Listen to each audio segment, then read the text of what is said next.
seasons just to please you. Now I'm over the pressure, feeling under the weather, but I won't second guess it when I leave you. I don't study the reasons, girl, I swear that you evil. Let's see other people, we don't need us a sequel. Cause I got thousands all around that will take my love. Bodies all around and you just one girl. It's nothing worse than love that is given and not back. I've been on a mission to give it and get back. You've been always missing and grilling about my past. So I had to get gone from you and get you so far from the view. And I see it crystal clear, but it's only cause you wasn't here. You wasn't here. I said, baby, I'm done. I'm so sick and tired of the way you just run. Say it takes two when you build that trust. I feel alone in the so-called love. I said, baby, I'm done. Yeah, I'm so done. Yeah, I'm so done. Love. This one with love. I just want with love. Whatever I done, try to love it too, but it's not enough. Oh no, no. But this one with love, no, no, with you. Yeah, I'm doing, no, no, with you. Yeah, I'm doing, no, no, with you.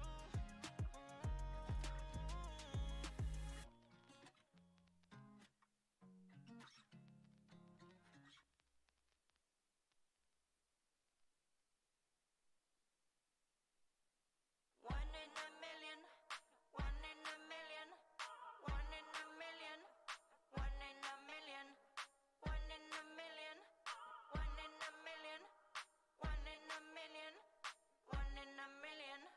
one in a million, one in a million, one in a million, one in a million, one in a million, one in a million.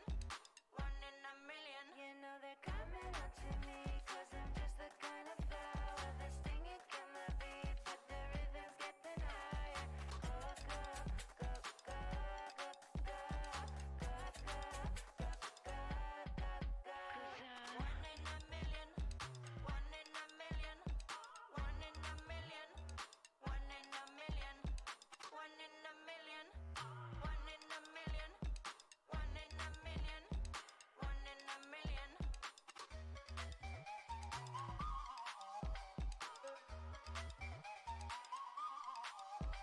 I know it's me you see, feel the shine of my reflection. The meaning of your being is you can't resist my nectar. Go, go, go, go, go, go, go, go, go, go, go, go. Bring it up a notch, cause I'm making an entrance. You say don't have enough, you gotta play your part. If you wanna reach the taste of my full essence, better have patience, cause I'm gonna take my time.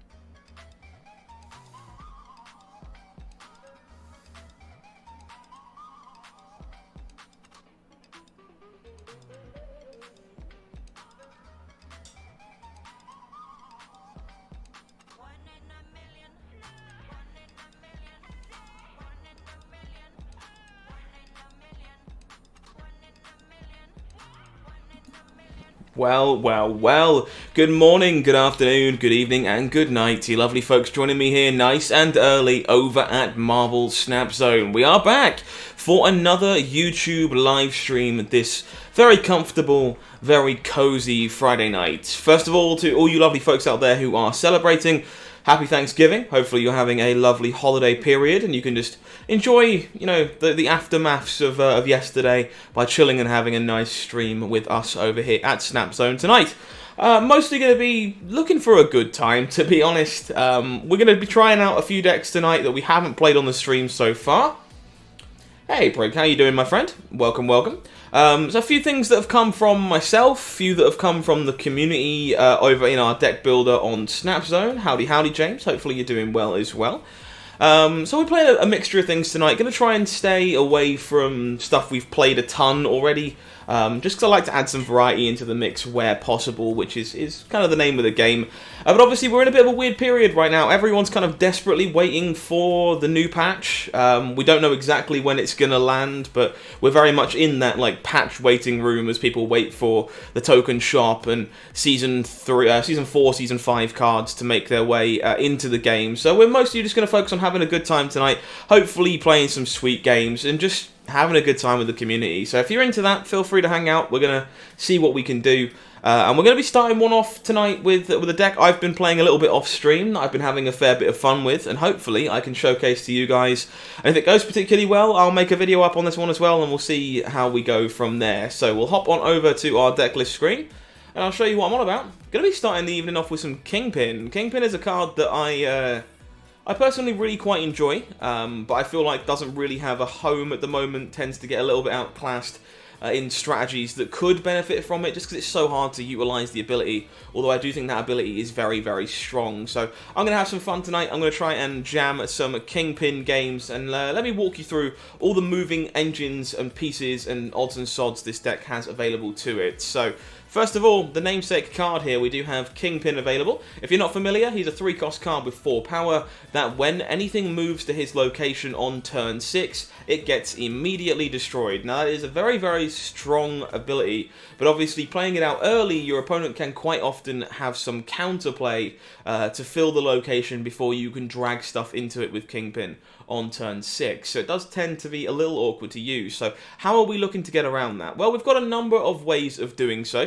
We have a little play pattern that was brought to light in one of the Sarah decks a little while ago alongside Aero. So Sarah here, of course, one of the most powerful cards in pool number 3. Cards will cost you 1 less while they're in your hand as long as Sarah is in play. And Aero, of course, one of the most powerful 5-drops in the game right now as well, in the ability to move all enemy cards played this turn to this location. It turns out when you have a Sarah in play, Aero will cost you 4, Kingpin will cost you 2, so you can of course play them on the same location on the final turn of the game, pull everything over and destroy it without your opponent knowing there was a Kingpin to worry about. That's really cool, very strong, and very, very fun. There are a few other things we can do, of course. We can pair Kingpin alongside Juggernaut on the final turn of the game and just try and move our opponent's stuff out of one location into another and get it all blown up nice and thoroughly that way as well. Last but not least, we have the play pattern of Kingpin into Spider-Man into Aero, which is a play pattern that comes up quite a lot in this deck. Brand new sub coming in from Nicola. Thank you very much. Welcome to the channel. Glad you're enjoying the show so far. Do I think Sarah will be part of the rebalance patch? Maybe. Really not sure. Gab, welcome to the channel. Thank you for the sub. Appreciate you. Sarah definitely could have a target on its head, but I do also love Daredevil. Big agree. We'll get to Daredevil in just a second, funnily enough. But yeah, this play pattern I was talking about before, you can play Kingpin on turn 4 if you'd like, and then use Spider-Man on turn 5 to lock off that location, make sure your opponent can't play anything there once Kingpin has been established, and then look to play Aero to move everything into it on that last turn as well. So a lot of nickel and dime final turn plays available in the top end of this deck. You'll notice there is one card at the top end here we haven't actually talked about yet, however. That is Professor X. Professor Cheese, as we like to refer to him over here. The card is pretty obnoxious when it does its thing, but it is very, very good at locking down a single location and making sure your opponent can't play to it. Professor's really good in this deck for a number of reasons. We're capable of moving stuff around thanks to cards like Aero, but also we do utilise Daredevil to try and make sure that we're keeping the Aero pathway clear, the Kingpin pathway clear, and because we're already playing Daredevil, it makes sense to have another 5-drop we can pair alongside him to just completely close off a lane and steal it without trying too hard. The rest of this deck is very much pieces of stats that are designed to play to the board early and look to play very well with Sarah in hands where you do not draw an endgame combo. So we can of course pair Nova with Killmonger to give our board plenty of power over the last turn of the game, and then we have a good chunk of 2-cost cards that will just let us jump stats onto the board in a pinch, Angela and Mysterio being the big ones. And lastly, I've got a tech card in here as well. I think Armor is just exceptionally strong right now against a number of the top decks in the format.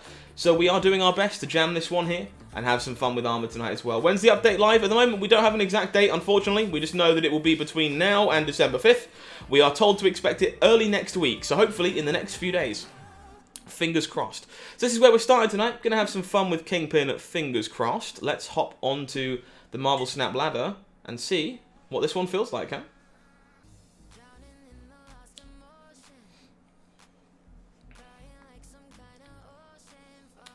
Swish.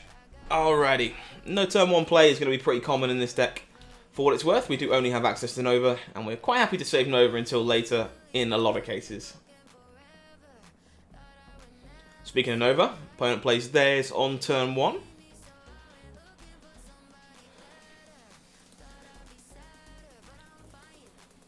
Well, I'm just going to play Armor into the lane with a Nova in it. That seems pretty good.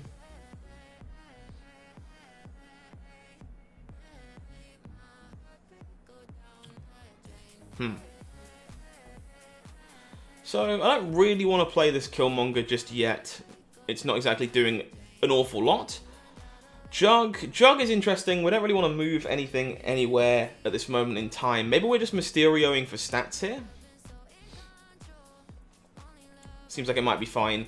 I'm probably going to play this one away from the armor, though. Play to another location. Probably into Grand Central, I think. No worries. If you have gold, but I already completed the weekly challenges, should you save them for next week or keep doing it? For the most part, I don't see any reason to not save gold right now, unless you are particularly after something. We do draw our own Nova. We've got a Hala on the side here, which is not great for this copy of Mysterio. But that's fine.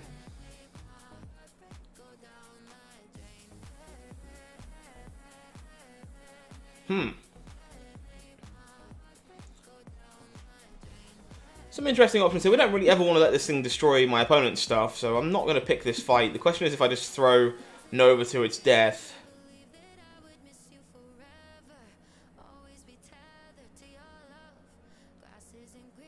I think I probably do. So let's just... We're actually going to do this in the wrong order, per se, than you normally would. We're going to go Killmonger first into Nova, just because this should always die. Should always die.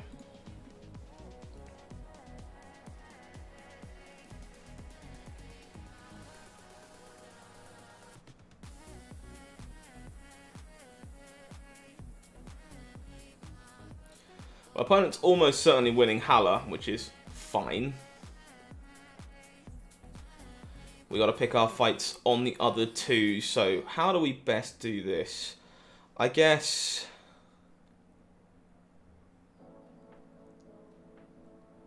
Grand Central actually throws a spanner in the works here, because I kind of just wanted to be able to Spider-Man off a location, make sure my opponent can only play into one place. Rescue or Jessica, both reasonable choices. I think they're both cards that are... Well, Jessica Jones is definitely better if we were playing Storm, and when we're not playing Storm because we want the ability to actually be able to play into every location ourselves. Rescue's definitely an interesting choice, but I don't really think I have any space for it. Wouldn't be bad by any stretch, I'm just not sure what I'd cut.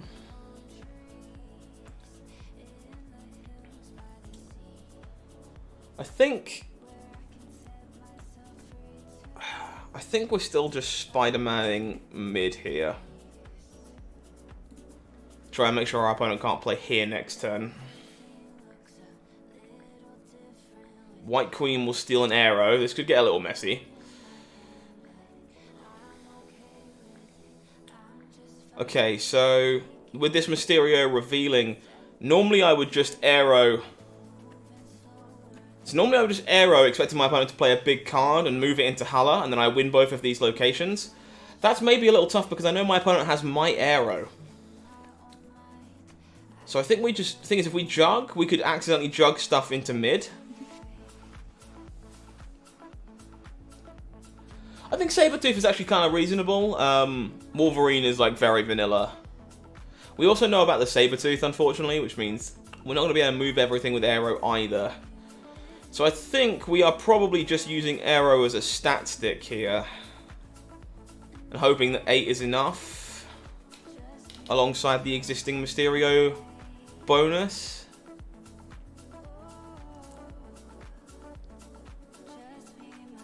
Yeah, think we are in trouble here, sadly. Yeah, opponent correctly identifies they can do that, but Sabretooth is not going to beat out Mysterio here. We're all good. What does Arrow do? Arrow moves every single card that was played this turn to the location it was played at. It's part of our big finish here with Kingpin. to drag everything off to our opponent's on our opponent's side over into the zone that Kingpin can kill.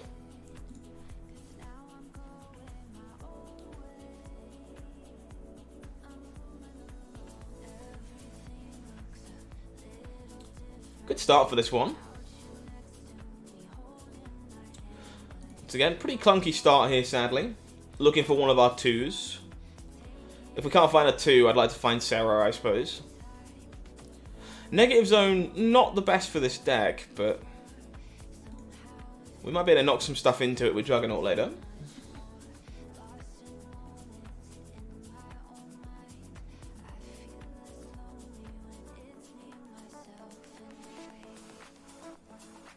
Opponent with a Lizard. Mojo World, sure. Not the best one for us either, to be honest. We don't play too many things to the same location if we don't have to. I think my opponent's more likely to play into Mojo World right now, though, so I'm going to slam this Jug and try and knock something into the negative zone. Fingers crossed. Bullseye. Exactly what we were hoping for.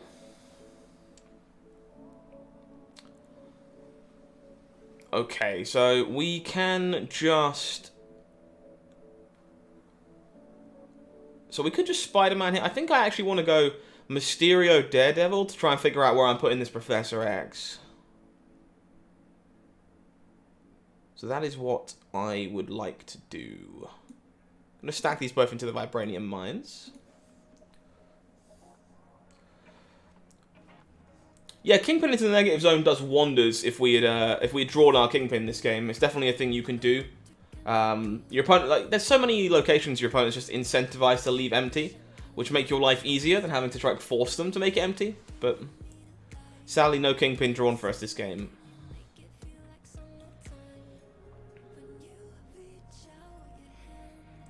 Opponent with a strong guy. Okay. A little surprised to see them playing into the negative zone here, to be honest. We have reveal priority, so let's see where they want to play.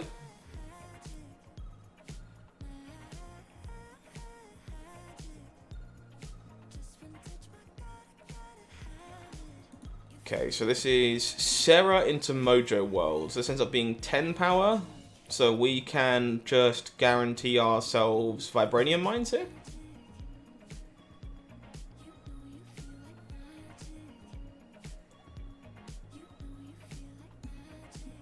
Think so. Professor Cheese. And then we have to pick a fight. The question is, which fight do we pick?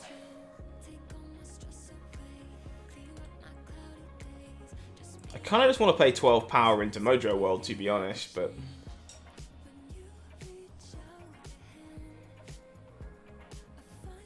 I'm not sure that's good enough.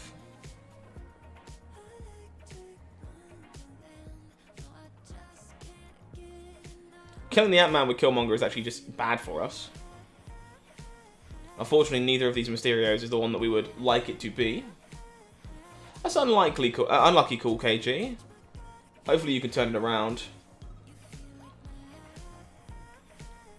If I lock down Mojo World, I guess I'm ahead on the Breaker. Yeah, that's true. That is true. I could have done that.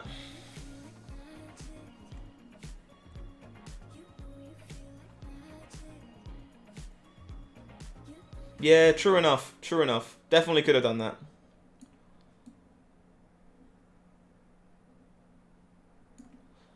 Guess we gotta get lucky. I don't think we can really do an awful lot else here other than turn the Lizard off. But yes, I agree. We could have Professor X'd Mojo World and been in a better spot there, I think. Unfortunately, I think we are losing this one instead. Indeed. Lesson learned.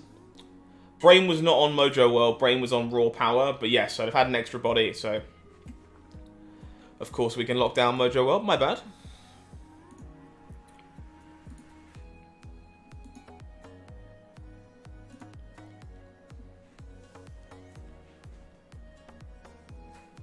Yeah, totally missed that.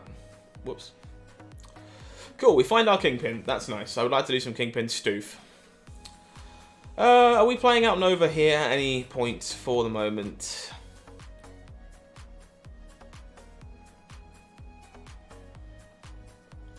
Probably not. I think we can figure out better where we want it to go. We definitely don't want to play into Jotunheim right now. Daredevil getting iced is a little annoying.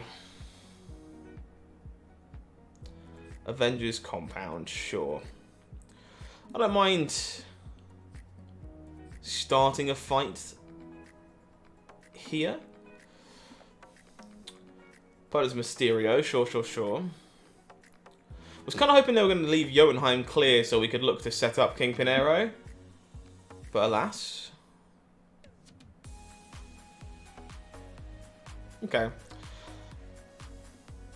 Good to see you, Nick. Climbing from 83 to 92. Definitely take a break if you're struggling, my friend. Last thing you want to do is be playing when your brain's not in it. It catches up with you after a while.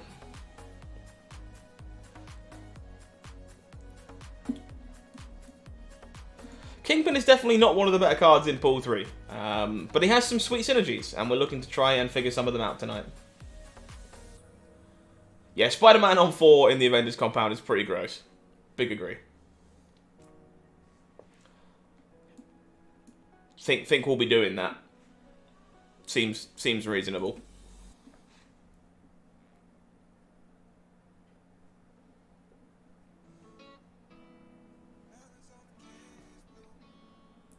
The beauty of a game like Marvel Snap is even your cards that are like, you know, the worst ones. Like, something always has to be the worst card in the tier, right? That doesn't necessarily mean it's just outright terrible. It just might have a very niche home. So this definitely wasn't the real Mysterio. And then we can just guarantee this if we want.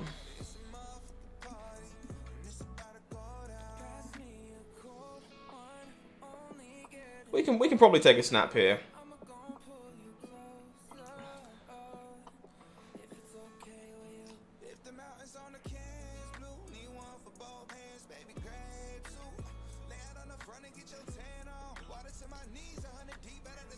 Tier 2 control deck I did the video on this week. The Crossbones Storm one, that deck was really sweet if that's the deck that you're on about. I think we just lock this thing up.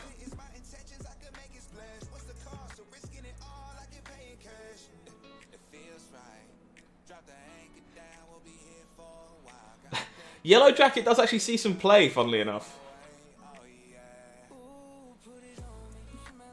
Alright, well. Where does my opponent play? And does Aero Kingpin get to do the thing? They snap back. Okay, we are probably in danger.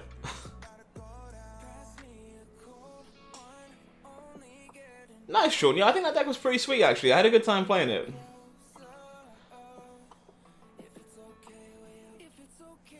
Opponent arrows themselves.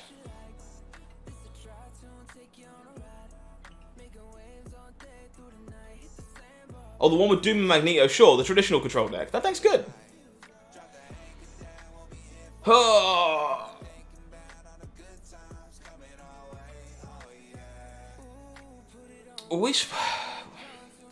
So we can't win that anyway, right? Because if we play to like a Guela, our opponent just pulls us with arrow, and it doesn't matter. We just get killed by our own Kingpin. Ugh. Baron Mordo is like even that card sees play, like legitimately does.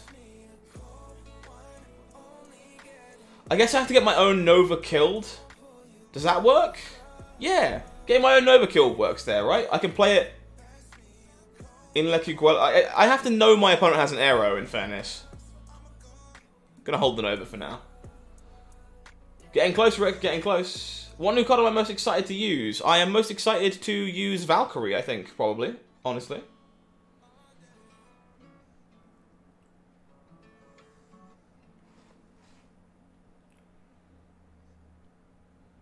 Yeah, I have to know my opponent's playing an arrow to get my Nova killed. But I definitely could have done.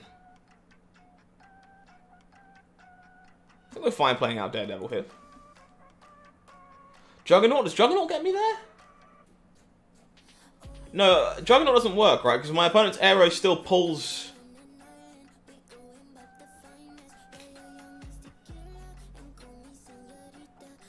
Maybe it does. Maybe the Juggernaut gets me there. Oh, Sarah Miracle. I mean, that deck's great, obviously, for obvious reasons.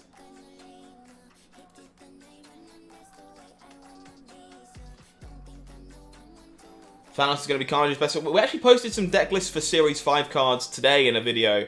And Thanos has got all kinds of stuff you can do with him. It's very, very sweet. We'll save the Killmonger for now. I think we just take our 10 power Mysterio. And we can play this out now that we know we're probably Killmongering like next turn. Yeah, sure.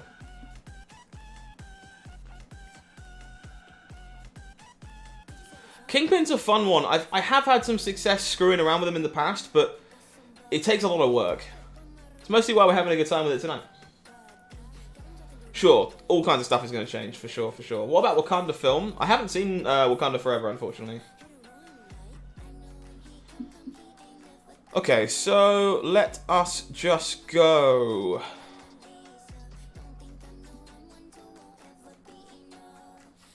Killmonger Sunspot.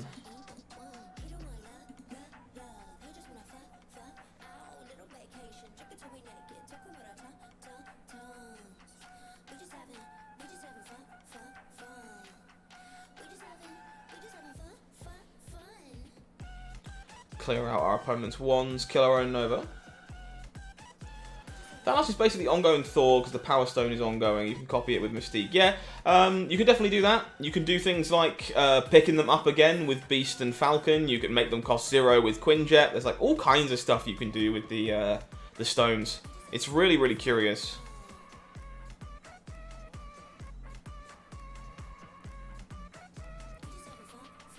Well, opponent's Storm doesn't look quite as good when I kill their wands.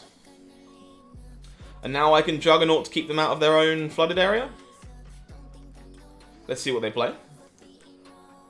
Any advice if you wanted to start streaming? Honestly, Nick, the best thing I can recommend to you if you want to start streaming, just make content you're passionate about. People don't stick around to watch you playing popular games. If they want you to do that, they'll just go watch someone that they know, a known quantity, so they're not going to be wasting their time.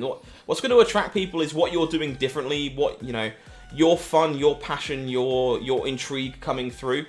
So you want to focus on that. Just make sure you're doing stuff that you enjoy, and the rest of it will come later. Lockjaw is a heck of a lot of fun to use, for sure. Black Panther's great, yeah. The card itself is fantastic, and there's definitely plenty of cool stuff to use it with. If Thanos shuffles the stones into your deck after you draw your starting hand, he's going to be unplayable. I'm not sure if that's unplayable, but I definitely think that would be significantly worse.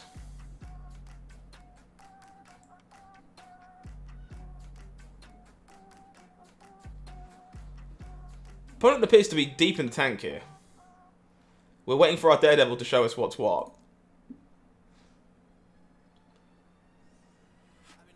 Thank you, Sean. I appreciate that, bud. Opponent just doesn't make a play.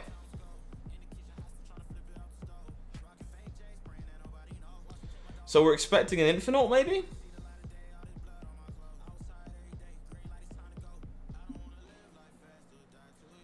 In which case we save the Juggernaut, right? We just... What the hell? What? I guess we had so much wait time that I also had no time.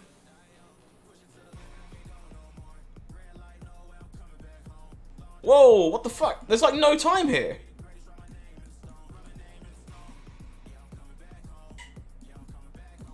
I literally just had to panic snap that away. What the hell? Thankfully, I think we're okay, but that's like not at all how I thought that was going to go. We had way less time after my opponent timed out. Thankfully, it's no big deal, but I was going to snap.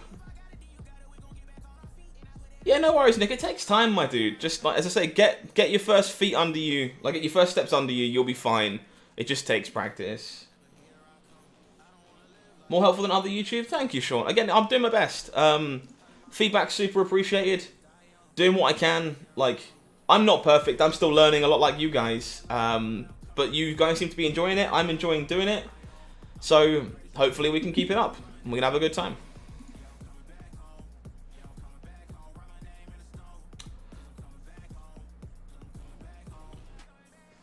Oh yeah, like, I 100% panicked that last turn because I expected to have a turn 5 and I had like way less time to make a play than I thought I was going to after the Daredevil finally showed that my opponent wasn't doing anything.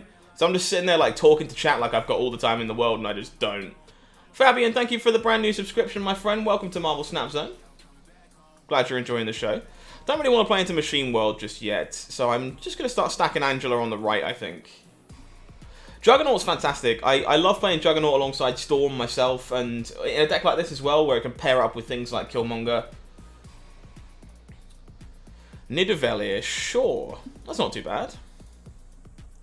This Ant-Man looks great. Opponent's Ant-Man's incredible. Okay.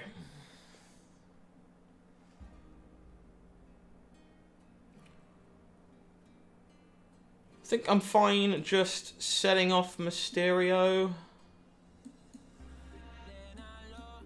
We can challenge Murder World now. Seems fine.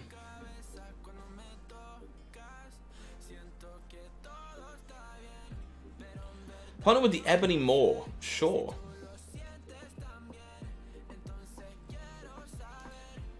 So if we're lucky, we might be able to lock them out of like everywhere here.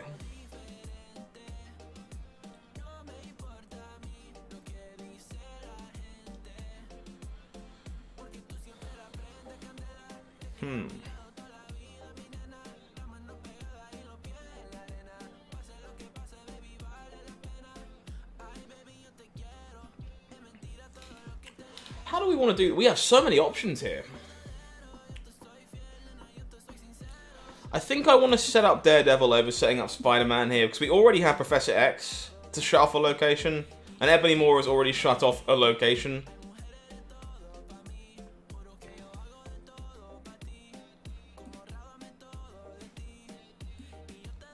No worries, Nick. Catch up with you a bit later on, my friend. Have a good night. Yeah, Quinjet should work on the stones, I believe, as far as I'm aware anyway. Rick, no worries, dude. Happy to help. Glad that you've got all kinds of decks to build out of it and that you're having a good time with it.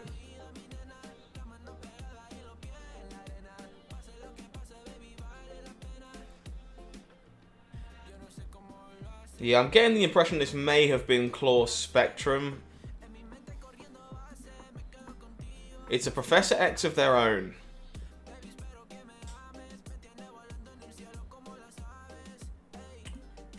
Well, that's good for me, right? Just leave you with nowhere to play?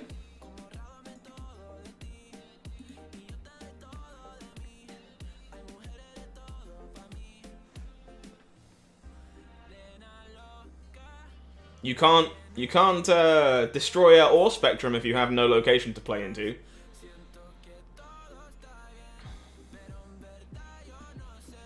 And Mysterio wins this, and we just get to, you know, do whatever.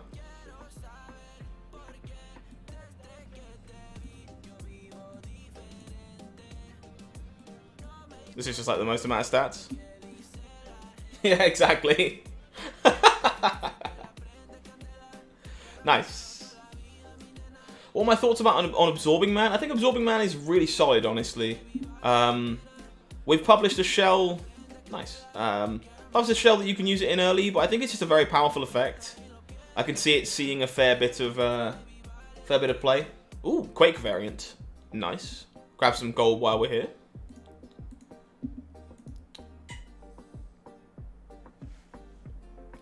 Yeah, I expect Absorbing Man to be pretty playable. Card seems quite strong. It's good in the Luke Cage Hazmat deck as well, I think. Mysterio is fantastic, yeah. Bifrost not the best for this deck.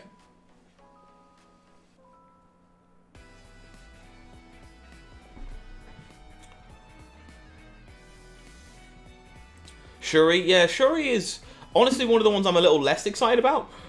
But that's mostly because the effect is just like strong. It's pretty clearly like good. But it's not very flashy. So like, it's pretty clearly solid. I'm just less excited about it. I think I'm fine just playing out our Daredevil here.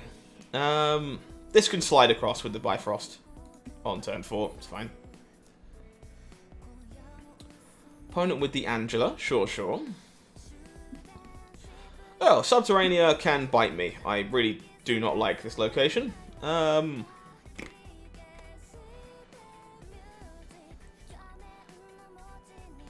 Okay, so I guess we keep stacking into the Bifrost for now because we're expecting, hopefully, for Mirror Dimension to be empty. So Aero ends up being a reasonable draw.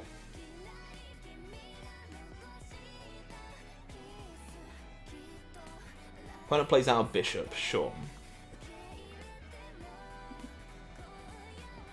Well, double Bifrost means everything just slides.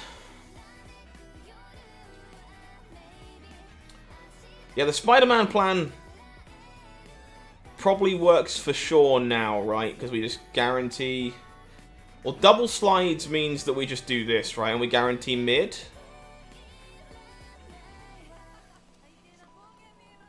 I don't think it really matters which one we do, to be honest.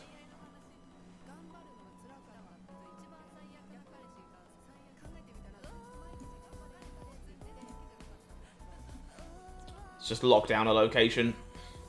Have the double slides. Mystique, Daredevil, and maybe Death. Those are all very good cards, and I recommend grabbing them all if they pop up in your collector's shop. Spider-Man, Spider-Man. So we lock down the Bifrost. Everything slides. Everything slides again. And then Professor X just guarantees us a location in the middle.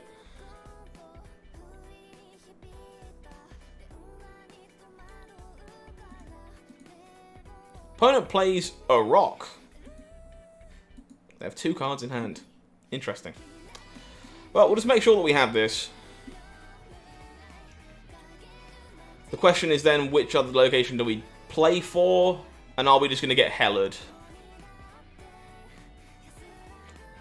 It feels like Hella.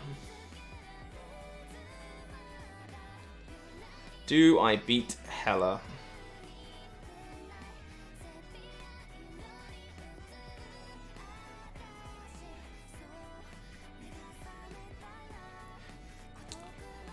Probably not.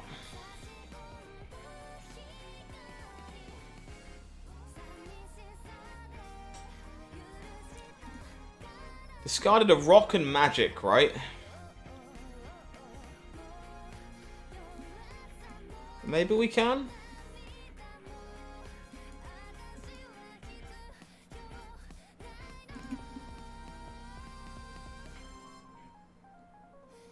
Iron Man. Well, that's fine. We beat that. I was worried about stuff being revived. We beat an Iron Man, we just played to the other location. Sweet. Yeah, yeah, for sure. Angela, Mysterio, Rock is a surprisingly decent amount of power on a location on the final turn of the game. Goes a long way. Chipping our way up with this one. Starting to get our feet back underneath us and how to correctly lock off locations.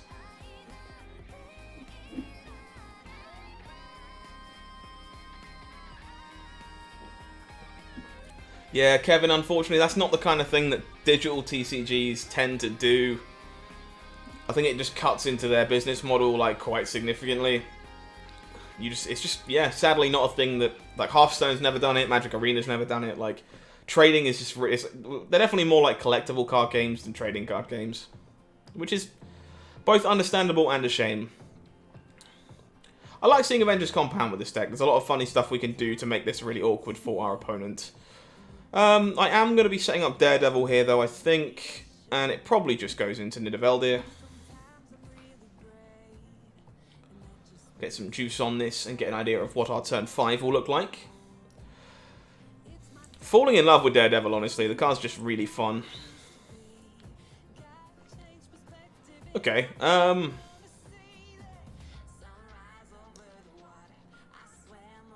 do we ever... I guess we just set up Juggernaut for the final turn, right? No need to jug now, but being able to jug on turn 6 is pretty good. On the new update, will there be new locations? Almost certainly, yeah. I would be shocked if there wasn't.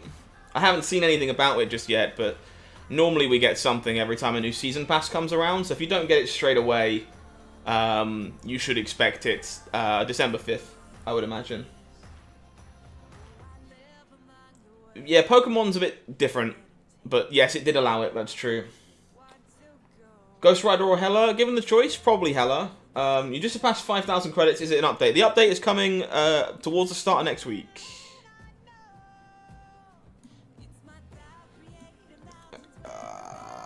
Let's just do it this way. So yeah, update due at the beginning of next week, but even if it doesn't come early, before the Battle Pass, so before December 5th. Yeah, I suppose Pokemon is the exception to that rule, but for the most part.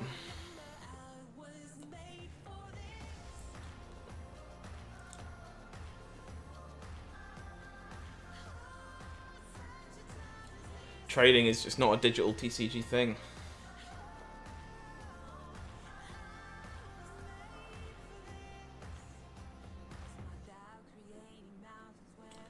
OP in the tank on this Daredevil.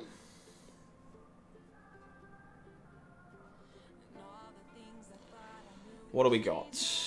Brood. Okay. Not a card I was expecting, to be honest. This ends up being, what, 6 power mid then, in which case?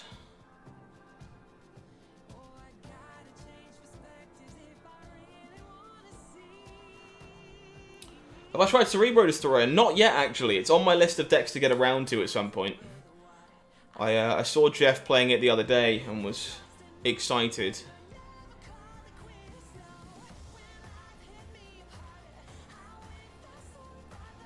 I guess we just stab stats in the middle here with Aero.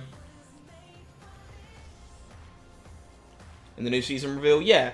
We basically always get new locations when the new season pass turns up.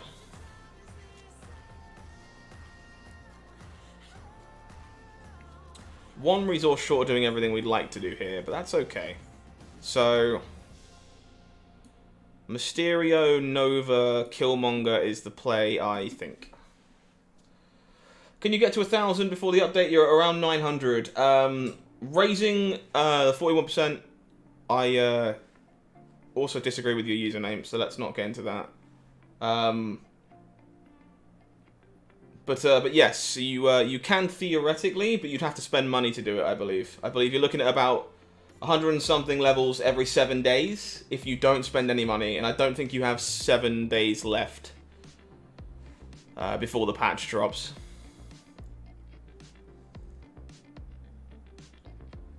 Which 3 cards will I buy from the token shop? So my collection is complete except for the series like 4 and 5 stuff. So basically those, because I need to get them for content. Nice and easy game, look at that. Why can I see the card he played? Because I have Daredevil. Daredevil here is a 2-cost card that lets me see my opponent's plays on turn 5 before I make my own.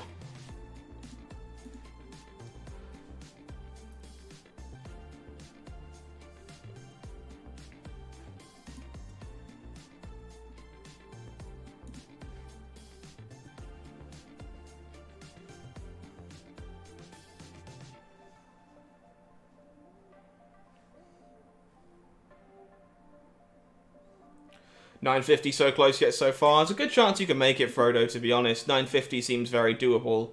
But it's gonna be a close one at this point. Just because we simply don't know how many days you have left.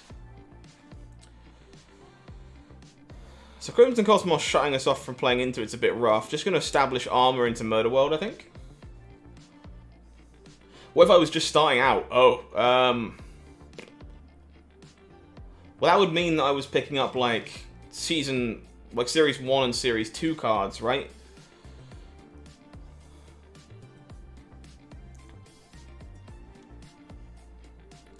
I think if I'm being completely honest, you get through those 2 pulls so quickly, I'd probably wait until Series 3, and then I'd be looking to try and find stuff like Sarah and Wong, I think. Plazy, thank you very much, I appreciate that. This one's been fun so far, but definitely still a work in progress.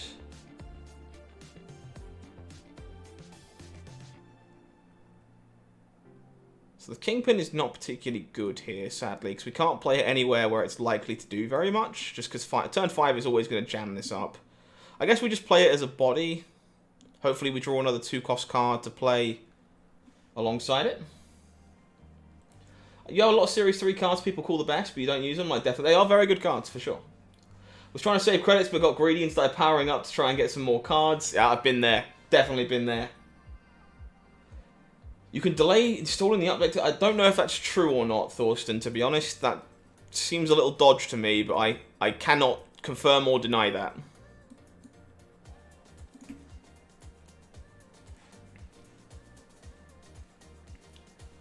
Can you swap Magneto with Aero, or is she key? I think Aero is definitely very important to this deck because you need to be able to pull away all the stuff your opponent plays on the final turn of the game. Magneto might be okay in this deck, but I don't think it's going to be as clean a swap, unfortunately. I think we just go Sarah here. Pull 1 or 2, no need to buy anything. Exactly, yeah.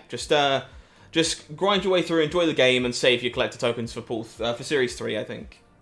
How are you submitting viewer decks? At the moment, Ishu, I'm just selecting decks that I like from the community deck builder over at Marvel Snap Zone.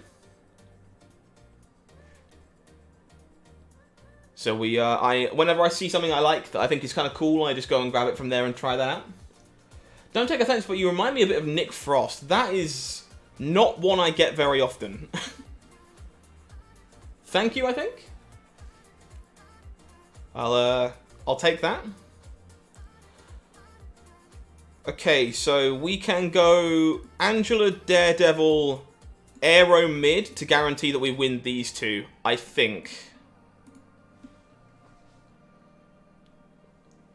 There's been some issues with updating in the past, Momo, but because it's now on an automatic timer, I'm not entirely sure what you can and can't do in that regard, so I don't want to confirm or deny anything there.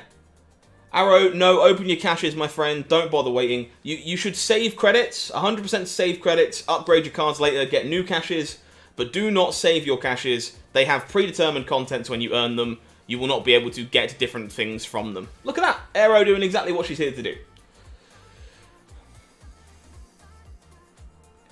You have what you think is a pretty decent missing negative deck that also runs Adam Warlock. Adam Warlock's definitely a card I would like to find a home for sometime, and does make some sense in negative, so definitely a compliment. Well, I like to think so. Appreciate it, thank you.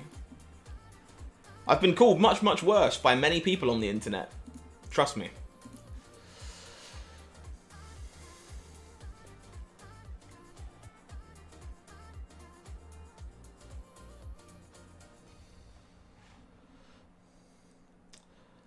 Okie dokie.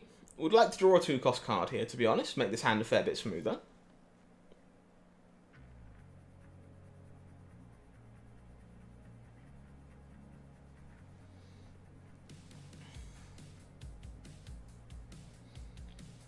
I guess, chat, actually, if you can help me with one thing, it would be kind of cool to get some information about.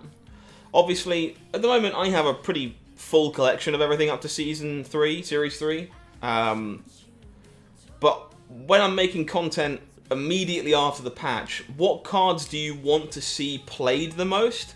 So I can try and prioritize them if they turn up in my token shop.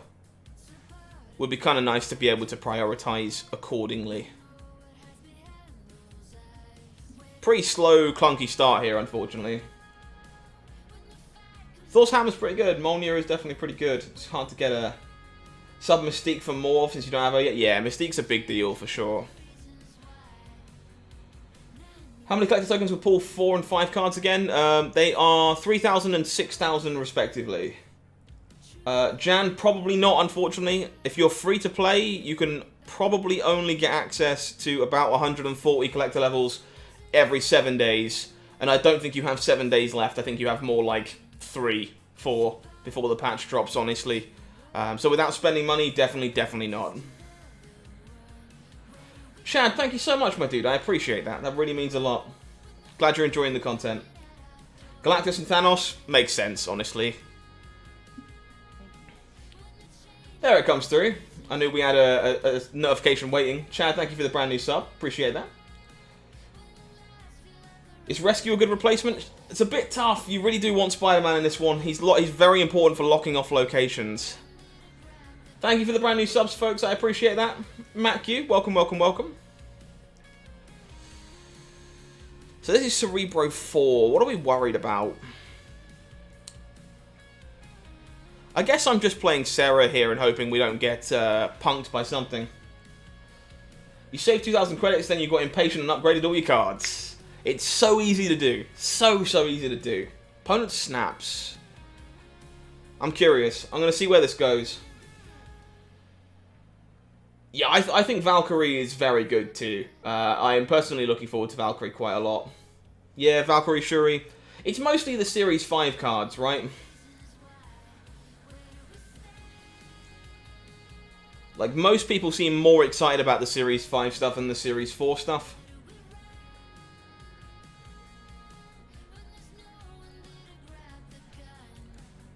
Okay. This could be a bit tough.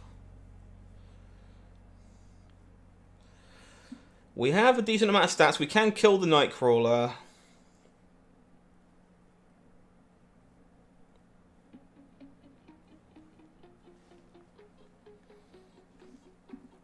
Sean, I'm afraid this deck is very much based around Kingpin and Arrow, so you probably can't get away with replacing them.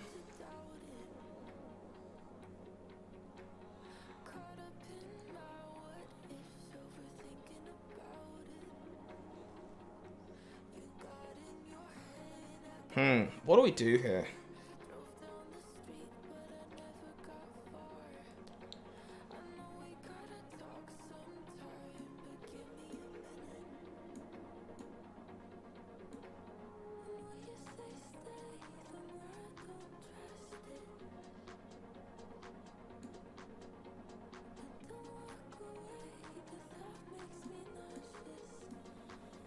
Nine, 10, 11, 12...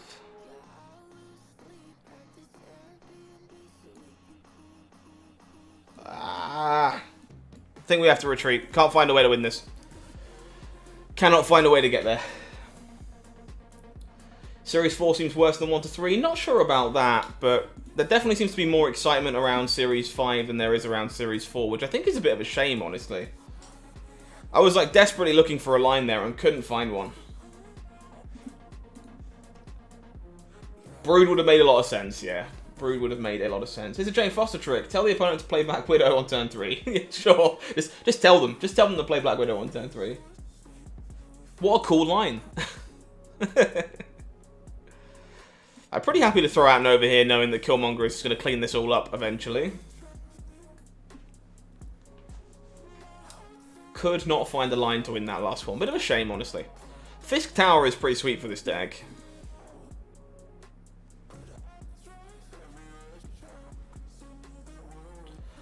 Hello, hello. Good evening.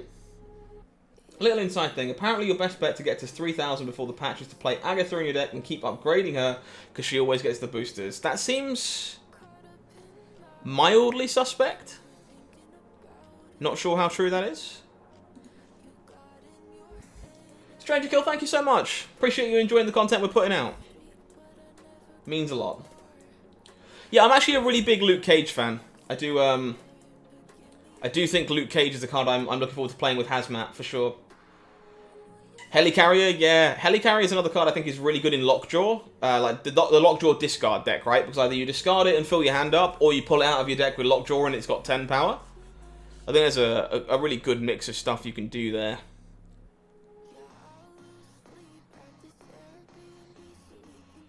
Okay, so I don't want things to play to Fisk Tower because I want to be able to arrow into this on the last turn. So this should probably be our turn 5 play, right? If we just set up in the Dark Dimension.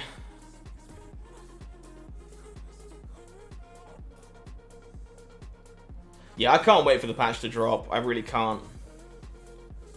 Very, very excited. We draw Kingpin. So we can actually set up the kill in another lane if we want to via Sarah.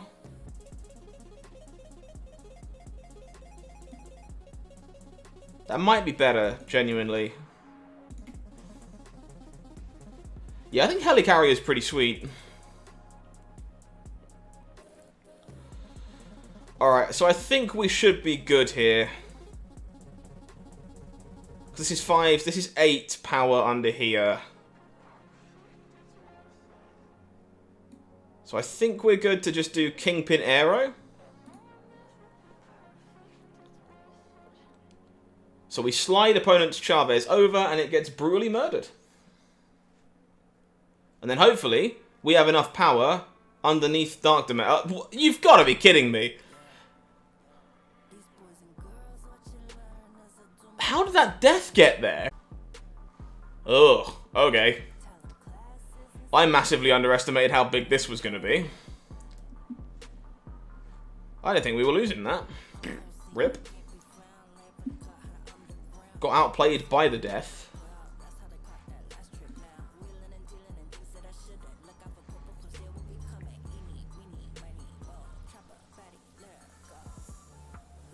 I was pretty happy with that, actually. Now I'm sad. Danger Room. We're likely going to just turn this off with armor on turn 2. Yeah, the squirrels caught up with us, I guess. Should I be waiting to update to save my credits? So Sean, try and get yourself up to 5,000 credits and then spend them all after the update. That is mostly what we're recommending right now. Yeah, the squirrels caught me out.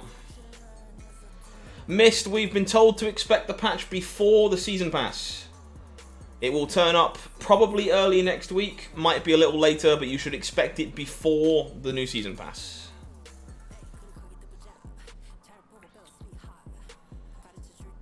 Okay.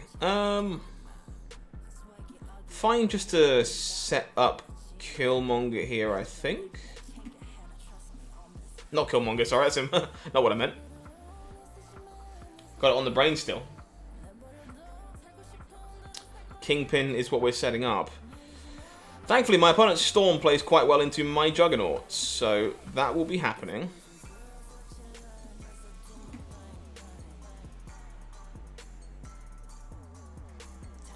Boop.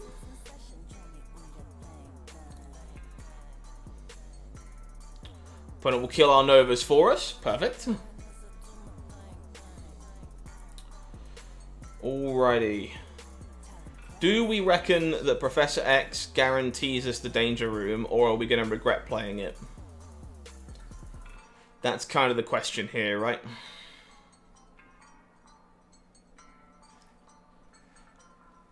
Is 7 going to beat what they play on turn 5?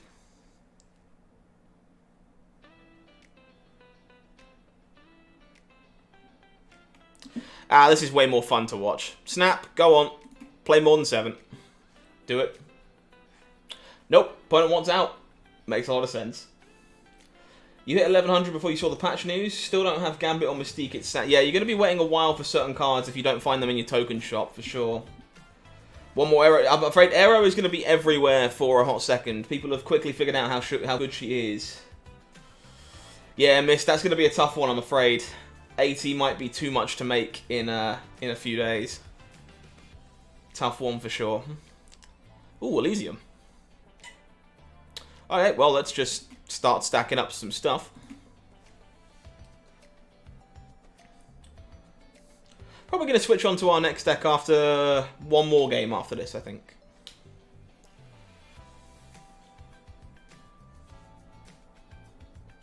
Arrow will still move things if they're upside down.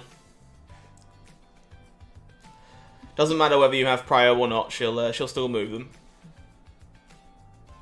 It actually means you can kill things with Kingpin before you even see what they are. It's pretty good. It's pretty good. The Nexus is not so great for us here. I think we're just taking our kill on Nova now. Don't know, this is pretty valuable against Patriot. Yeah, Beta Ray, we're guessing probably Tuesday the 29th as well, but it's still very much a guess.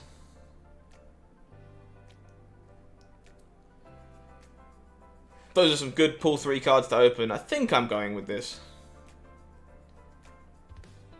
Oh, not Professor X, no. Professor X obviously would keep everything from moving.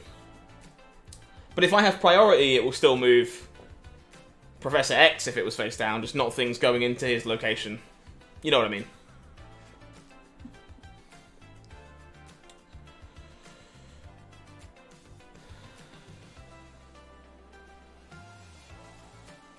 Okay, let us... I think we are locking this off. Because we have a Mysterio inside of it already. Opponent's Blue Marvel is pretty good. So we are winning this at the moment. So we're going to go...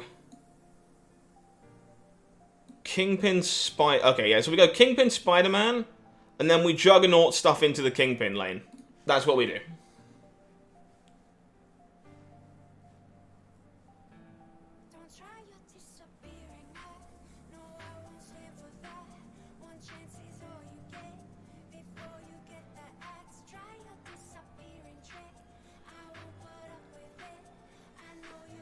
Right, so we should be gold here. Opponent can only play into one spot, and we have Juggernaut to get it killed.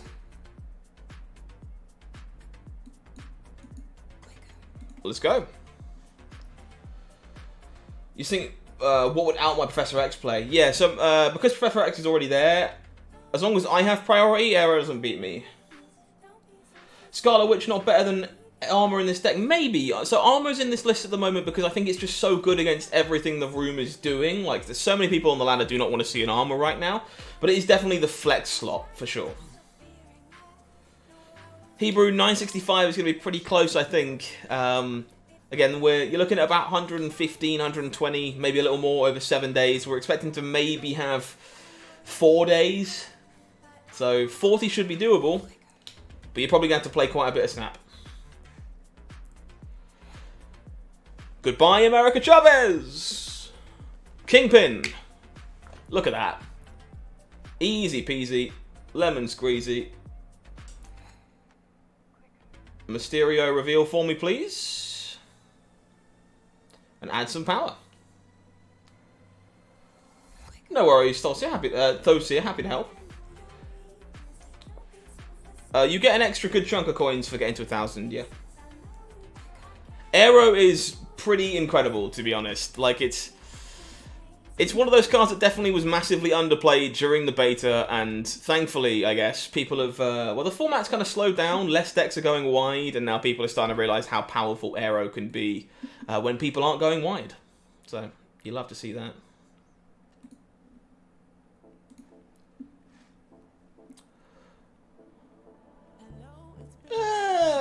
We're fine to run this out here, I think. Let's try and keep Fist Tower clear for Arrow for later, shall we?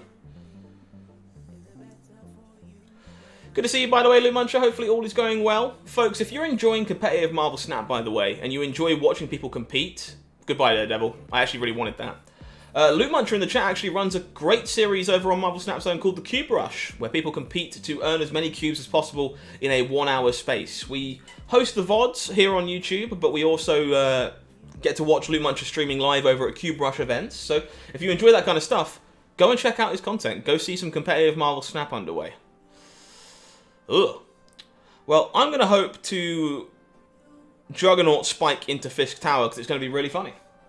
Damn it. Yeah, Arrow's so good. 970 plus. You need to get to 1,000, Baz. 1,000 is the magic number. Yeah, I'm doing my best to save my credits as well. Trying. It's not easy, but I am trying. This might be a little difficult to do here, unfortunately. Opponent is kind of stacking into Fist Tower already, so we might have to rely on Kingpin to get the job done.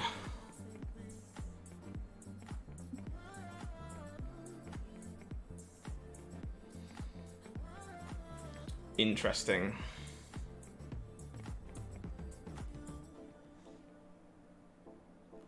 How are we going to do this?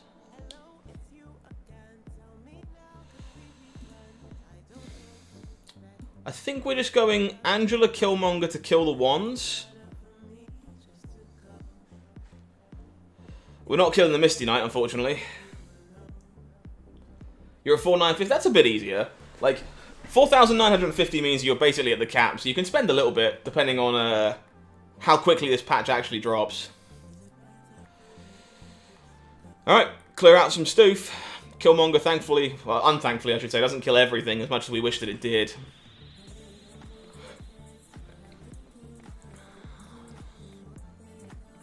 I don't think there's a way for us to steal this, sadly. Nope, definitely not. Opponent snapping as well means we are getting out of here. Why is it important to save credits? So, at the moment, your collector's caches will not contain collector's tokens. They obviously come in after the patch. So what you want to do is save up as many credits as you can up to the cap of about 5,000. And then upgrade your stuff after the patch so that all the caches you now earn have collector's tokens in them.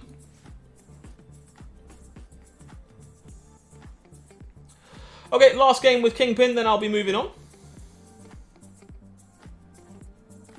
Fingers crossed, Loot Muncher. Lord knows I'm going to be trying my best to earn as many cards as I can real quick so that I can keep making content myself.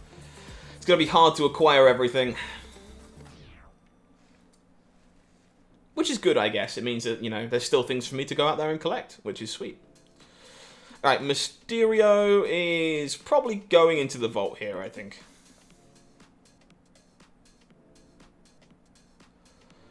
Mist, I think they have to draw a line somewhere, otherwise people would just be getting chunks of free collector's tokens always, all the time, regardless of when they started the game. But, you know. Yeah, sure, have a chance at collector's tokens is probably the better way of putting that. That is totally fair. Alright, we're just going to be running out the Killmonger here because we have no time to do it elsewhere. Our hand is quite top-heavy and chunky.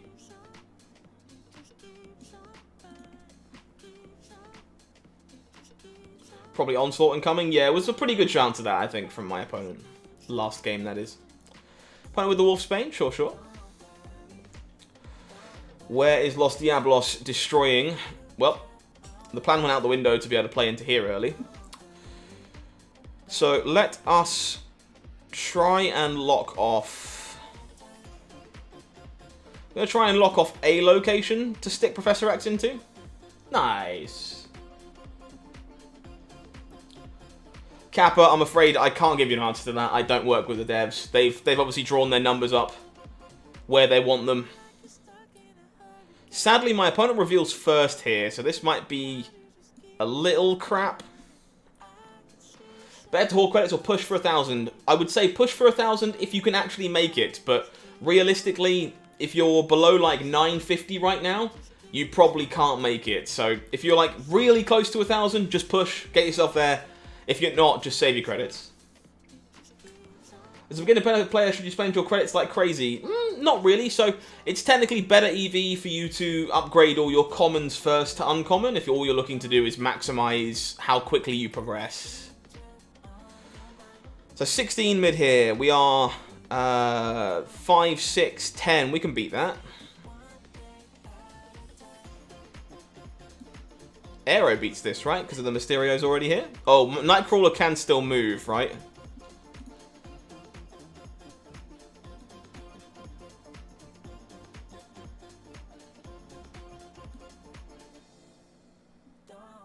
I'm actually not 100% sure this is enough, so I'm not going to snap. Bugger. Good evening, White Card. Good to see you, friend.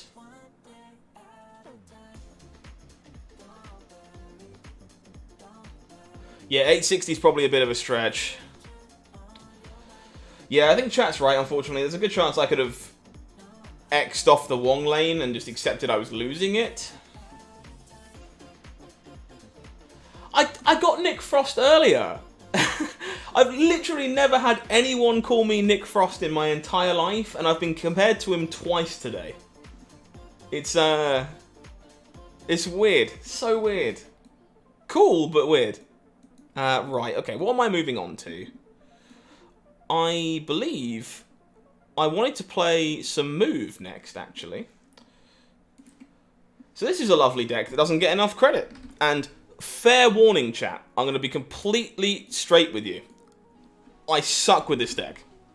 I am absolutely terrible at playing Move, but this is a deck that people kind of want to see, because it's been evolving quite a lot at this moment in time.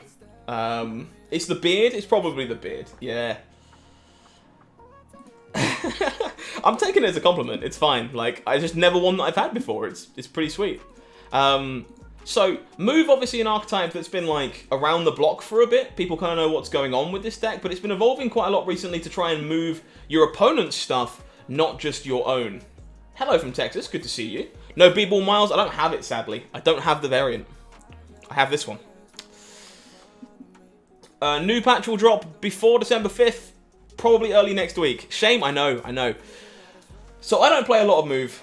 Because I'm not very good at this deck, but it's been really cool to see it updating. So, of course, the goal here, move stuff around is the gimmick, essentially. But we're trying to control the board, not just move our own stuff around, we're making sure we can move our opponents as well. Now, why is that important? Well, moving our opponent's stuff makes a card like Dagger much stronger if we can load up our opponent's location with stuff before we move it over, and more importantly makes it really easy to turn on Miles Morales for a really strong tempo play for a lot of stats. Outside of that, we're doing a lot of the stuff you would expect to see. Human Torch here, fantastic for moving around. Every single time you move it, double its power. Double it again, double it again, double it again. Really good stuff all around. Of course, all the payoffs you would expect here, things like Vulture, Cloak, Doctor Strange, Kraven, these are all cards that have been in move since the beginning of the archetype, much like the top end of Heimdall. However, there is some really sweet changes to this list. As I say, Polaris here going to help you to turn on your Miles Morales really cheaply, load up a location for Dagger really early, and move their stuff over. And then we've got other ways to move your opponent's stuff to trigger your Kraven and stuff like this, thanks to Aero and Magneto, both cards that can just win games by themselves as well because of how strong their abilities are. So this one has been slowly climbing up our tier list over the last handful of weeks. That being said, full disclosure, I suck at playing this deck, so we're going to do our best to not suck and win some cubes with it. Good to see you, TK. Welcome, welcome. Ghost Rider, Venom, and Colleen Wing. For the most part, Colleen Wing and Ghost Rider slot into many of the decent discard shells. I'd look to put them there. Xmod Helper, thank you for the brand new subscription. Welcome to Marvel Snap Zone. Pleasure to have you here tonight. Fisk Tower is not a location you want to see when you're playing a move deck. This has been my TED Talk. I'm actually going to put this here, though, so I can move it somewhere else with Cloak in a minute.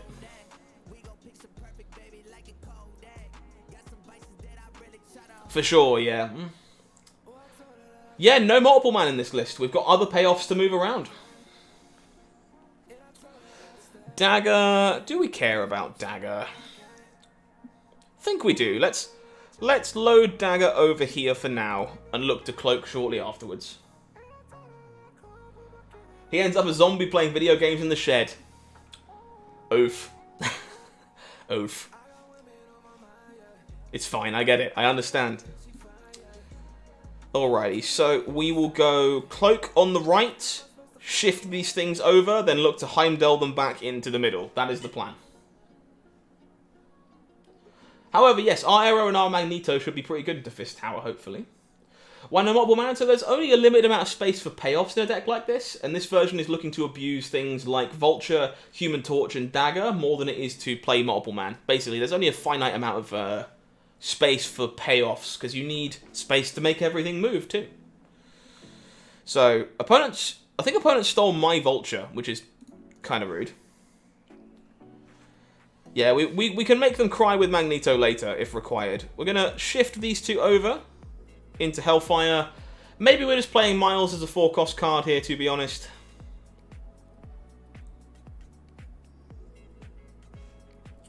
Seems pretty likely.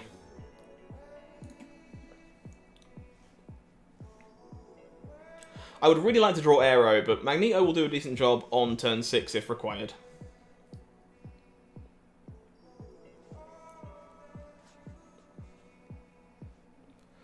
Ladies and gents, I just realised I haven't actually asked you for this so far tonight, so do me a favour, if you don't mind and you are enjoying the content, you're having a good time jamming live here on Marvel Snap Zone, do me a favour, click the like button. It doesn't cost you anything, but it will help us reach more people, keeps the algorithm happy, and lets us reach more and more Snap players. So please press that thumb. If you are really enjoying, you can of course subscribe or become a member if you want to support what we're doing on the channel over here. That would be fantastic. Thank you very much. Opponent's Quake spins this into the middle. I am still going to play this Aero I just drew. Opponent unfortunately played a Hobgoblin mid, so we didn't achieve an awful lot there.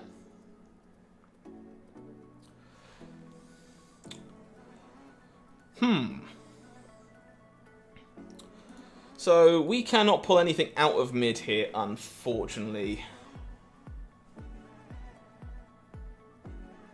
And we're not Heimdalling because that would be bad.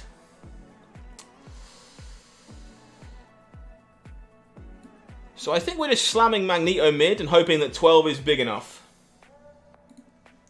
Thank you, White Cut. I appreciate that. Opponent agrees that 12 is big enough and gets out of here. Decent start. We take that. Yeah, shifting Fist Tower into the mid was a little bit frustrating towards the end of that game, but hey, what can you do? Yeah, Odin sending Hobgoblin back is definitely a sweet play. Done that one plenty. Tinkerer's Workshop is going to let us do absolutely nothing. Absolutely nothing. Don't you love to see it? We will pass. Central Park makes some squirrels. This is not a good location for move either, unfortunately. However, Dagger's not upset to see that. I think we just start Dagger off on the right here. Put him with the Yondu. Eats our miles.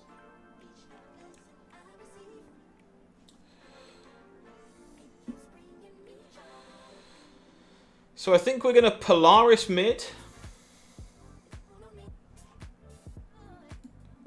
Pull something in with the intention maybe of going Cloak mid, move the Dagger. So that we can then Heimdall it over one final time. I think. Opponent will storm out the big house. Sure. That's a little annoying, actually. Polaris pulls in a squirrel. Iron Fist, not exactly the best at helping us circumvent this flooded location here, sadly. Do I just Doctor Strange and pull Polaris into flooding? That's actually pretty good, I think. Drake main, for the most part, Yondu counts as the destroy effect. So if you're playing a card like Death or anything else that cares about how many cards you've destroyed, Yondu does count. I think I actually like this.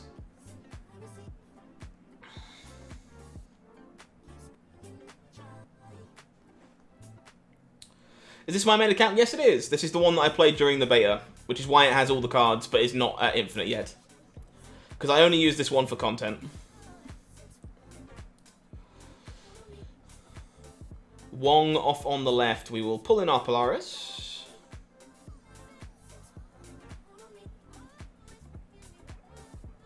Yeah, there you go. There's your reason for why it's so popular. Okay, so we can trigger Human Torch here. And then trigger it again.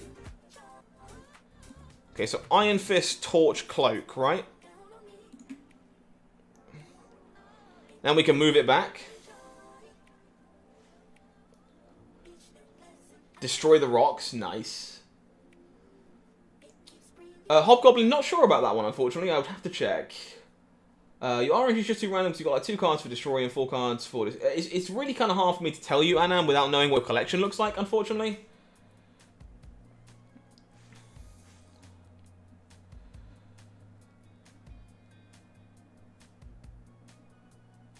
Okay, so...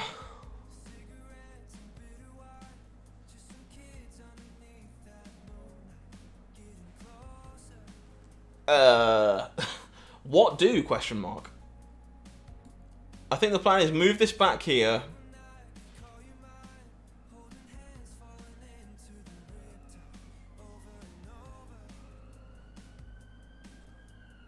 And I think we just Magneto?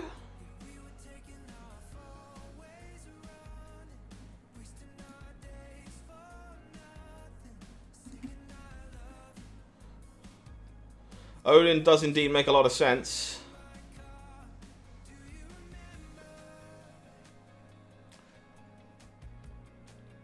Never seen Iceman hit nothing? Does the opponent see that nothing happened and know your hand is only 6 drops? I actually have no idea.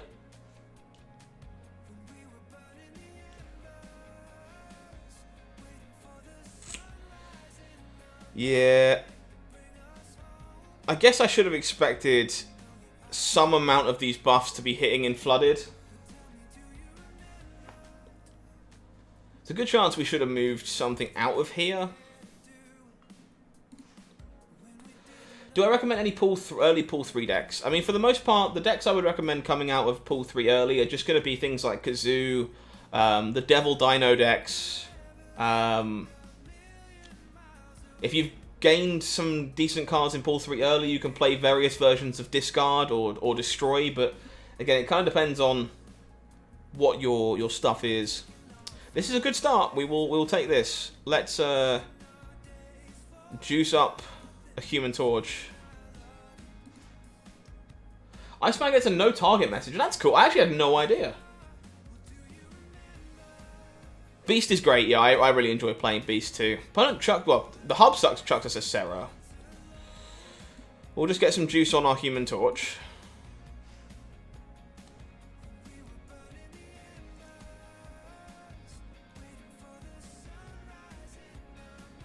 Sadly, our opponent's Star-Lord still triggers, which does feel like cheating, somewhat. Ugh, Crimson Cosmos, not what we were hoping to see, honestly. We are, however, going to go Cloak with the intention of playing Craven moving Human Torch, I think. Yeah, you'll find when you're early in Pool 3, for the most part, a lot of the decks that are going to be the best for you are just ones you've been playing in Pool 2 because you have complete Pool 2 decks, unlike, you know, trying to play half of a Pool 3 deck. It's a bit of a rough sled to start with. Opponent hits my Craven. Sure. So, Craven, move the Torch. Play the Dagger?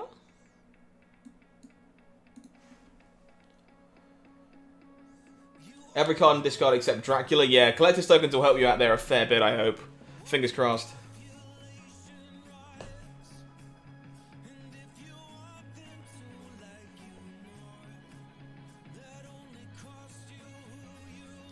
Opponent with a Warpath. I'm not entirely sure what my opponent is doing over here. I'm a little confused.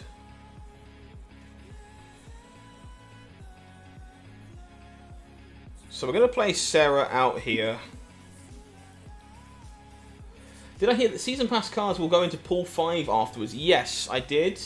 I firmly believe they're going to decrease once a month, like they already kind of were. So I think in 2 months, they'll still be Season 3 cards. Did I hit Infinite yet? James, this account is not on Infinite. No, this one is sitting at 67 currently. Because this is the account that I use for content. So it's already got all the cards. So I don't tend to grind on it very hard. This is very much the account we use to play cool stuff on stream. Because it has everything. Infinite until 90? Yeah, Infinite controls a sweet deck. Just open Dracula, still need Hela? Yeah, I know the feeling. Silver Surfer's a sweet one, yeah, for sure. I'm looking forward to playing Silver Surfer with Brood. Brood is the card I want to play Silver Surfer with the most. David, your credits should be saved so that you have a chance of getting collector's tokens from the caches you earn with them. That's why.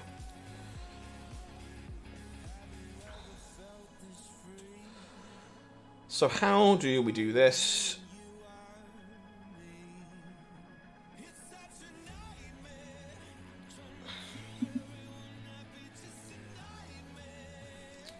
Howdy, howdy. Welcome from Brazil. Good to see you. Can you make a discard without Lockjaw or Colleen? Without Lockjaw, probably. Without Colleen, that's a bit harder.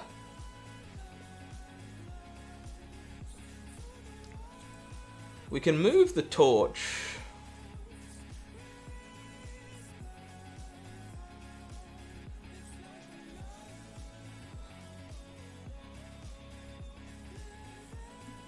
I think we're going... We can't move the Torch. Ah.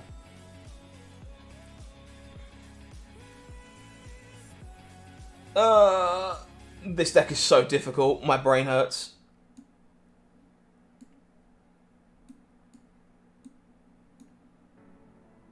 Panic. I'm so bad with move. I'm so bad with move.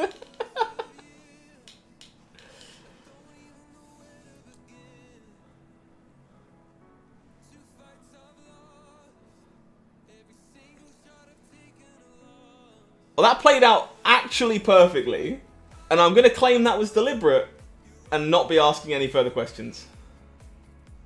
Plenty of Ghost Rider decks out there. Go check out MarvelSnapZone.com if you're looking for lists with specific cards. Yeah, Collector and Infinite are the alts on the Season Pass, for sure. That is correct. Strange Mid was the play.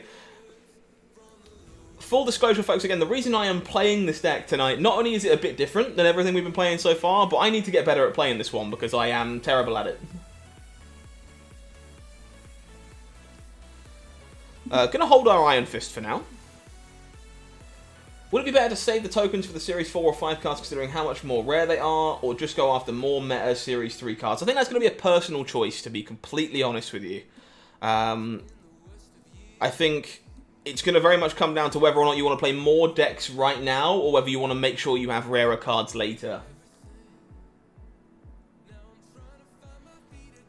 Do I have a deck for Magic to play around with? Got it a few days ago. Magic normally slots into a lot of the Patriot style decks or Mr. Negative style decks. Tends to be its biggest homes.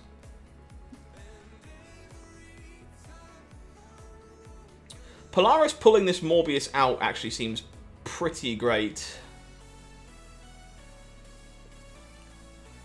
I think we kind of want to do that later though, because so I guess I'm gonna Craven. I guess I could do this now and then double like Craven Cloak next turn.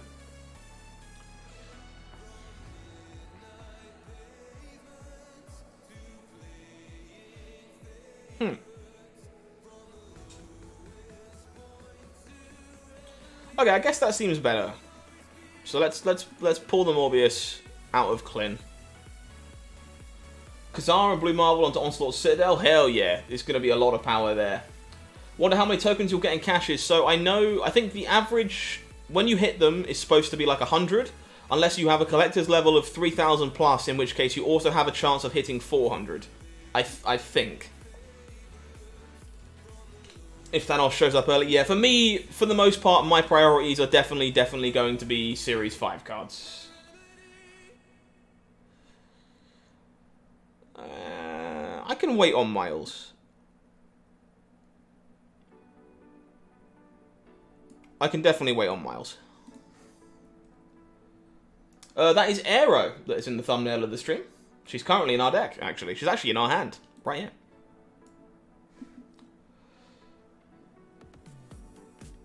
Hope it's more. It would be nice if there was some variations of it too, for sure. Okay, so we move the torch. And then we play Doctor Strange.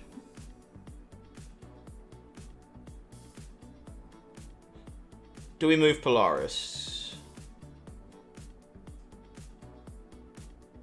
I think we move Polaris.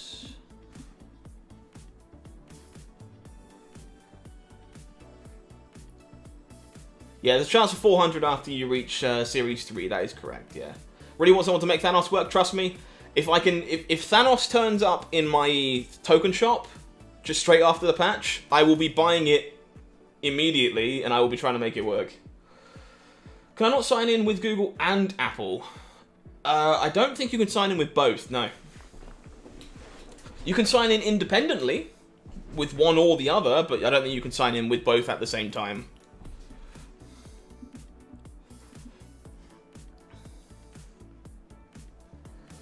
Opponent has made a rather large Venom, sure. I think we're still okay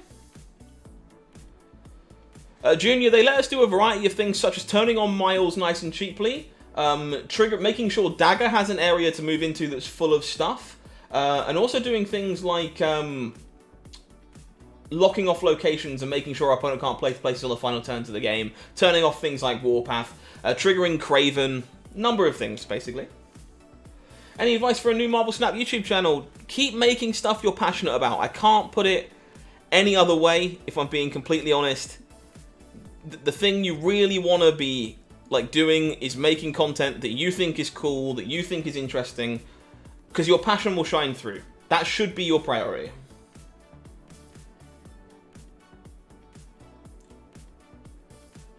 The Apple ID and Google ID generally are different accounts. But yeah, I believe they're different accounts and have to be, right?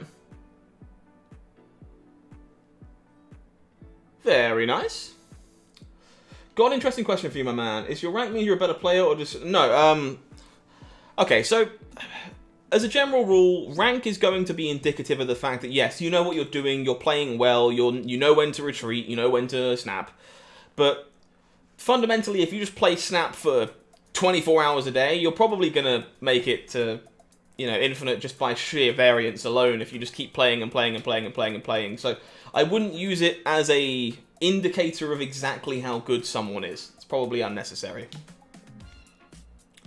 Cool, so we can go Human Torch into Craven, into Cloak, move the Torch.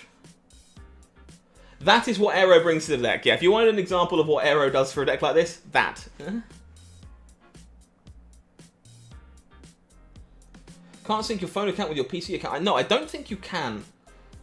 To my knowledge, I've not heard of anyone who's been able to do so. X Mansion here is a bit crap, but we don't really have a choice to put to play into it here. You'd add Kingpin to this deck? I think that's a slightly different deck. You probably want to be playing more ways to move your opponent's stuff if you're playing Kingpin than just like 3 cards, but maybe. Ugh. Attilan is not great either here, honestly.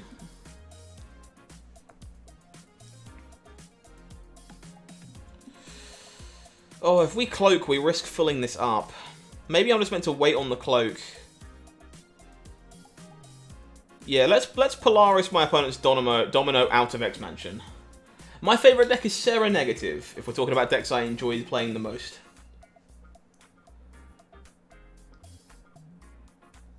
Rank is being good at snapping and retreating. Yeah, for sure, 100%.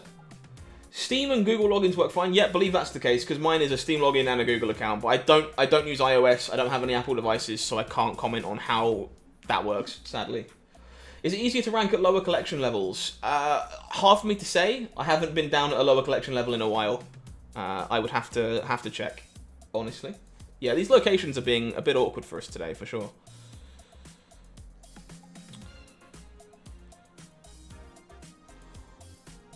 Any reason for us to move Polaris around? I guess we move Polaris mid. No, that seems pretty bad. Alright, let's move Polaris over.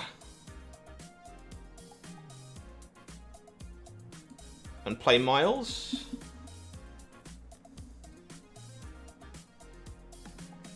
Fellow Urza player here, welcome, welcome. I also like drawing cards, as you might be able to imagine.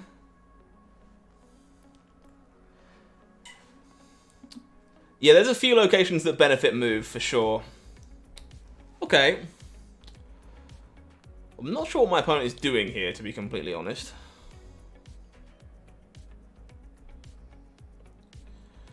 I guess we'll go Aero mid, try and score some points on Craven. Unfortunately, no dice.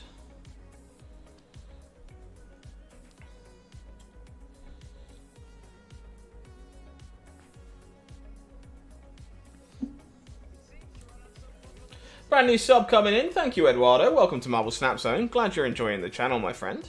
Welcome, welcome. More subs coming in. Sean, thank you for the brand new sub. Appreciate you.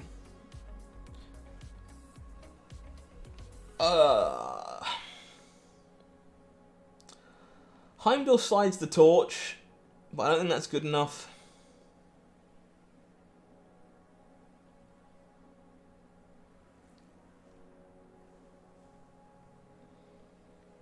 I think we have to Magneto here and cross our fingers.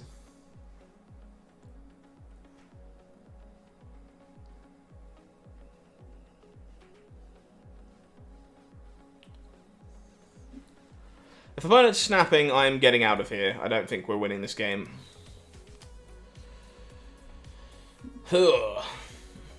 This one's definitely been an interesting learning curve. Like, I think it's important, folks, for sure. Like, when you're playing games like Marvel Snap, if what you're looking to do is to get better, you should definitely spend some time playing decks that you know you aren't very good with, to try and get an understanding of how they work and try and learn to play them better and how to play against them better, because that's how you improve, even if it ends up costing you a chunk of cubes in the here and now. And that's kind of what I'm doing with Move today, is like, I want to get better at playing this deck, so I'm going to make sure I play some games with it. Sam Poston, thank you for the brand new subscription, my friend. Welcome to Marvel Snap Zone. These locations have kind of sucked. We can sneak our way into Death's Domain, though, so I guess that's probably what we're going to be trying to do. I missed that sub, unfortunately, just now, but thank you, whoever it was. Appreciate you. Welcome to the channel. Opponent with a lizard.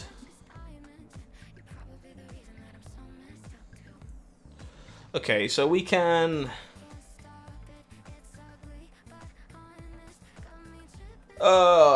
wow.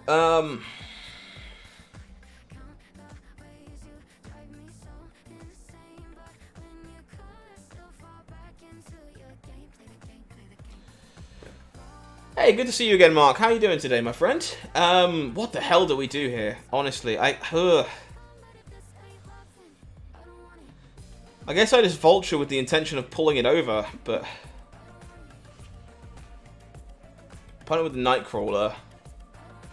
Yeah, these locations have not been good for move, huh? Yeah, Air or Magneto into Death's Domain could be strong if we have priority. But we need to have priority first.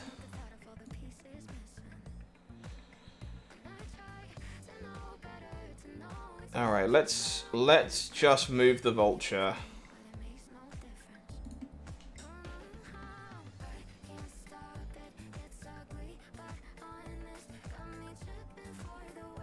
Oh, you're right. Yeah. That will not be helping us out. 100%. Chat is correct.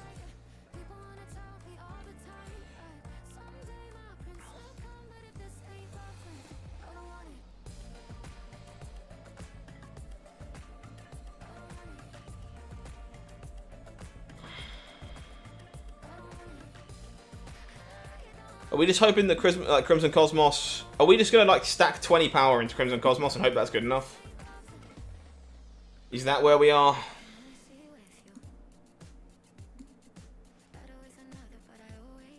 Yeah, Fist Tower will work, obviously. I'm just being stupid.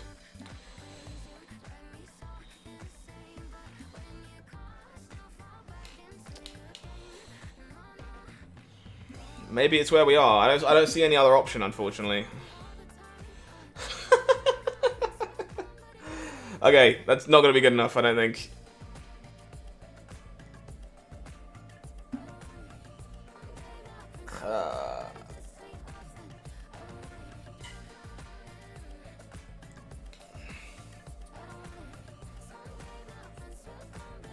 Do we have any way out of this? Not that I can see currently.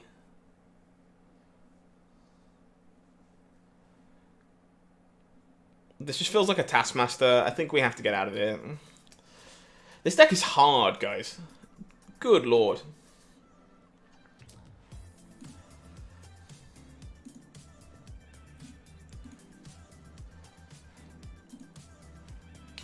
I am not good with move. To be fair, our location variance has kind of sucked as well. But it is what it is. Okay, hold the Iron Fist here, I think, until we have something worth moving. Our hand doesn't really let us do much at the moment. We draw Dagger. That's probably good enough. Kappa, that is, yeah, that list has been played before. Not necessarily by me, but I have definitely seen it around a fair bit.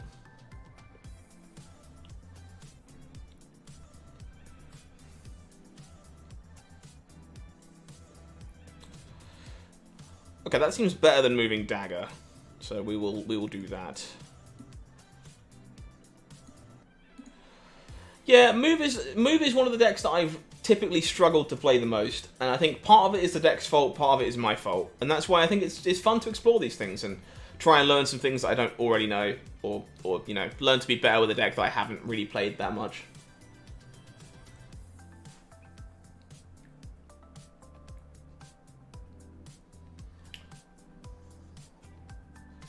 Yeah, Iron Fist into Dagger can do some nasty, nasty things. It really can.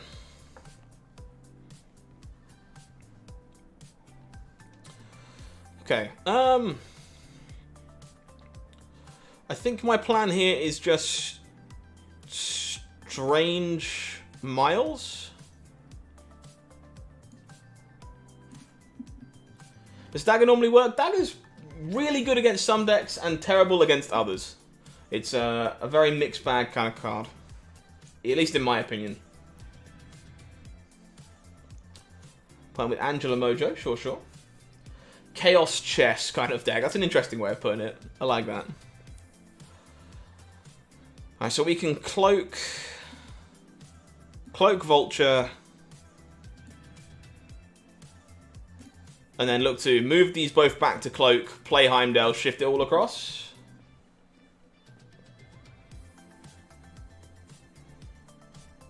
Magic, okay.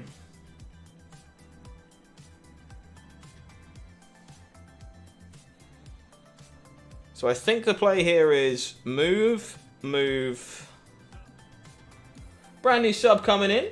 Andre, thank you very much for the subscription. I appreciate you. Welcome to Marvel Snap Zone. Heimdall Slide.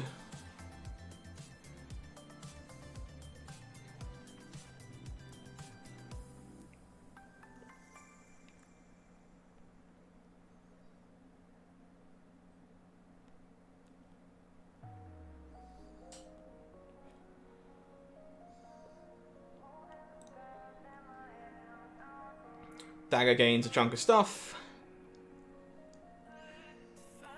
54 in the middle is not bad though, I'll be honest. And then we should be good here if we just arrow, right? So we just arrow to make sure our opponent has to play over on the right here. And we should be good.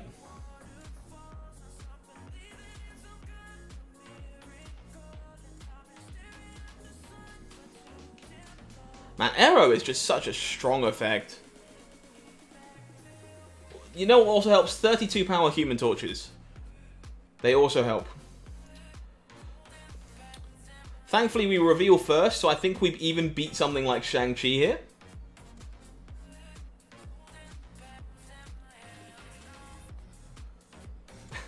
To quote Spaceballs, that's a good quote. Don't see too many Spaceballs quotes these days. Love it. Opponent wondering if their turn is going to be good enough. Let's find out if we're wrong and Aero is not good enough here. They're out. They don't want to lose 8 cubes to us. That was a pretty good showing.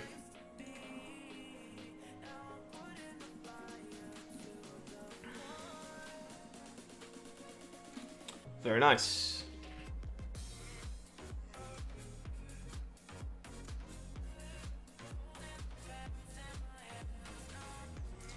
Thanks everyone who's hanging out, by the way. Pleasure to have you here tonight. Welcome on into the live streams here over at Marvel Snap Zone. It's been my pleasure to be your host. I'm HowlingMines. Hopefully you're having a lovely night here, enjoying the stream with me. If there's anything I can do for you, you've got any questions, concerns, feedback about Marvel Snap Zone, just let me know. I'll do everything I can to help you out and make sure you're enjoying the show this evening. All I ask is if you are doing exactly that, please consider subscribing to the channel here over at Marvel Snap Zone. We're putting out content 7 days a week right now, and I would love to see you for all of it. That would be great. No really good play here early, unfortunately. Just going to keep these cheap moving cards in my hand, looking for something to shuffle around. Very nice, Duke. Free to play is definitely an option with Marvel Snap. People need to realise that. I'm going to be a little cheeky. I'm going to try and move this Bucky Barnes. Is that worth doing? I guess this is going to be really funny if I move this thing across and my opponent tries to kill it, because then the thing they're playing to try and kill it... Oh no, they have priority, it doesn't matter. That's a shame. It's a shame it's on the right as well. I can't even Iron Fist anything over. I think we are just playing Polaris either way here.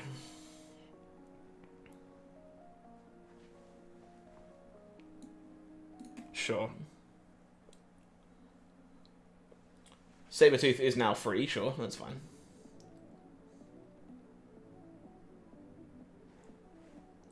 All the good quotes coming out in chat. Have I seen the Spider-Man symbiote variant, the black one? I have seen most variants, and I believe I've seen that one as well. Yeah, the 1200 gold variants being super rare kind of speak for themselves. They are obviously very, very nice. Our draw here has been kind of non-functional. Ugh.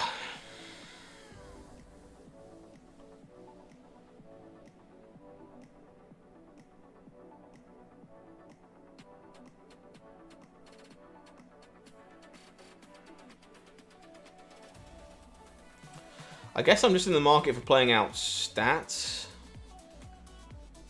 Ah. This is pretty crappy. Don't spend much other than the season's passes. You will push yourself into sharky waters for sure. Like, spend what you're comfortable fit with, folks. Just like any other gacha game. Just don't go accidentally spending way more money than you have. It is very easy to do. The Symbiote Cosmo, that one's really nice. I don't have that one myself, unfortunately.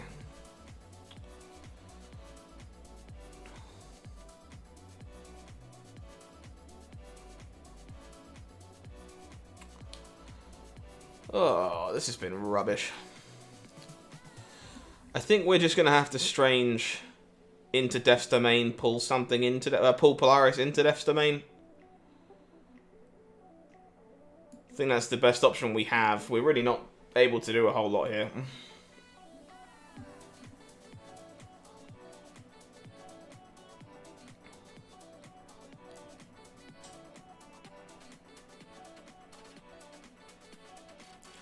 Playing with the White Queen, there was still one of our 6s.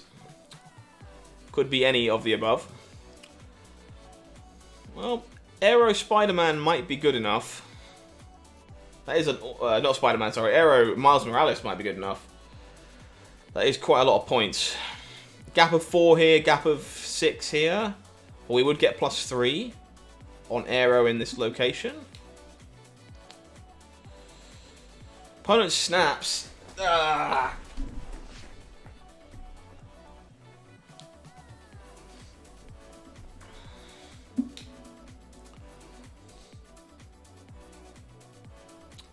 Can we do enough here?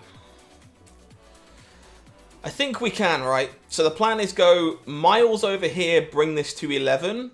Aero mid, opponent has to play mid. Or I can Aero and make sure this happens. This seems better. Let's do this.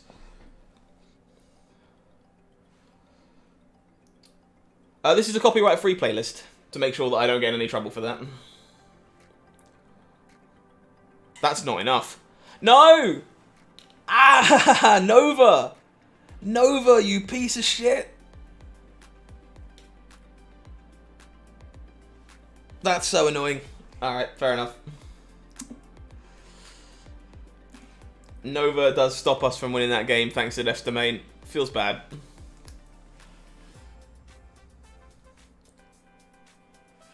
I understand the pain, feel rush, but for the most part, the free-to-play experience for Marvel Snap has been pretty generous. I think you can... there are a number of players who reach out to us, post deck lists, that kind of stuff, who are quite happily making Infinite and stuff on free-to-play accounts, so I don't think it's too bad from where I'm at. I mean, I've literally spent $30 total on Marvel Snap, and it's my job. Like...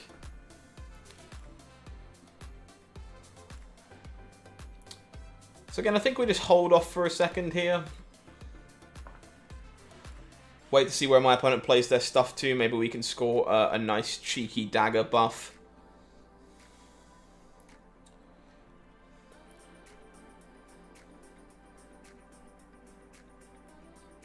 So I think we just want to score the guaranteed move on Vulture. So I'm going to go dagger into Iron Fist, make sure I can move Vulture next turn. Brand new sub coming in from Martin. Thank you very much. Welcome to the channel. Thank you for enjoying our content here at Marvel Snap Zone.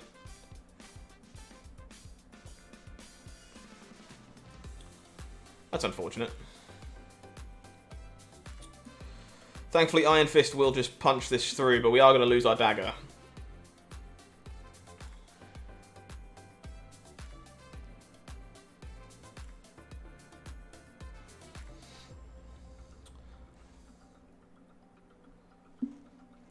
Yeah, again, I can only really speak from my own experience and what I've heard from other players. I think hiding Polaris in the Dark Dimension here could actually be pretty good. Gonna do that. You know, I can only go by what I hear from Osmosis and my own experiences, but I've definitely played games with much, much worse free-to-play experiences, so I'm not too critical.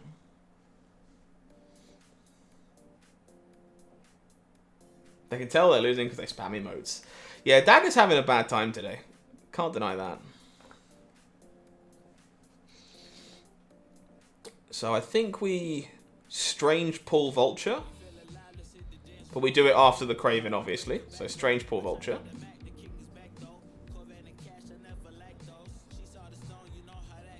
That vision is exceptionally annoying, actually.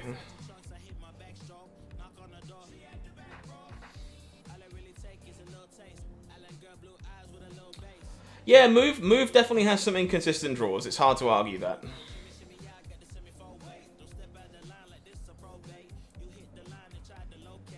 Okay, I think we are just magnetoing left and hoping this is good. Oh.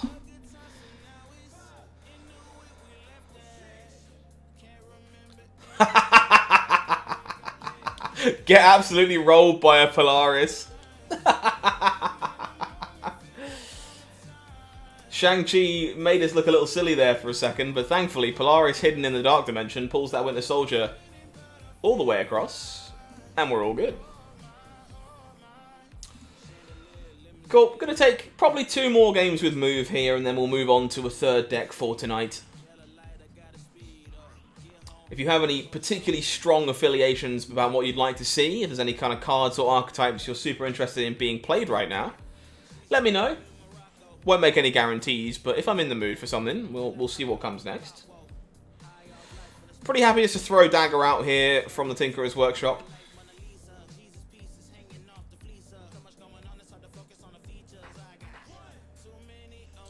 Squirrel Girl, okay. So this is Patriot, I imagine? Feel the rush. If you want to spend any money at all on Marvel Snap, the best thing you can do is spend your money on the Season Pass. Let's get our Human Torch into the Sanctum Sanctorium.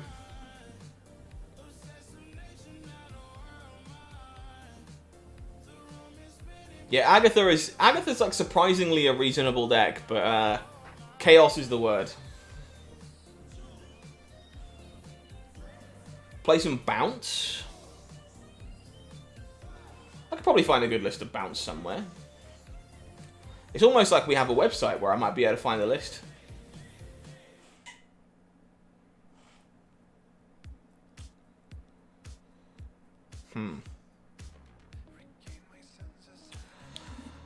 This is not great.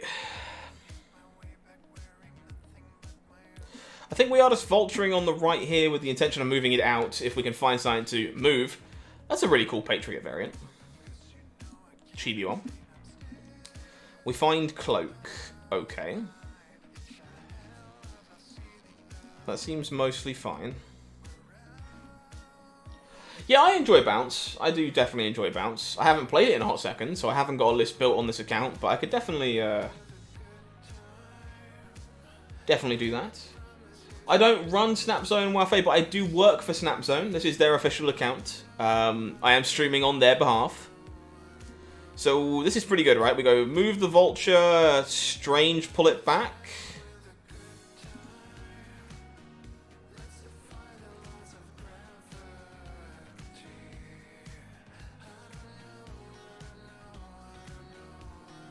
Yoink. Adds plenty of juice to the Nexus. Excuse me. And then I think Magneto should be good enough.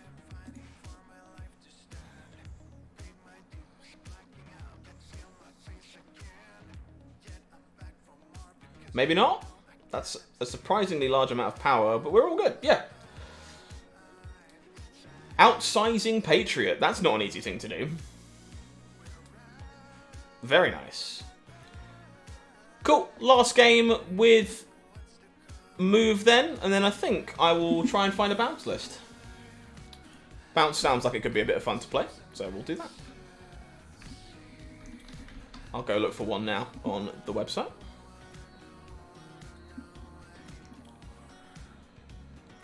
We lose our Cloak to Sokovia. That's kind of rough. Again, gonna hold this Iron Fist until we have something to do with it. So we are lagging up just a little bit. Sorry about that. Yes, we do have a Bounce list on the tier list. I'll probably just export that. Seems reasonable. So, let us move... I don't really want to play Craven into Lekuguela. Fairly sure we're just going to stick it on the end here. The Scorpion voice line of Get Over Here. That would be pretty sweet, actually. It would be quite the crossover.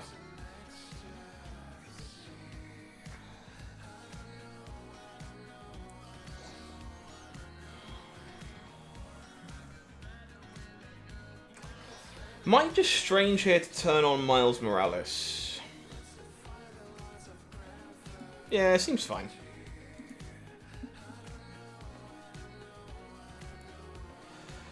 Oh, he says before Cosmo ruins his dreams.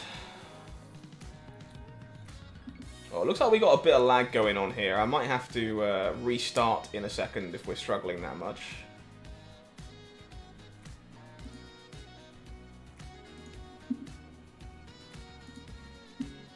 Apologies for the lag, folks. Hopefully we're okay in a minute.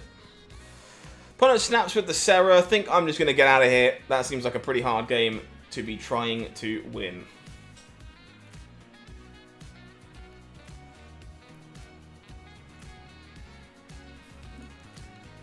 Feels bad, man. Alrighty, let's play some Bounce. Bounce is going to be a slightly different change of pace. I probably have to start deleting some of these decks, or I'm going to be struggling to click them on desktop, unfortunately. Let me get rid of Patriot for now. Well, I might struggle to click. So, paste. Paste now. This is not move, this is bounce. Cool, so this is our current bounce list featured over on Marvel Snap Zone's tier list. So, as I say, been a hot second since I've played this one, but this archetype is really, really fun. If you're not familiar with it, it's called Bounce for two reasons. It's based around two cards. They are Beast. Beast here is going to let you return all other cards at the location to your hand. They will cost one less when you do so you can pick up everything and reuse it to the best of your ability. Falcon is very much the similar. Returns all one-cost cards you have in play to your hand to be able to play them again, do the thing again. So, how are we looking to abuse that? Well, we have cards like Bishop and the Collector here that are going to be able to let us play out as many cards as possible, bring them all back to our hand, and they'll both keep growing and growing and growing and growing and growing. We're also playing tons of one-cost cards that happen to have really good on-reveal effects. Things like the Hood, making us more and more demons every time we pick him up and replay him. We've got things like Agent 13, generating us random cards in hand and growing our collector in the process. Things like Iceman, keep freezing our opponent's cards, doing all that kind of wondrous stuff that you expect from a card like that. Even things like Iron Fist to give you some flexibility to move around, Quinjet to make cards you generate cheaper, and all in all, just looking to abuse this entire package to make very large Angelas, Collectors, and Bishops, and having America Chavez as that final punch on the end. Ladies and gents, just before we start playing games with this deck, I'm going to do a real quick bathroom break, so bear with me 2 seconds. I will be right back, don't go anywhere, and hopefully I'll see you for some bounce gameplay in just a sec.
Perfect. My apologies for that. I am, after all, human. Unfortunately, I can't hold it in forever. So let me just grab a screenshot of this one to make sure that it will be accurate during our gameplay, and then we will get ourselves underway. Perfect. Nice stuff. Okay, just going to switch this deck list over.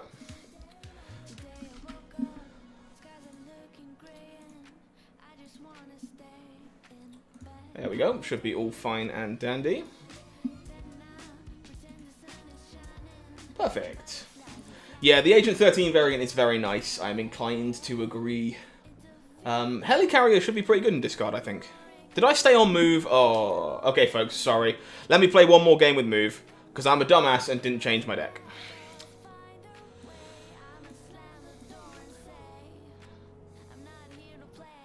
I apologise. I didn't click the last button. Is there a pool 2 deck you can put Sarah in? Honestly, Sarah is so good of a card. Probably just, like, yes. It's hard to say that you'll be too far wrong putting it in too many things. No, I'm still on move. Yeah, it's my own fault. I just forgot to change deck, so we'll jam this one real quick one more time. Forgive me for being so silly. Strange is pretty good here, right? We'll just move Torch over.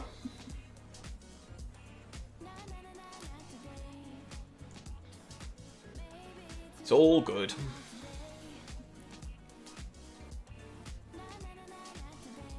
Oh, I guess that doesn't work. The more you know. And then we go Cloak into Miles.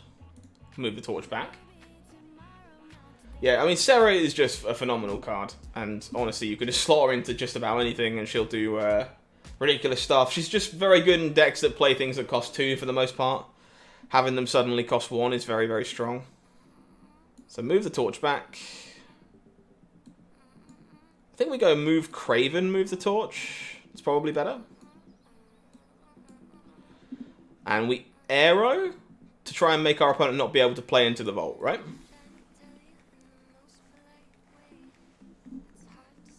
Yeah, 4 cost cards also very, very good with Sarah because she lets you play 2 of them on turn 6 as well. Very good suggestion. Big agree.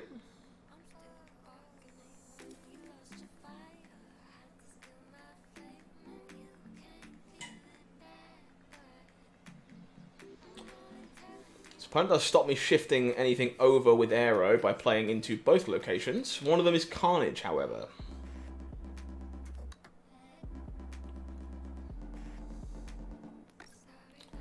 Wolverine does flip back mid where they wanted it. So I think we are just going to be going...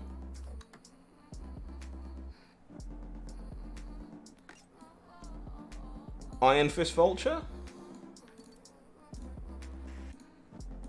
Gives us 10 power on the side. Opponent agrees that they are not winning that game. Okay. Well, move accidentally picks us up an extra cube for our hassle, because I forgot to change my deck, but we will now be playing some bounce. I am a professional, I promise. Bounce we go.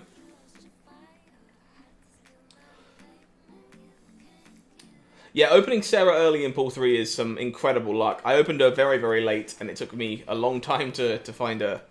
I was very, very sad. So pretty happy just to play out Korg here, I think. Yeah, pretty happy to do this.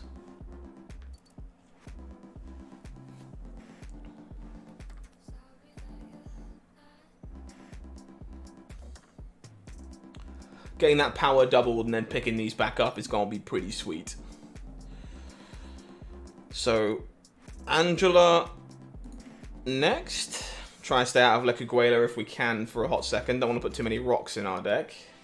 Looking for Beast or Falcon, please.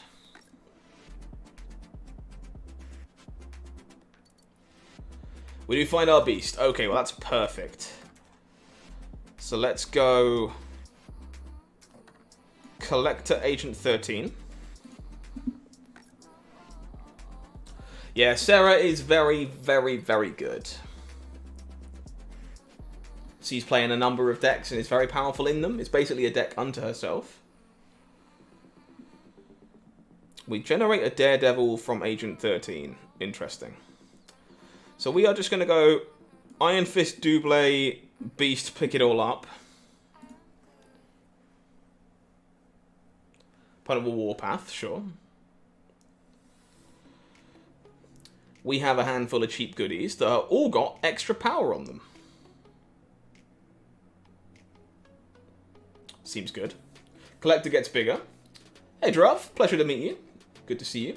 Iron Fist just for Angela. There's some other synergies in this deck as well, where Iron Fist will let you sneak into locations like Death's Domain that you wouldn't necessarily be able to sneak into, with a unit a little bit bigger than something like Nightcrawler. It lets you do it multiple times as well. So at the moment, it's currently our preferred option over Nightcrawler, just because it plays a bit better as a on reveal than Nightcrawler does.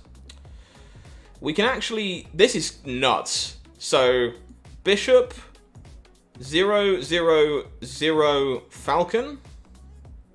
Okay, this is crazy. No, why did I snap? I mean, I know why I snapped, but opponent wouldn't let me do the cool thing, which is rude.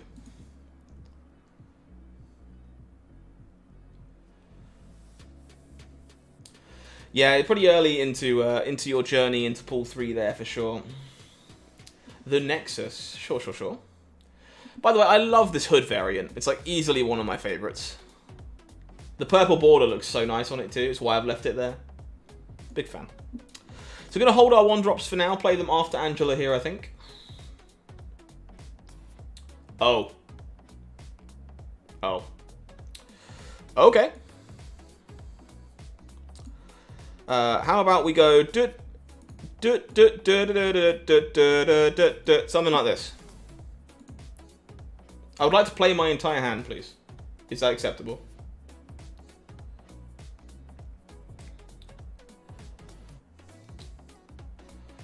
Hood will make me a demon. Core will chuck a rock in there somewhere.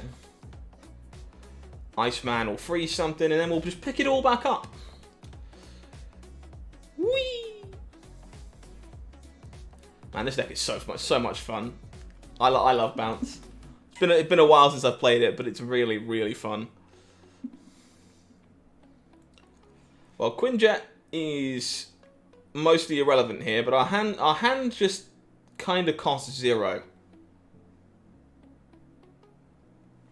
Yeah, this deck is sweet and takes a little bit of putting together, but to be fair, it's a little lighter on pool 3 cards than some other decks. I think there's only 3 or 4. Maybe 4. Can't remember where Quinjet is. I'd really like another payoff before I expend my hand in its entirety again. So I'm going to start stacking a location to bounce if I draw Beast. But I think I'm going to hold these for now.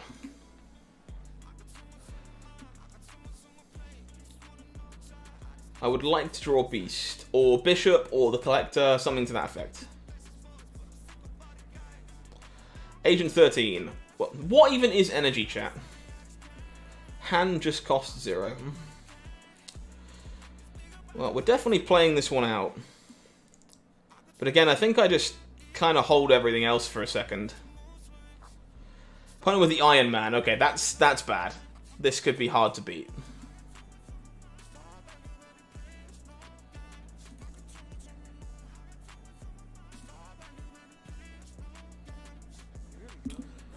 We find Bishop. Ooh, brand new subscriber, John. Thank you very much. Welcome on into Marvel Snap Zone. Pleasure to have you here. Even more new subs coming in. Feel the rush. Thank you. Welcome to Marvel Snap Zone. Glad you are enjoying the show tonight. Welcome, welcome.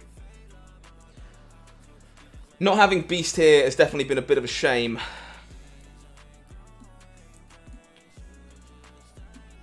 Demon. Icy. Ironheart? I guess we do this before the Icy.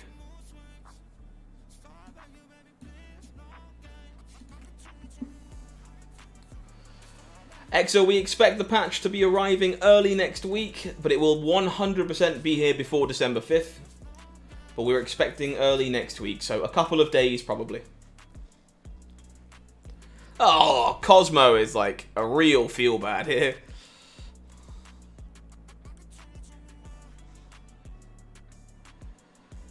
Demon Juice.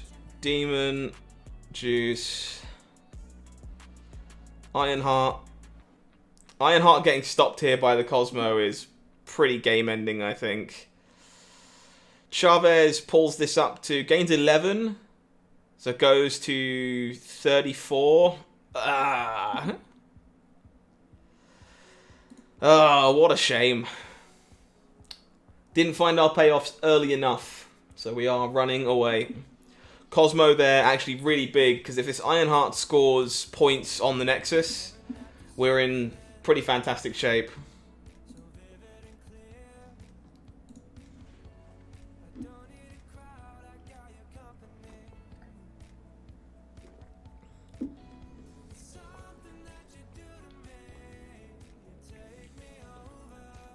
We do have a tweet from Ben Bro that suggests that it's early next week, Sean. So we are expecting it to be just a few days now, but obviously no guarantee of that. Comatage is a pretty good one for this deck. I would like to Iceman twice. Yeah, Cosmo is not the best card for bounce to be seeing. But you can maneuver your way around it. But it also can completely ruin you by turning off Beast or by turning off, like, you know, Falcon or whatever. Alrighty, Collector, do your thing. Get set up and ready to go. Opponent's Rocket Raccoon does not trigger because I did not play there. Very nice.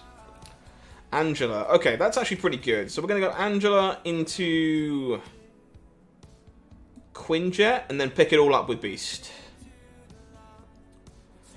Druv, my favourite card is probably Valkyrie, honestly. I'm really looking forward to jamming games with Valkyrie. I also think Super Skrull and the Helicarrier are two of my favourites as well.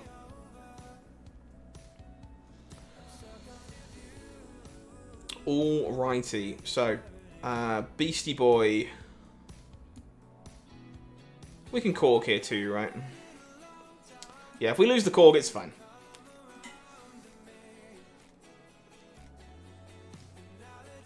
I think Valkyrie's really good, yeah. I do think it's genuinely going to be very, very strong.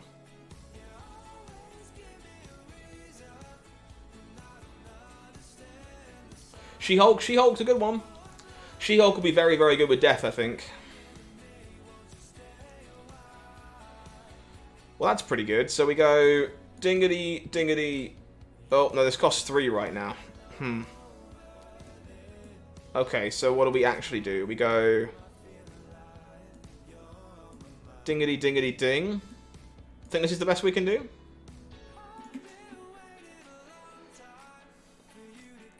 I think Helicarrier is actually going to be really solid in specifically Lockjaw Dracula, because either you get to discard it and fill your hand with stuff, or you get to flip it into play off of Lockjaw, and it's just got 10 power.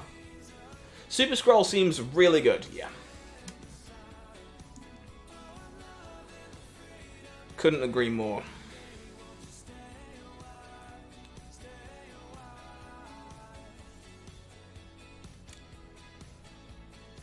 Opponent's out of here. All good. Yeah, Quinjet will make them cheaper, indeed.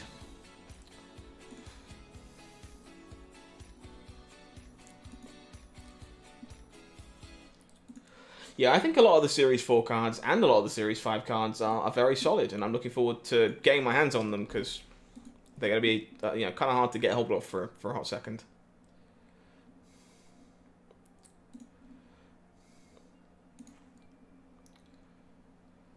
No, it copies them. It just copies them. This hand is pretty good. Okay, let us go Hood.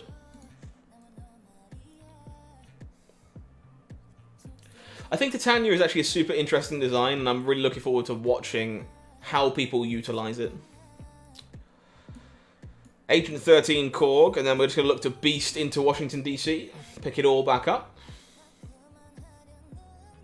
Looking for one of our big payoffs here.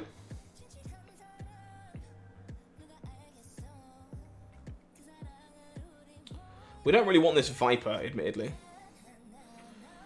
So we can ice our opponent and pick all this up.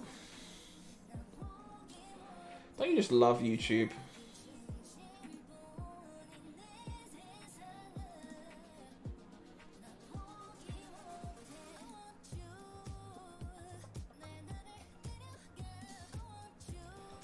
Yeah, the bot's doing its best, but unfortunately, their bots do their best to go around them too. There's only so much you can do. Absorbing Man is really sweet. Looking forward to trying that one out. Thankfully, we had priority here, so we didn't get completely blown out. So we're going to go Bishop into stuff, and then look to Falcon back the stuff.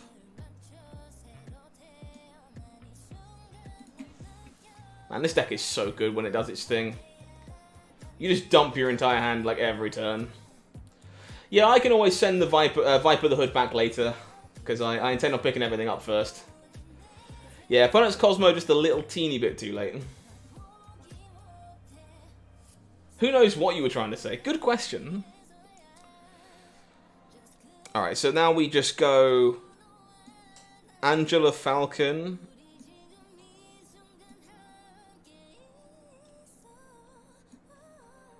Pick up a chunk of stuff.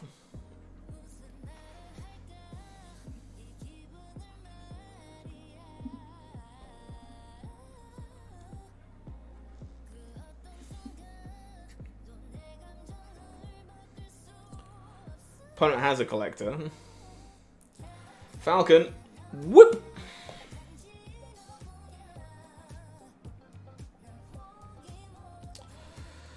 Alrighty, so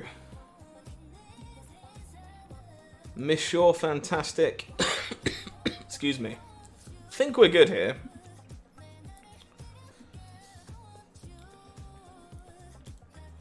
Demon.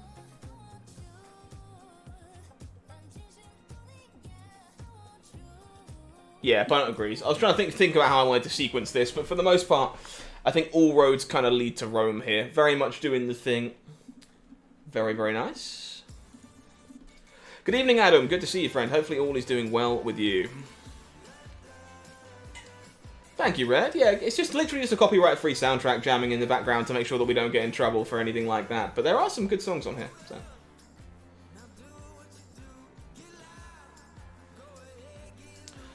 Subterranea is kind of crap, given that we don't have any bounce effect in our hand currently.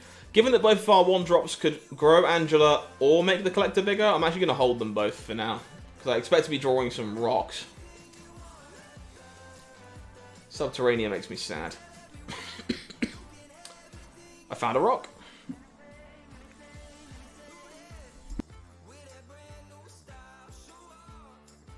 Excuse me, my apologies.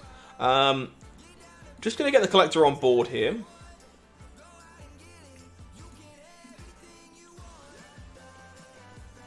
The K-pop one before this. So the song literally just before this. I can probably do that. Give me a second.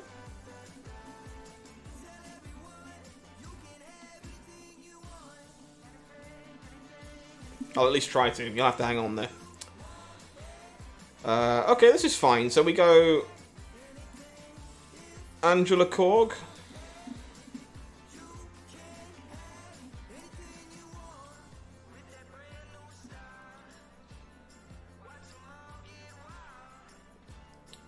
Oh, it looks like I might not be able to, unfortunately.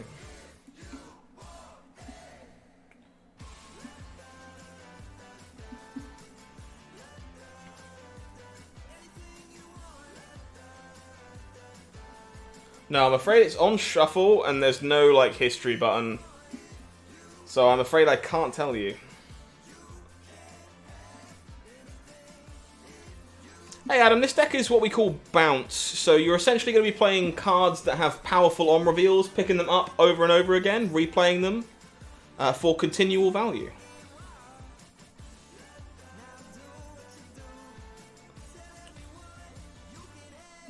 I think we just dump stuff middle here, hoping that we draw Beast or Falcon. Yeah, you feed the collector, Bishop, Angela, that kind of stuff. The Inked Angela, yeah, this is one of my favourite variants that I have currently from the split. I love this one. That's why I still play it. We do draw Falcon, okay.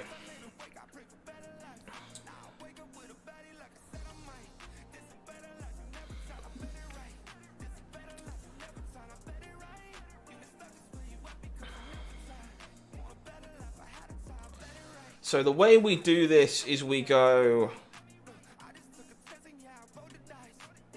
Demon, Rock, Falcon to grow the collector as big as possible, right? Yeah, Agent 13 made a beast, which is hilarious.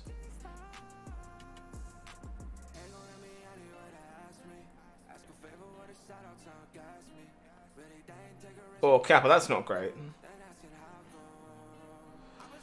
You really want the hood for this one, Adam, but you can definitely live without Quinjet, but the hood is quite important. You can probably live without it. You can play other one-cost cards with good on reveals, but it's definitely a big loss. Quinjet, you can probably just play any decent one-cost card. You'll be fine.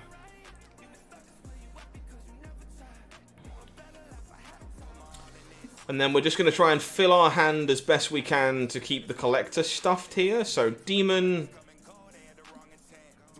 Agent 13. Do I risk the hood? I think we do. Opponent just moves and keeps their mana. Yeah, we should have retreated here. Should have just retreated here. We knew there was a sunspot. Opponent just loads the sunspot. Twas a bit silly. Yeah, hood is really, really good. Should have just retreated because there was a sunspot in the flooded area. My bad.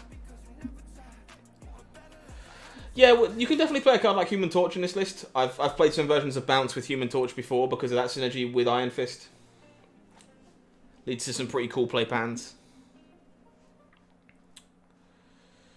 Okay.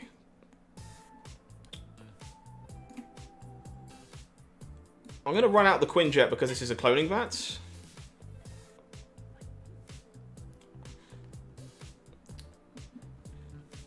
And then because it's a cloning Vats, I would like to start with the Collector.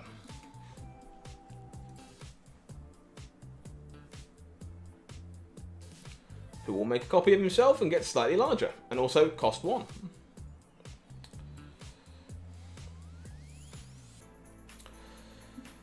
So we're then going to go...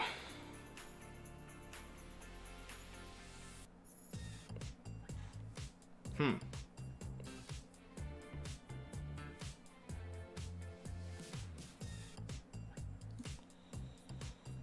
think I'm playing out Bishop this turn.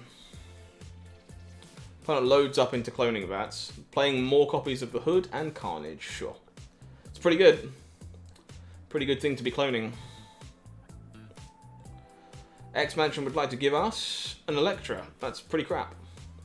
Gives the opponent an Apocalypse, which is pretty good. I don't think we're out of this just yet, but we are definitely in trouble.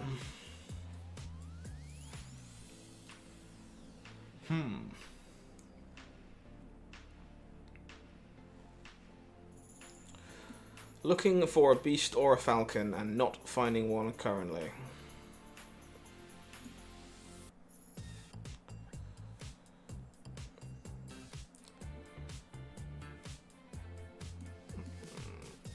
Two, three, 4 is the line, I think. Killmonger is actually completely fine. Opponent will start making more demons. What are my thoughts on Helicarrier? I think the card definitely has a place. I don't think it's going to be like defining for discard, but I do think it will indeed have a place. Unfortunately, we failed to find Beast or Falcon this game, which does make these games harder to win.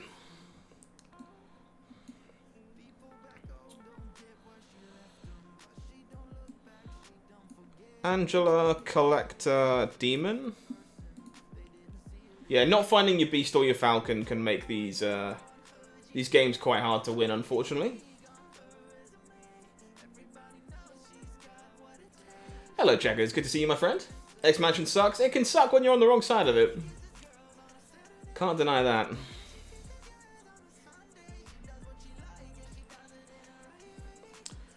And we draw America Chavez. So the best we can do is go...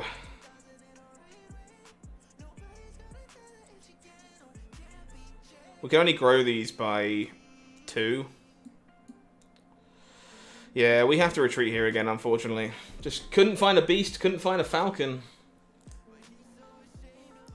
Makes it very hard to do what the deck is trying to do when you cannot find either. I find it kind of hard to aggressively snap with this deck. Maybe I'm just not being aggressive enough when I find my falcons and my beasts early. Maybe that's the problem. Dealing with a little teeny bit of lag. I do apologise, folks. Hopefully it will be okay in a little bit. We get a copy of Arnhem Zola. Fruity. Do I use specific programs for streaming or just the tools YouTube provides? I use OBS and everything you see on screen I've built inside of OBS. So just going to start on Iceman here. I'm going to try and look to find a payoff to go alongside these 1-drops. Release a card that brings the shield deck together? Maybe. Korg gets a little iced, unfortunately. We hit a collector. This is good. This is good. You like to see that. So we can put this mid for now.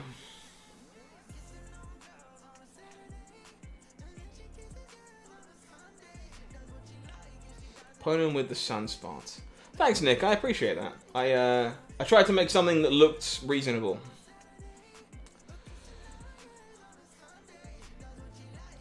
So the play here should be Angela, Agent 13. And then the play on turn 4 should be Korg, Falcon to pick up the 1s. Yeah, you might very well be right, Red. I'm not super familiar with playing Bounce, but we will see. We make a Shocker. Okay. So we now go Korg into Falcon. Pick up the 1s. Hopefully for you feel the rush, fingers crossed. I'll probably spend some time on the last day of the season grinding this account up. Probably.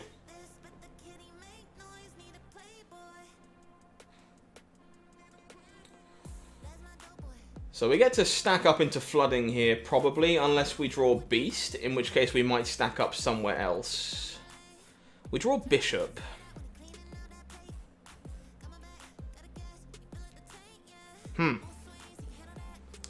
So no Beast, unfortunately.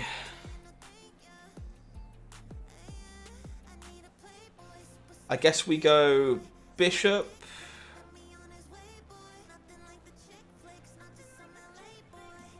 Quinjet, Agent 13. See if we can't grow Bishop large enough to take flooding.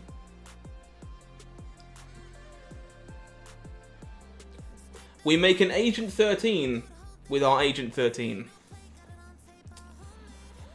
Oh, so we know our opponent has Zola.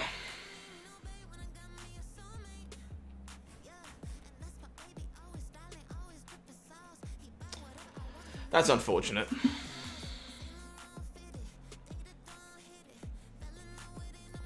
Because we would have to be 18 here.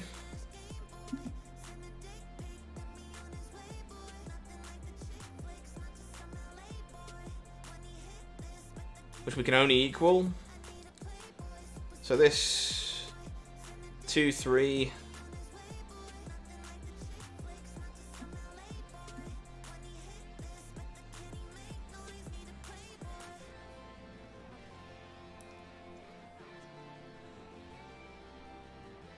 This isn't enough.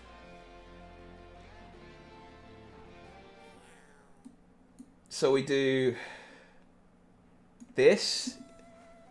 This is enough, right? This beats Zola.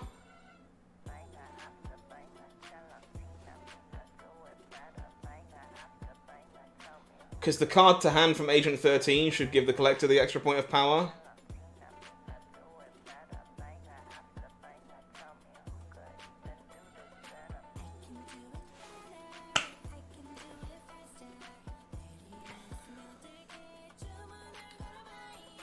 Got there.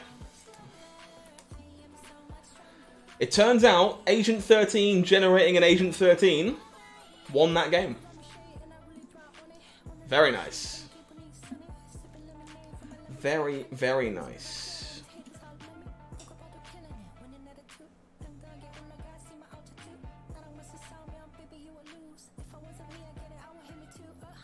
Perfect. Yeah, I can't argue with that one. That's pretty cool. Okay. Gonna hold this Iron Fist for now. Would rather use it to stack up on stuff and make some things bigger. Bar Sinister. Okay. Gonna play Angela into the Isle of Silence. Good chance we just slam the Bishop or Collector into Bar Sinister. Yeah, Agent 13 definitely saved the day there.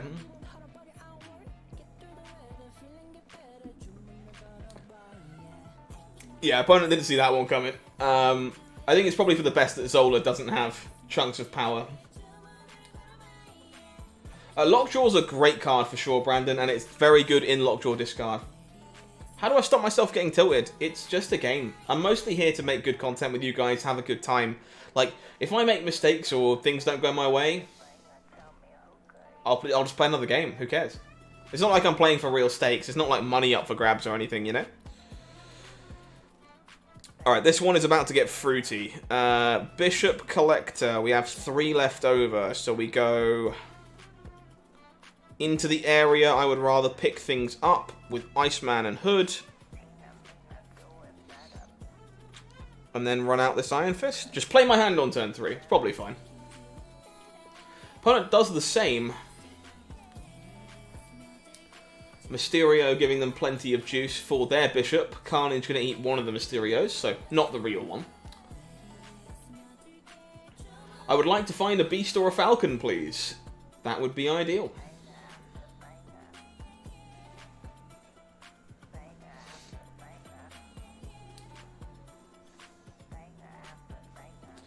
Perfect.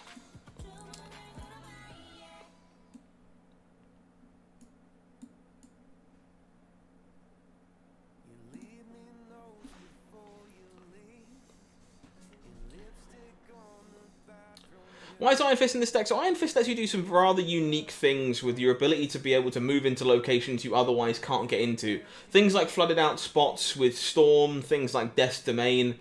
It gives you flexibility to move a larger unit into a location like that. And you can do it multiple times, unlike Nightcrawler, which you could only do once.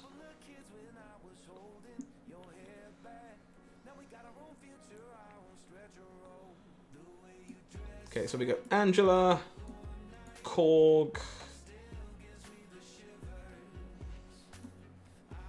Hood. Hold the Iceman for now.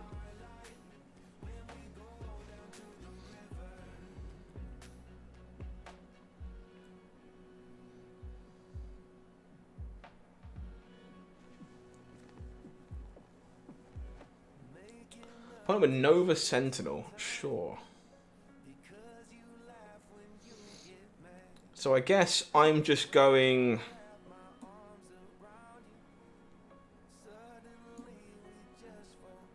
so okay, I can't beat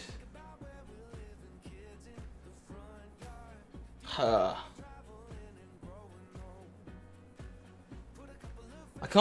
I have to guess where the Mysterio is, basically.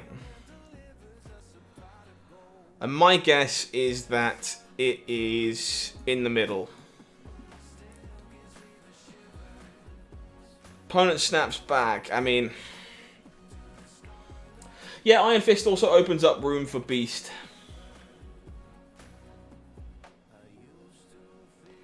If this is leader, we beat leader. Unless this is mid already. No, we still beat that. I think we're okay. Maybe I lose 8 cubes here, but I think we're alright.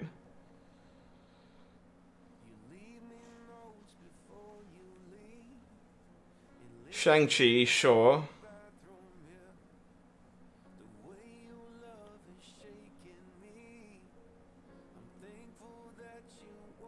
Ugh, guessed wrong. Guessed wrong. Yeah, unfortunately that one just came down to guessing where the real Mysterio was, and I was incorrect. What made me choose to stream on YouTube over Twitch?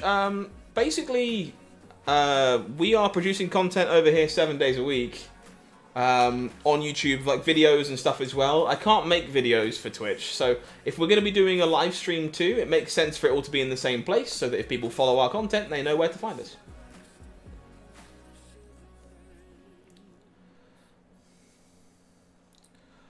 Speaking of which, folks, thank you for all the lovely subscriptions and stuff tonight. I appreciate it. Thank you for all your new subs. If you are enjoying the content here at Snapzone, it means a lot. Oh, that one leaves a real bad taste in my mouth. Had to guess where Mysterio was and guessed wrong.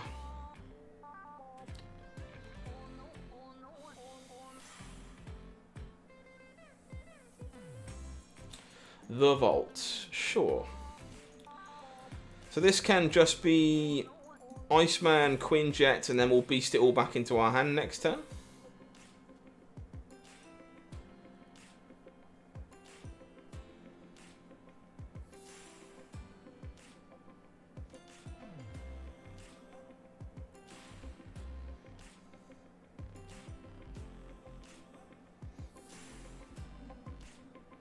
Whoa, that is...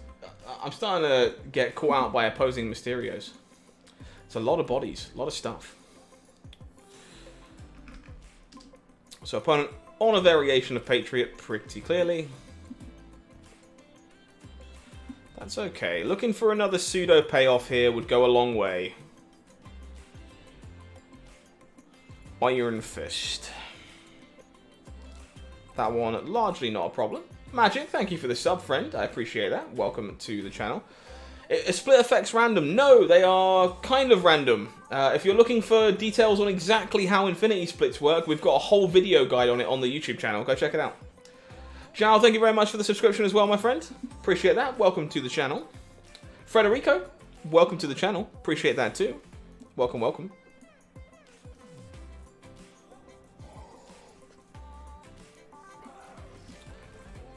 Nathan, welcome to the channel. Thank you for a brand new sub. Appreciate you.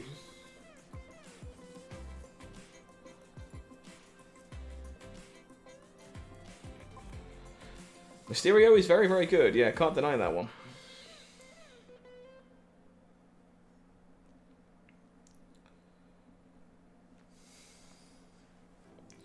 Yeah, Shocker and Patriot's pretty common.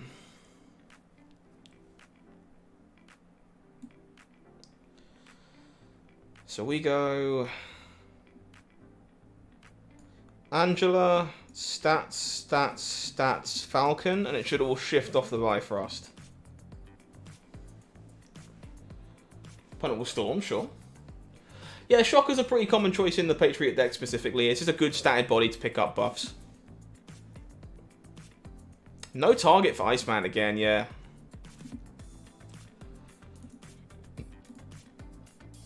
Must just be Ultron in hand, I guess.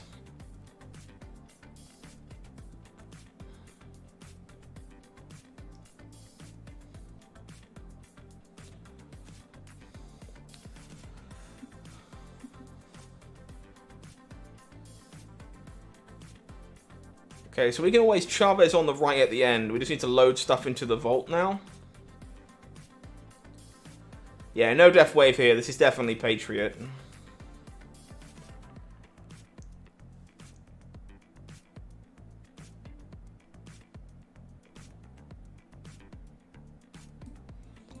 So if we go ding,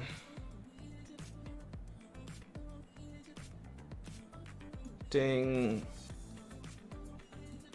ding, ding, ding.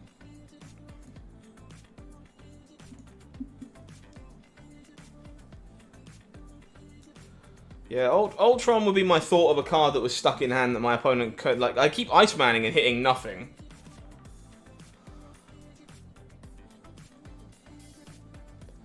Well, he's not going to be able to play anywhere because everything is locked up for him.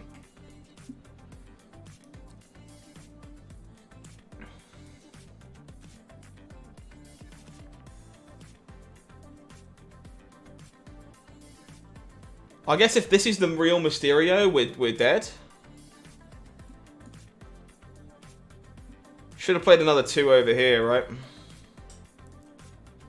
Should have played another 2 into the Bifrost, because if this is the real Mysterio in the Bifrost, we don't beat it.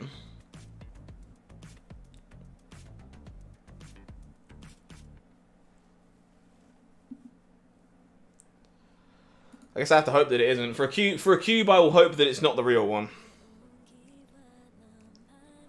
Nice. Nick, it's okay. Don't worry about it. You're welcome to chat. That's what the chat is there for. If other people want to chat, they can chat too. Very nice.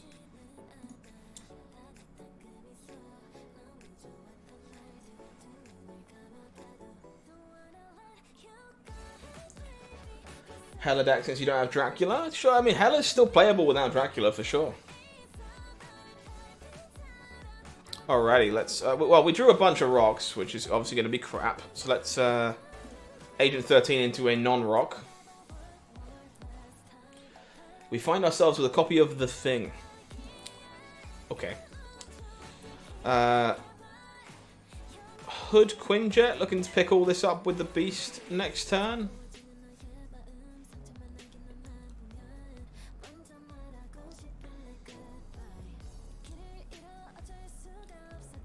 Carrying the conversation, yeah. It's certainly one way of putting it. Nothing wrong with that. So while the Quinjet is in play, do I want these rocks in play? The answer is probably no.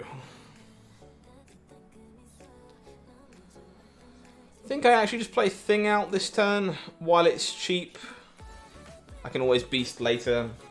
Hopefully if I draw like the Collector, for example, waiting on Beast is better.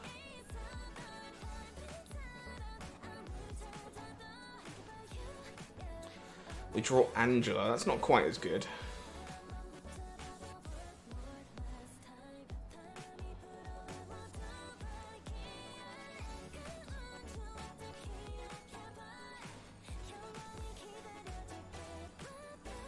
Need Hella for the Hella deck and Beast for the Beast deck. Does seem like a bit of a problem, I'll be honest.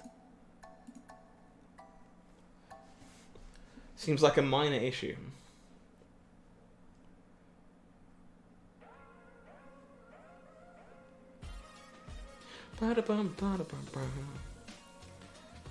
Not really finding a payoff for bouncing here. Nothing to grow, nothing to like abuse. Angela's like okay. Nick, funnily enough, where I started making my living when I started making content was in MTG, but my full name is Scott Mines. Mines is my surname, so when I was looking for an internet handle, being an MTG player, it kind of just made sense for me to go with HowlingMines.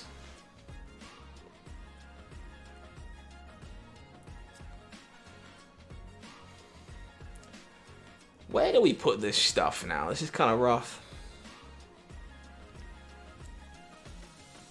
I think I'm just accepting that I'm losing mid. I'm actually going to fill it with stuff to make sure that I don't move the Thing there.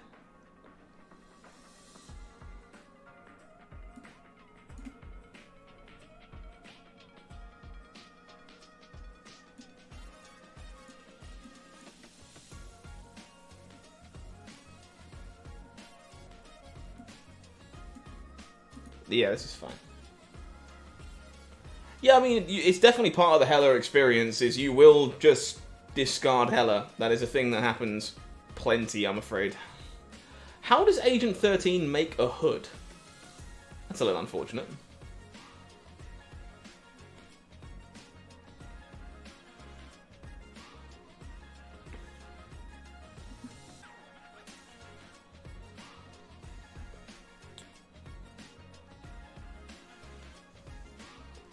I think 11 power on the right is our best bet here. Yeah, nothing's 100% for sure. Like, the beauty is there's plenty of different things to play in Marble Snap.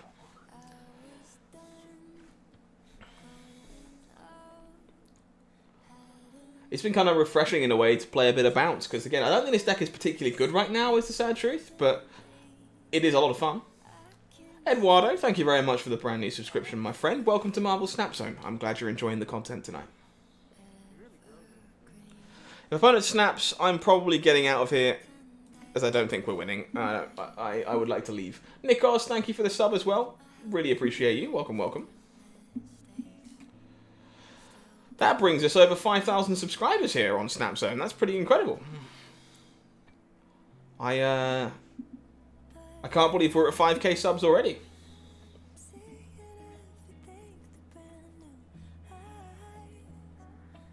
Yeah, Sean, you know what's up. They are both very fun to play, and when they work, they certainly work. That's it. Gonna wait to stack up on Angela here.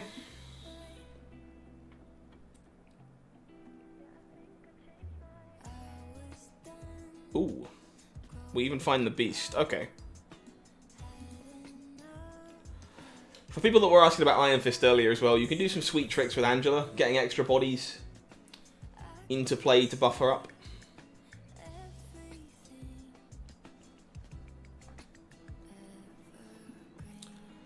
Shuri's Lab. Okay, well, sorry, Angela, but I would rather pick up all my double power 1-drops. Seems a little bit better. So let's vomit those over here. Yeah, Invisible Woman is definitely your best bet to keeping Hela safe, but even that's not foolproof with cards like Enchantress around. Wow, that is a gorgeous Quinjet. I wish I had mine split. Okie dokie. So we go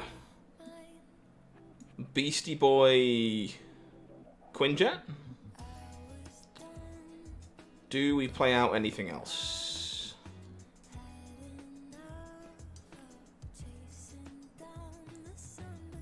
Probably not. We have to win both of these locations, I think, because we can't really play into Crimson Cosmos with this deck outside of America Chavez.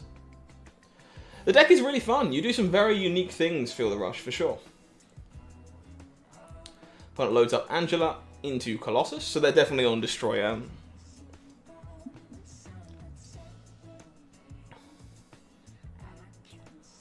So we find a Collector. That's not too bad. We can go Collector mid into Agent 13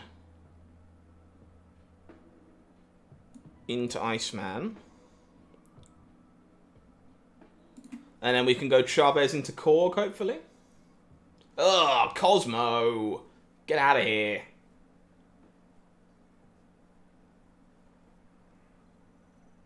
For sure, Sean. Like, you have to try things is the thing, right? Not everything is going to go to plan. It never does. So I think we're good here. Mostly. Chavez Korg should do it.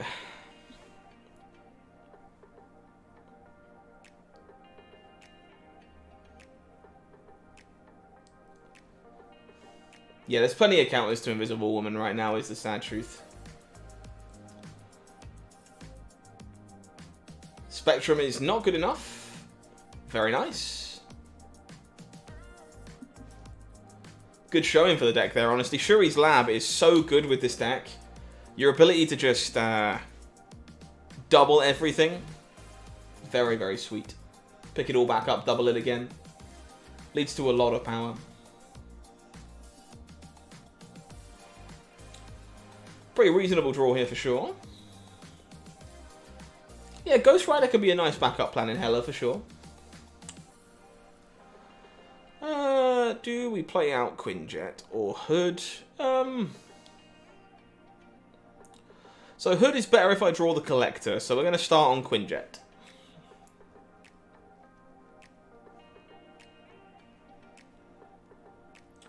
Sakar will pull the Hood into play anyway, so never mind.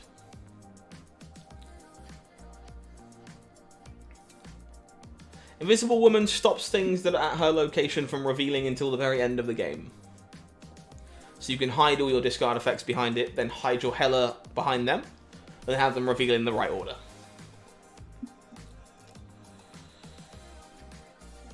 Okay.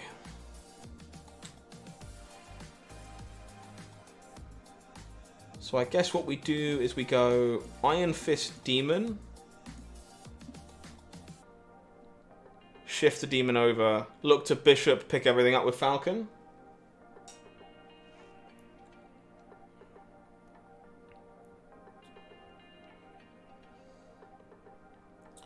Baxter Building is a sweet one. We are going to start on Bishop here, though.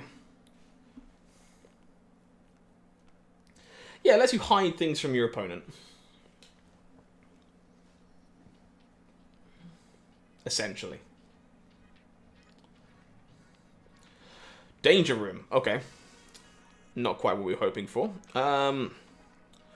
So we can go Agent 13 Falcon here. Do we just Falcon into the Danger Room to keep more space for Angela? No, we don't. I think we Falcon here, and except we're building Angela into Sakaar, it's probably fine. Agent 13 whips us up a Doctor Doom. Okay. That one's not embarrassing.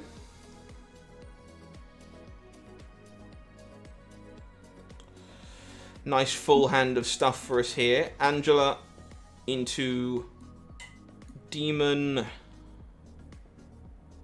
Agent 13. So I have to play Quinjet so that Doom costs 5. So this has to happen. If I play Quinjet, then it means the Demon costs 0. So I'm staying in through this snap, by the way.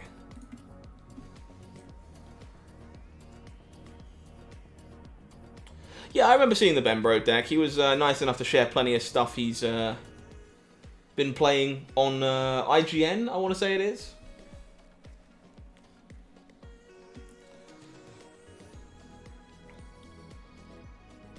Hood makes us another demon.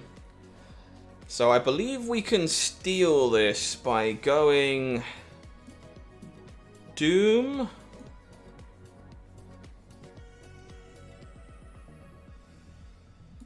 Demon, Agent 13. I think. Hey Kieran, hopefully all is well with you. Welcome, welcome. Hopefully you're doing well tonight. Folks, I've not asked you in a hot second, so apologies if the kind of stuff annoys you, but do me a favour, please. If you are enjoying the content tonight, I ask of you one thing that will cost you nothing.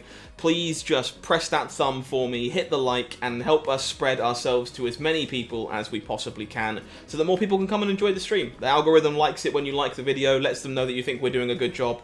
It means an awful lot. If you do want to support us in what we're doing, and kind of, you know, growing the channel, you can, of course, subscribe or become a member as well. Both go a very, very long way in helping us out. Yeah, you are right. Technically speaking, playing Doom into Sakaar does indeed score us some bonus points there, so we almost certainly should have done that, but thankfully not punished for our choice. Winning Baxter Building and Danger Room either way. Very nice. But yes, if you would you like yourself some cool emotes and a unique badge to use in the chat, by all means, feel free to become a member. There will be more perks coming shortly. But we appreciate all the love and all the support. It goes a long way in helping us keep growing over here. Will this work without the Hood and Beast? SJ, without the Hood, maybe. You could probably get away with playing another one-cost card that has a good on-reveal effect. But unfortunately, you really do need Beast. This deck really needs Beast and Falcon to be able to do its thing with any kind of consistency. So again, holding the 1-drops that are better with the Collector, in case we draw the Collector. So let's just go Iron Fist here. Opponent with the Nightcrawler.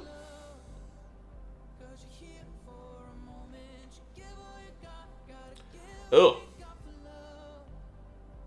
Well, Murder World, not exactly what we were hoping to see.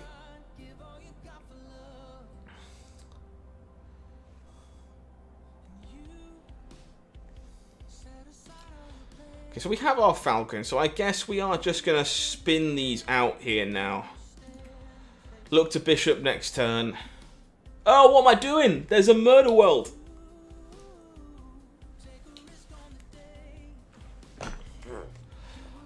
I lost my Hood. My Hood is gone. I don't get to pick up my Hood. Wait, no, we saved it. Elysium! Elysium bailed us out. We're fine.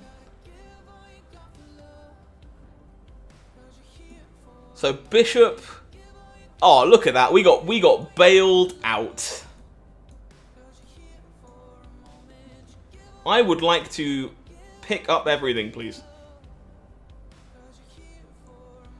Yeah, there's still plenty of good decks that can play with Collector, Falcon, Quinjet, those kind of things. No, opponent, don't run. What a shame. Is it a good idea to save your credits for the update? If you cannot increase yourself to above collector level 1000 or 3000 in time, yes. Save your credits until after the update.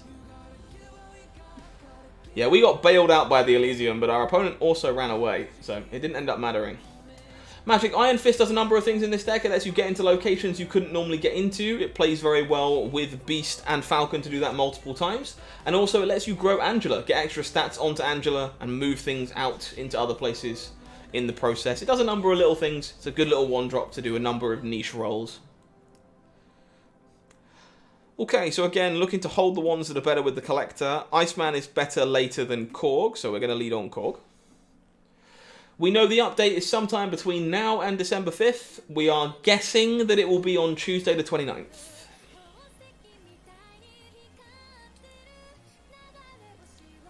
New York comes up Millhouse. This is all good. So I would rather rebuy the Hood and Iceman here. So those are going to be the ones that we play out.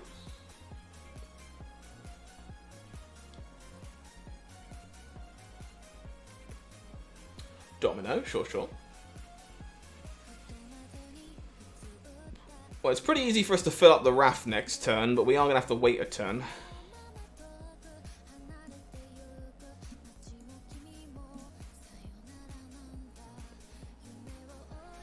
Yeah, best guesses are next Tuesday or next Thursday, and early next week makes me think Tuesday. No, 400 CL is not going to make it in time. Definitely not.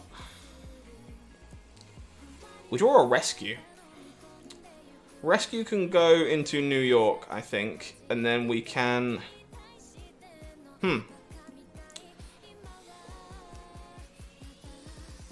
Maybe she goes into New York next turn and we can just fill from here. We go Demon...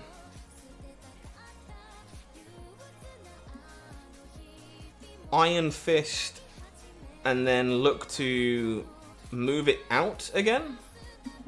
Seems good. Zola control, yeah. I've played a lot of Zola decks at this point. I really enjoy Zola. It's a lot of fun. Yeah, hopefully Tuesday. Fingers crossed. New appreciation for Iceman. Iceman's really good, especially when you keep doing it over and over and over again. It's very, very strong. Oh, we were hoping for Falcon. We failed to find it, but that's okay.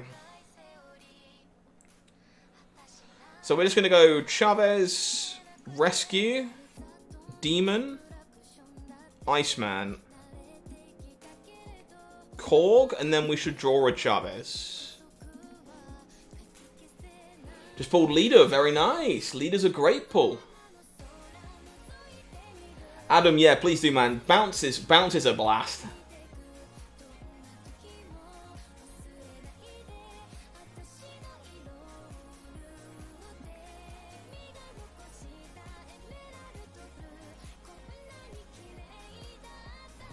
So we just go Chavez. We can actually lose this game because of New York.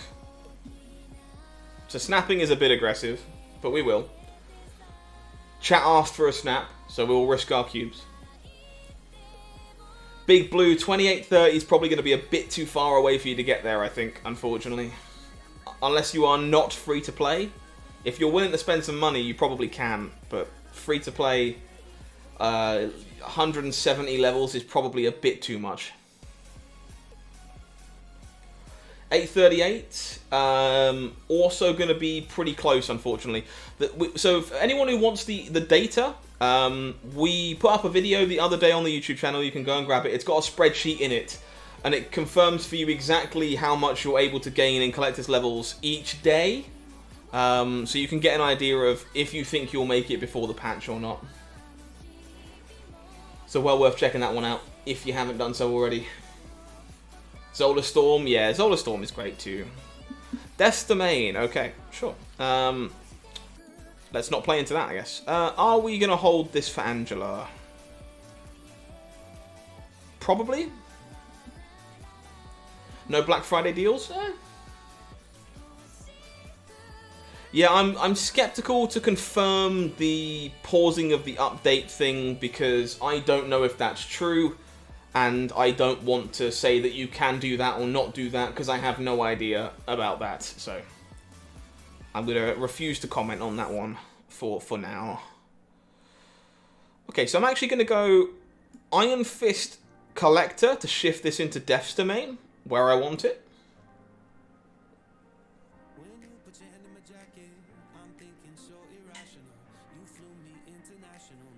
Perfect. 911. It's going to be close, Kieran. The only way, without doing the exact math for you, or knowing how much you play, or knowing if you're free to play, I can't be sure. But that sounds like it will be pretty close. Okay, let us go... Agent 13, Iceman, Falcon. Just going to snap here. We look like we're in pretty good shape to do all the things.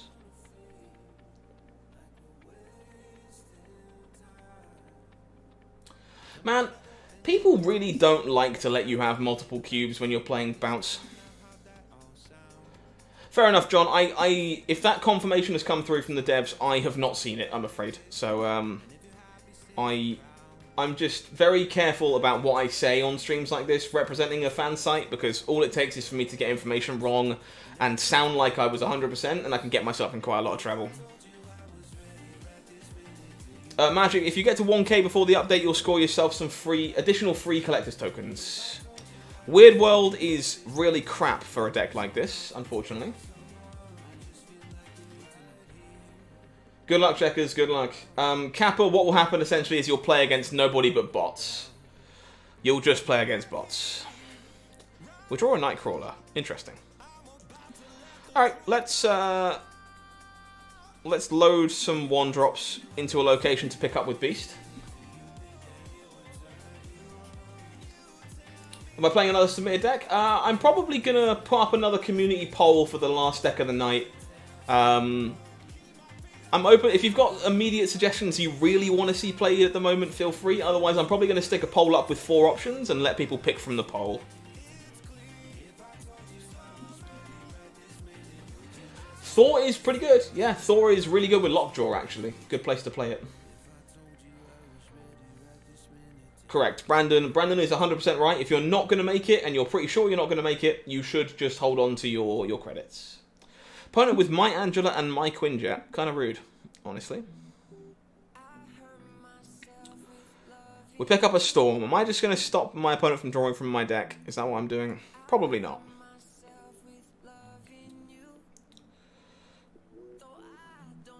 Let's go Demon, Nightcrawler, Beast. Pick these up. Lockjaw something. We could do some Lockjaw discard if people want to see Lockjaw discard. I enjoy that deck. That deck's really fun. Yes, Sean is correct. 3k at 500, 6k at 1,000, 12k at 3,000. Around 900, I would at least try to get to 1k. It's going to be tough. Jumping a full 100 is going to be tough. That's correct, Big Blue. Unfortunately, the only people that get tokens after the update are people that get to 500. How do I get words on my deck? You mean the screenshot? I just take snapshots of the deck I'm playing and put it in the bottom corner every single time I change my deck. Beast is a card that will return all other cards in your location to your hand and they cost 1 less. We drew an Infinite. Chat, I think I'm about to play an Infinite in Bounce. Yes, boosters are being replaced by tokens. That is correct.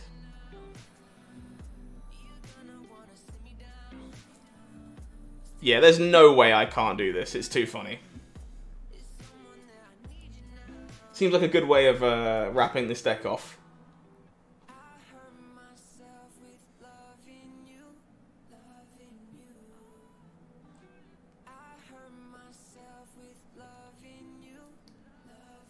Yeah, Beast and Falcon are the two cards this deck is very much built around, and you absolutely cannot play it without them, I'm afraid.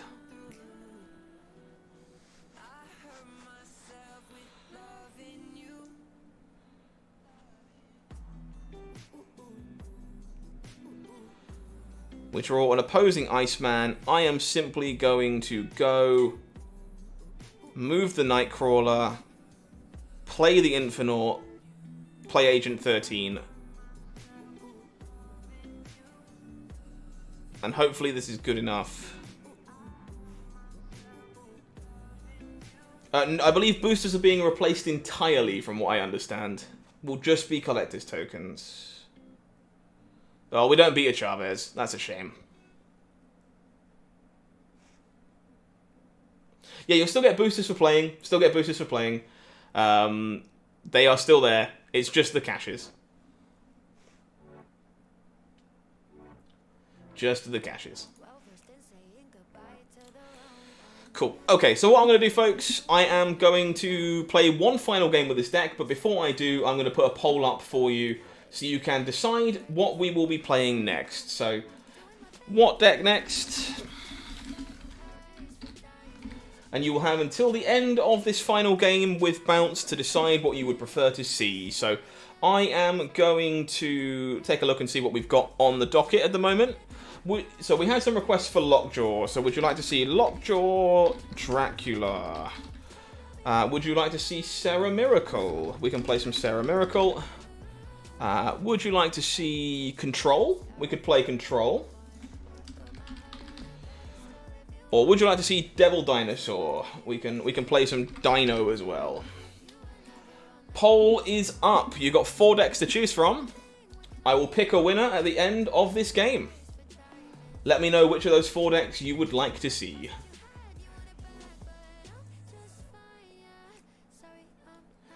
So should I not redeem boosters and wait for them to become token? Nope, that's not going to work, Ragnar. If you've got caches already, their contents are predetermined. They do not get selected when you open them. They are selected when you get them. 4 decks fired up for you there. Get those votes in if you've got a preference on what you want to see. Star and Angela here.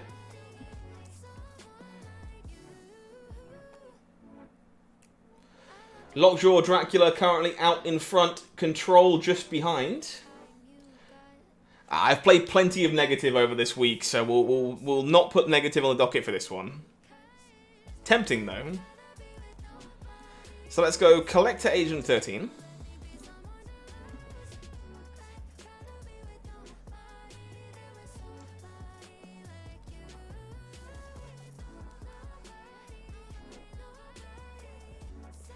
I need to switch back to the game overlay, by the way. Whoops. Under my name, it has words. What do you... I'm not sure what you mean, unfortunately.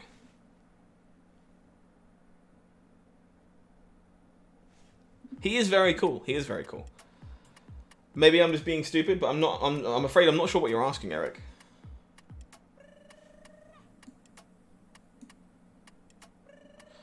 So we go Korg Beast here, I believe. Pick it all up.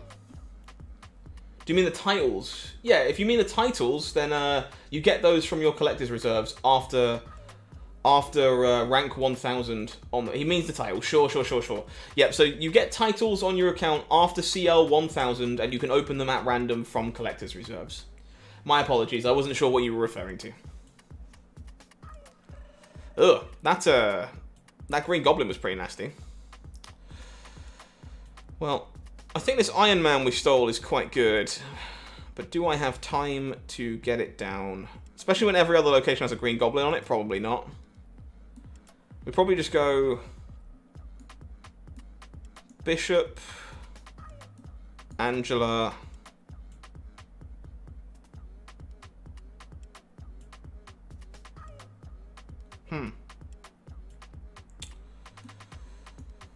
Agent 13 Korg? I think we hold the Korg. No, questions are completely fine, Eric. No problem at all. Like, no inconvenience. Please understand that. Really, no problem. I would much rather you ask. I just didn't know what you were asking about, that's all. Questions are a good thing. Opponent with 2 copies of Sarah means we're actually probably in some trouble here. Oh no, the Agent 13 flipped to where I could put this Giganto. That's unfortunate. I think we are still just playing the Chavez and hoping this is good enough. Folks, you've got just a couple of seconds left to get those votes in. If you've got a preference on what deck you want to see next, you've got until this game is over, until I end that poll. Currently, we are moving on to Lockjaw Dracula at this moment in time, coming up for you next. If you fancy seeing some Lockjaw Discard as the next deck. Opponent will snap. I think I would like to retreat if that's the case. We might be okay here. I think there's a good chance we should have retreated here, but I think Chavez might be enough stats.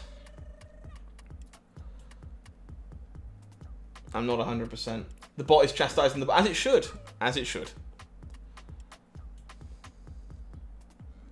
Looks like we might be okay here. Nice. I didn't think we were winning that one, but hey, look at that. Managed to beat 2 copies of Green Goblin and get around it. Very, very smooth. Alrighty, ending that poll, it does mean that we are playing some Lockjaw Dracula for you next. So that is what we'll have coming up. Unfortunately, the bot cannot get them all. It does its best, but unfortunately YouTube does have some issues. Yeah, Zara, definitely save your credits for the update. I recommend it. Okay, let me hop on over to the decklist screen and we will show you Lockjaw Dracula. In case you aren't familiar with this deck, it means you can take a look and see what it's all about while I grab a screenshot for the bottom corner. So really simple stuff in this one. We've played this deck a few times on stream already. It's definitely a fan favourite at this moment in time. First of all, we'll take a look at Lockjaw. So if you aren't familiar here, Lockjaw is a 3-cost card with 2 power that will, when you play a card next to him, he will swap it for a card in your deck. So of course, you can just cheat very large units into play with this, which is going to be very, very powerful. And sometimes you will want to bring more discard out of your deck. Now, why would we want to bring more discard out of the deck? Well, we have a number of payoffs in this deck. Things like Apocalypse, for example. Whenever you discard it, you can put it back into your hand with an additional 4 power. We've also got Swarm here. Every single time you discard it, you will make 2 copies of Swarm, which play very well with Lockjaw as well, because you can put them back into the deck and filtrate them through really, really quickly and very, very easily. The rest of this deck is just going to be very powerful cards, payoffs for discarding cards. Things like Dracula and Morbius definitely reward us for discarding our cards over and over again, and then plenty of ways to discard. So we're looking at things like Swordmaster, Lady Sif, Moon Knight, Colleen Wing, and Hellcow. America Chavez is going to add some consistency to this deck as well, and is also a fantastic card to pull out of the deck, courtesy of Lockjaw. Wafe, thank you for the brand new sub, my friend. Welcome to Marvel Snap Zone. I'm glad you are enjoying the stream this evening. So, let's jam ourselves some Lockjaw discard. I really enjoy this deck, and hopefully we can have a good time running with it. Any idea when the update is coming? Sometime between now and December 5th. That is the only answer I have for you, unfortunately. Eli, yes, you should probably hoard credits until the update, 100%. Not too worried about Zabu. Zabu seems like it's okay to me so far. Yeah, we think next Tuesday or next Thursday seem like the most likely dates. Yeah, this Morbius variant is very nice. I'm also a big fan of this Hellcow variant. Look at this.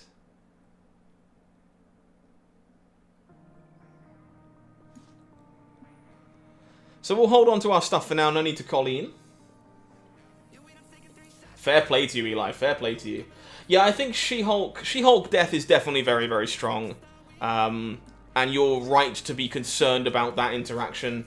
Zabu, I think eventually you end up with enough effects that do that thing that they get a little bit redundant. Why don't I use different card backs? I build so many decks so often that it's kind of hard for me to constantly put a new card back on.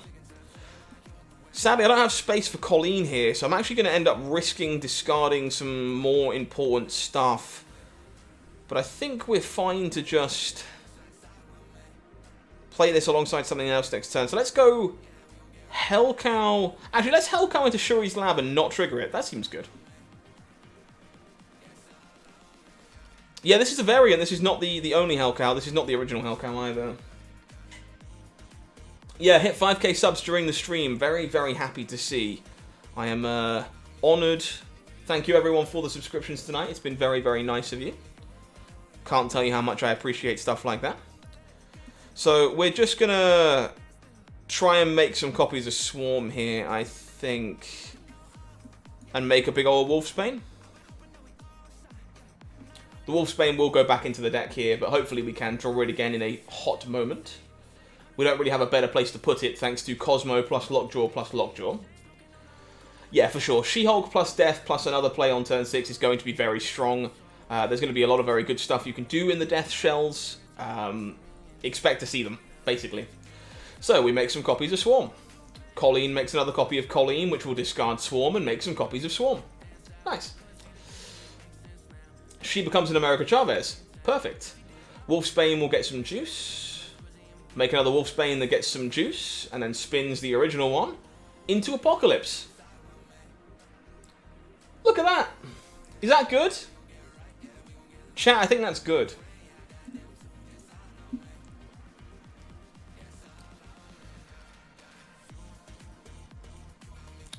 Let's just go.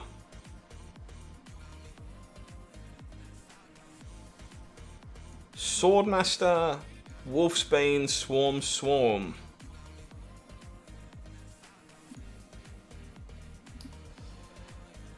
What are you doing with your gold? Rolling new missions, buying credits or variants? At the moment, I roll new missions when I need to, but for the most part, I have everything I can collect currently, so there's not much point in me doing anything other than variants, to be honest. Thank you, Eli. I appreciate that a lot. We're doing our best to do good work here over at Marvel Snap Zone, so if you are enjoying what we're doing, please consider subscribing. Pressing the like button for me, that's also a big one. Or becoming a member. If you really want to support the channel, you can subscribe to us for a monthly fee as well. It all goes a really long way in helping us out in making the content that we are. Yeah, opponent Proft is losing lane for me, which is ace. We get another copy of Lady Sif. This is not good. My entire hand discards, and I have nothing I want to discard. Hopefully we can draw Apocalypse or Swarm. Look to set up Lockjaw on turn 3. I will stay here through my opponent's snap for what it's worth. I don't think we're out of this game just yet. Sinister London. Just going to Lockjaw mid here. Looking for Apocalypse or Swarm, please. Opponent hits a Killmonger. We hit a Thanos. Guys, patch has been spoiled. Wow. Someone take a screenshot and pretend that I'm already playing with it in the game now. I completed my collection at CL 2960. 620, Feel the Rush, just save your credits. Don't try and push for 1,000. Thank you, Sean, I appreciate that.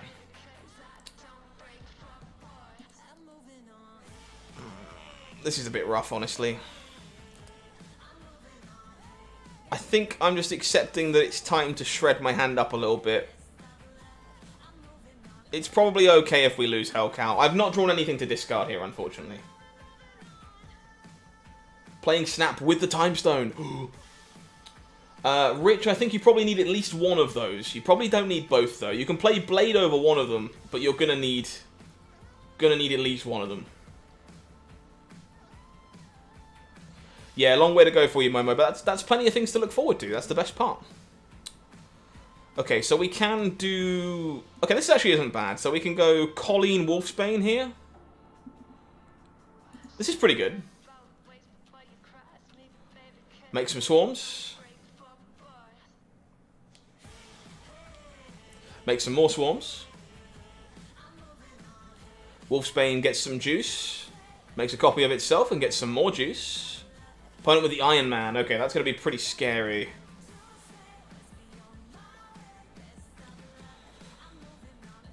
So we draw Chavez. So we're definitely doing this. And then where do we want the Chavez to go? We want it to go mid, right? So we're going to go Swarm, Swarm.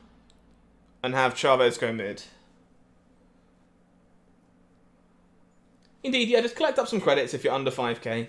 Means you'll get the maximum number of caches immediately when you start. Oh, Onslaught might not be beatable. That's pretty disgusting. We lost that by a point. Oh. Look at that. We lost it by a point on both. Oh. Sinister London. What a location. The deck has definitely been doing its thing so far, though, which is always reassuring. It's always nice when you pick a deck straight up and it's like, hey, look, this is what you're supposed to do.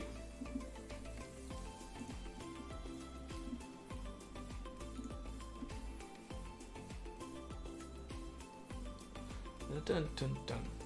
So again, nothing we want to discard with Colleen here, so we'll just hold it for now. Opponent will Scorpion us. It's a little annoying. One of the biggest perks of this deck, if you've never seen it before, is that you can actually just hold off on discarding cards until like turn 5 if you're playing out stuff that you're happy to play out. Because you don't want to risk like losing Dracula, for example. However, we can Lady Sif here pretty happily and discard Apocalypse.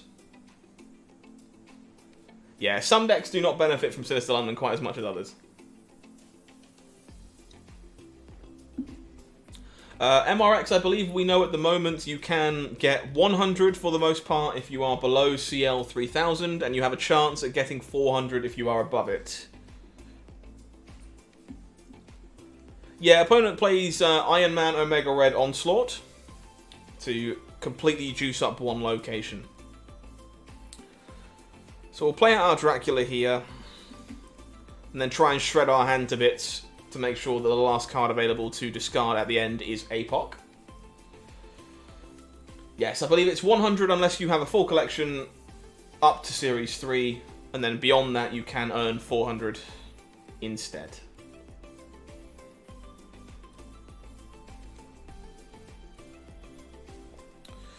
Moon Knight. Okay, so we are going to go Morbius Moon Knight here, I think.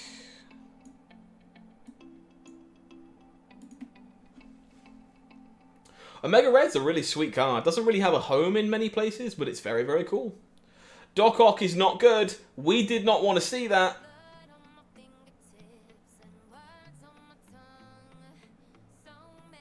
I wanted cards to discard to Dracula, you cretin. Thank you, Ragnar. I appreciate that. Welcome to the channel. Glad you're enjoying it. So after the patch, you can, yeah, if you want to spend gold on credits, you can as well. But basically, you should be spending your credits to level up so that you open as many caches as you can. And then when you're opening caches, you will earn as many cards and collector's tokens as possible in quick succession. Chat. Do I ever hold the Chavez? Do I just not play the Chavez to try and win mid?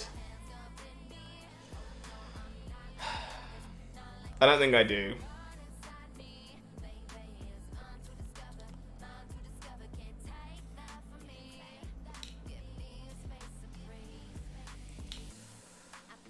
This is a game of 5D chess where we put this Chavez. I'm actually going to try putting it here and make my opponent contest me in all 3 locations. I mean, okay.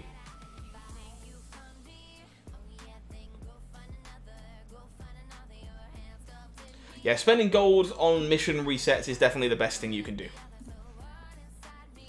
It gets you credits and experience.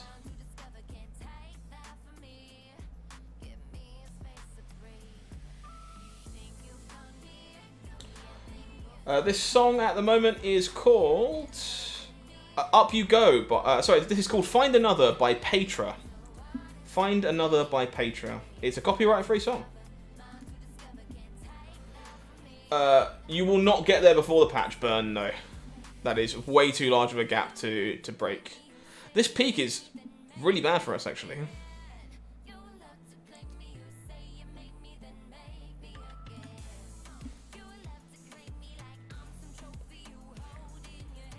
You would need probably a few more days than you're going to get there, unfortunately. No worries, Koa. Happy to help. Oh, this really ruined our plan here. I guess I'm running this out. I need to start clearing my hand out to be able to discard Swarm.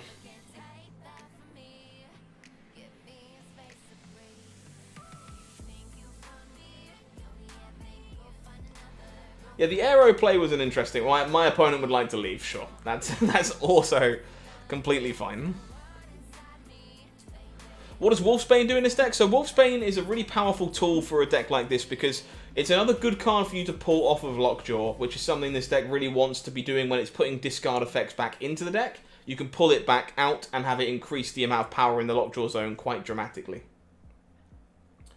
No, Josh, I don't believe they have, unfortunately. Not to my current knowledge, anyway.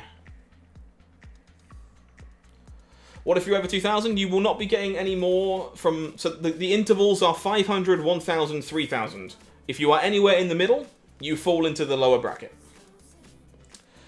Colleen is a fantastic draw here, and we're going to make some swarms. Yeah, I think 300 before the patch is going to be really tough going, unfortunately, Red. I think it's very unlikely you'll make that without spending some substantial cash.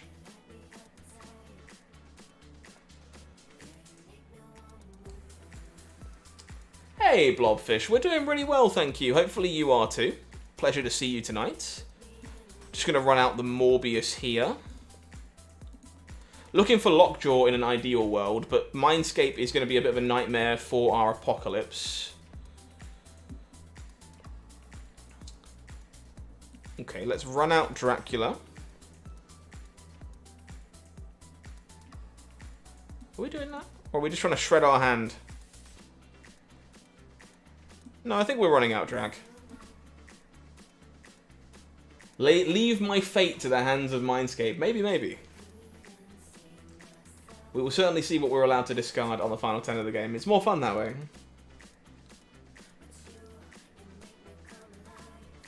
Never mind. Opponent storming out the Mindscape. Well, we can definitely put a lot of power in there reasonably quickly, but my opponent will see that with Daredevil. We draw Apocalypse. It's pretty good. So my plan is to go Swarm, Swarm, Wolfsbane into Flooded. And then on turn 6 I can go Moon Knight, Swordmaster, Apocalypse gets discarded multiple times. Brand new sub coming in from Heiser. Thank you very much. Welcome to Marvel Snap Zone. Pleasure to have you here today. What CL is the end of Pool 3? So you'll find that Series 3 tends to end for people somewhere between 2,600 and 3,200, depending on how lucky you are and where you started. As I say, I finished mine just before 3,000. Just before.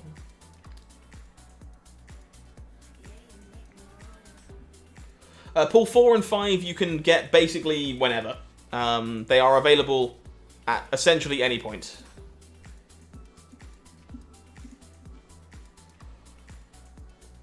Yeah, I don't believe there's an official set number, but like 26 to 32 was the number we were operating on. As I say, I finished mine literally just before 3,000. But Pool 4 and Pool 5, you can just open them in caches at 2.5%, 0.25% for the two of them, or you can buy them in your token shop.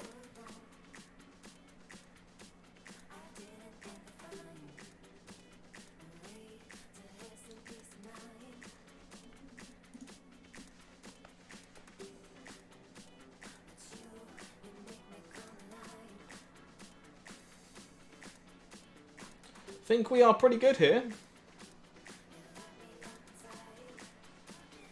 Opponent agrees. Away they go.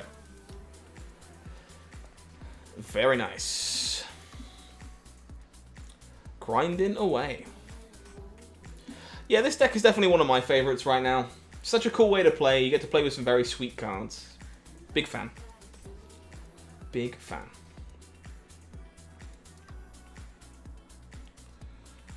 This is a good hand.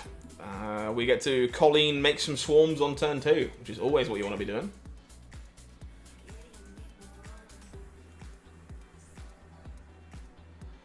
Indeed, for people that care about the roadmap for Marvel Snap, we are told to expect a brand new up-to-date one in December. as they have already marked off a good chunk of the stuff they promised to do. So, brand new roadmap on the way in December. Momo, your chances don't increase from what I understand. You just have like a higher chance of like credits and stuff. I seem to hit more variants, to be honest, but I don't know how the numbers change exactly. I've not really been paying all that much attention. So, we are going to go Lockjaw and hold the swarms for now.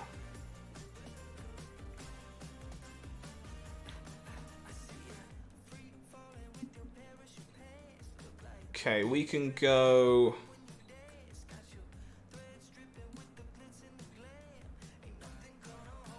I'm pretty sure I'm happy to Naked Hellcow here. There's 3 good hits in our hand. Token Shop will arrive somewhere between tomorrow and December 5th. We're expecting it to be on Tuesday or Thursday next week, but there is no confirmed date. We just know it will be with us before December 5th. Look at all these swarms! So, Moon Knight, Swarm, spin the wheel.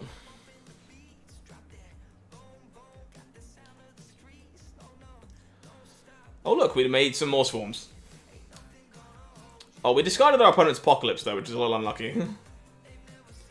We rip into Swordmaster to make some more swarms. You're starting to see the plan here. The swarm will turn itself into an America Chavez. Ghost Rider will pull back the Hulk for our opponent. That's pretty good. So we have, okay. Brand new sub coming in from Quan. Thank you very much. Welcome to Marvel Snap Zone. Pleasure to have you here tonight.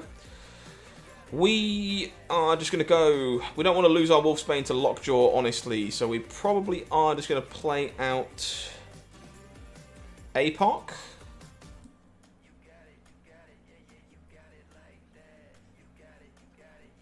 So APOC, Swarm, Swarm, Swarm, Swarm, Swarm.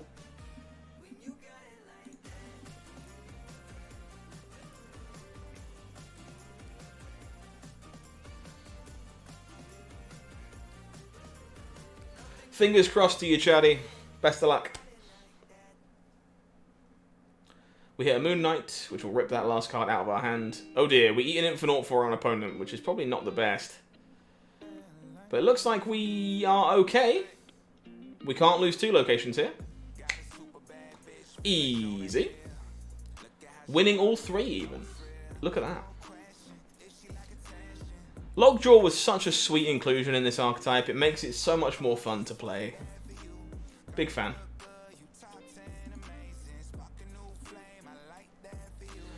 Folks, this will be the last time I ask you tonight, so don't panic if you don't enjoy this kind of stuff. But if you haven't already, please do consider subscribing to the channel. I would really appreciate it. We're doing our best to keep growing over here, over at Marvel Snap Zone. It means the world. If you don't want to do that, you don't want to support us in any way, please just consider pressing the like button. Like the video, because it gets suggested to more people that way, and more people that are enjoying what we're doing can come and find us and enjoy these live streams as well. So I would really appreciate it if you could just take the time to press that thumb. Thank you, thank you. So unfortunately, Iceman hitting Lockjaw here is actually really annoying. We are just going to make ourselves some swarms though. Indeed, opponent did not have the best of time there, Brandon.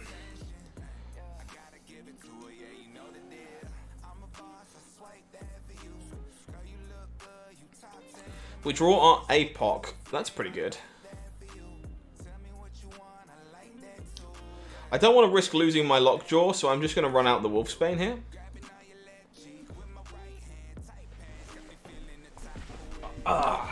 Point with the Scarlet Witch. That is a gorgeous Scarlet Witch, by the way. Look at that variant. Very, very nice. We draw ourselves a Moon Girl. We're just going to run out this Lockjaw. Cerebro, Mystique, and Brood. Wow, that is quite the opening combination. Can I help you to make a budget Magneto deck? Jason, if you want to find something with a budget Magneto list, we have an article over on the website called 76 decks for every single Pool 3 card. They are decks built with just that card and no other Pool 3 cards. So you can go and find that over there, and it'll give you a list to play with Magneto that contains only Magneto from Pool 3. So we can go Morbius, Moon Knight. Yeah.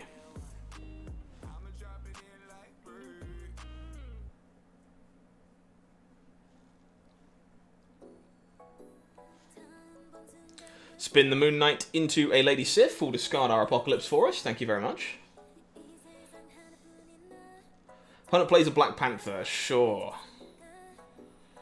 We draw America Chavez.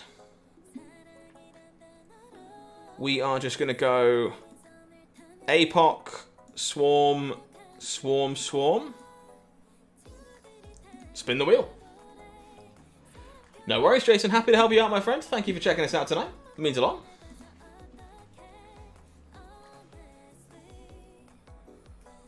Really appreciate it, Bran. Den did a fantastic job on the written one. I did a reasonable job on the video version. Yeah, if you don't actually enjoy reading articles, there's a video of all of those decks too. You can go find it as well. We do keep drawing Colleen Swarm together here, huh? Doing a pretty good job of that. Let's get this Morbius down before we discard it to Colleen.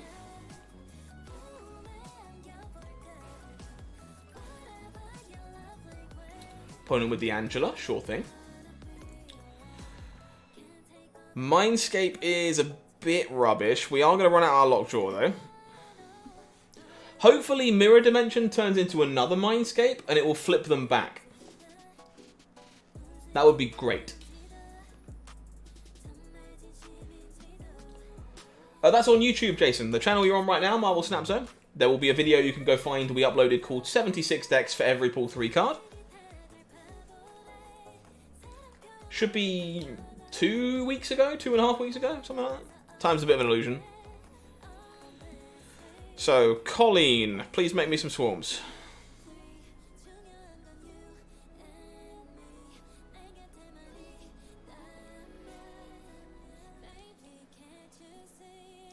Colleen and Swarm are very, very good, but then Hela unfortunately starts bringing back Swarms, which is not the best.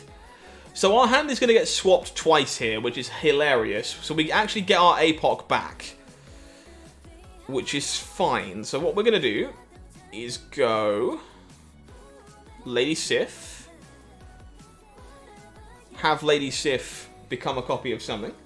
Looking after the live? No worries, my man. Enjoy the content. Thank you for checking it out. I appreciate you. Opponent fills up the Mindscape. We discard our APOC. Turns it into an America Chavez. Very nice.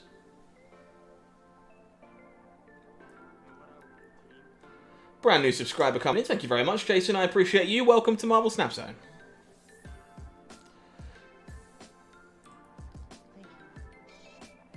Another brand new sub coming in. Misha, thank you very much. Welcome to Snap Zone. Pleasure to have you here tonight.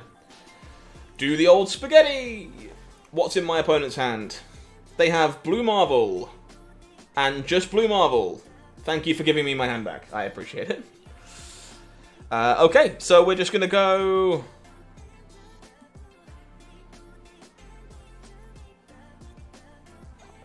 How do we best do this?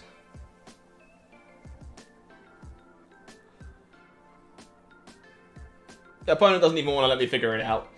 We had to make sure we were beating the Blue Marvel there. We definitely do. It's just how do we put stuff to make sure that we do. But opponent agrees that they are not winning that one.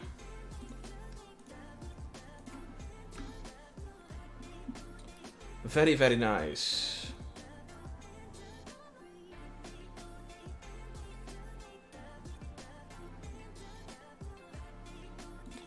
Alrighty.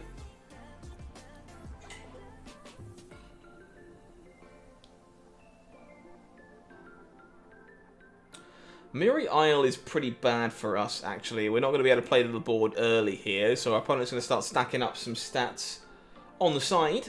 Quite a lot of stats by the looks of it. Yeah, the Pixelated Swordmaster. Definitely the one that I'm using right now. It's a sweet card. Oh, this is pretty crap. I think we are staying in here, but we are probably going to have to hold fire on playing anything out.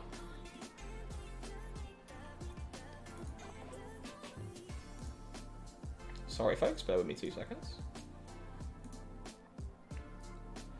As you can tell, I am on my own. Do I risk losing my Dracula? I think I have to take the risk here, right? I can't really afford to not play anything for 3 turns in a row. If I lose the Dracula, though, we're in big trouble. Hellcow is fine. We can live with that one.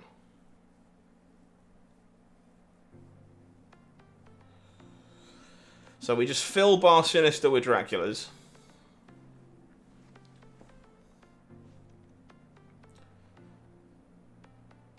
Opponent will fill theirs with Patriots. This could be quite difficult. My favourite variant, it's a variant of Rogue, actually. It's in my Mr. Negative deck that I will happily show you real quick after this game before we move on to the next one. It's the only variant I've bought from the store because I think it looks incredible. And it is my favourite by quite a lot. Maybe, Momo. Maybe. Alright, this could be a toughie, unfortunately, but we'll see what we can do until my opponent charges me more cubes. We know what we have to beat, but the problem is I'm not sure we can.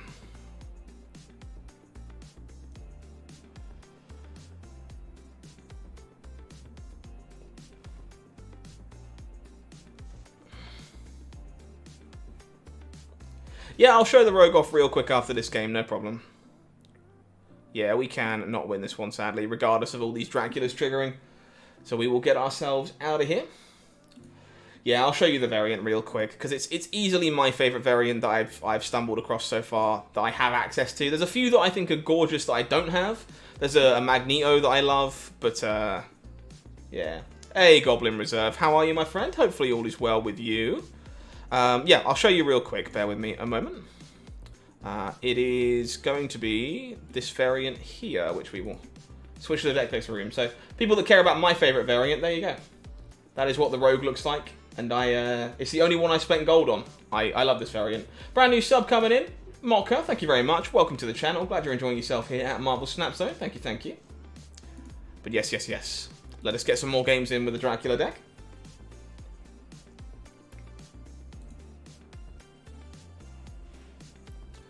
Adam Warlock can do some really sweet stuff for sure. Should keep your eyes on that card. It might surprise you.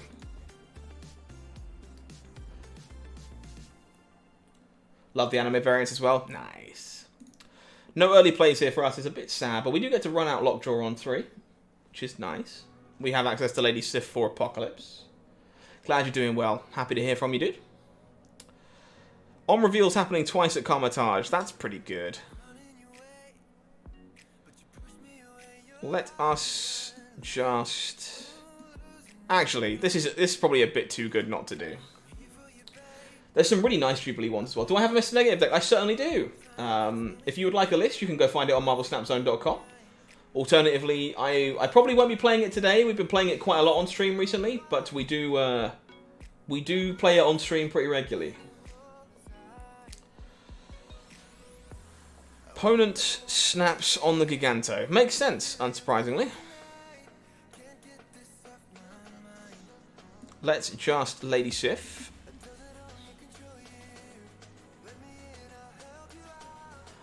Brandon, I just pick variants. If I'm going to pick up variants and I think they look really, really good, that's just the only deciding factor for me. I don't tend to do... Oh, you've got to be kidding! That is the world's best Polaris. Jesus.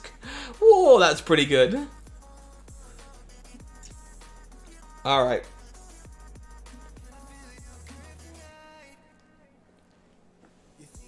Waiting for the Stan Lee card. I'd be surprised, but you never know. Oh, wow. We are getting bodied here.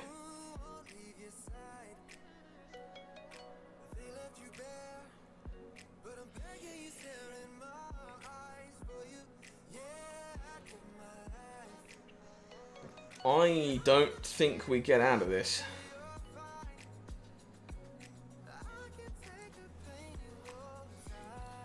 So is my hope that Lady Sif hits Dracula? That's the hope, right? Lady Sif has to hit Dracula.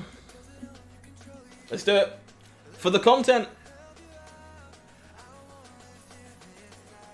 Maybe not for the content. Maybe we lose anyway.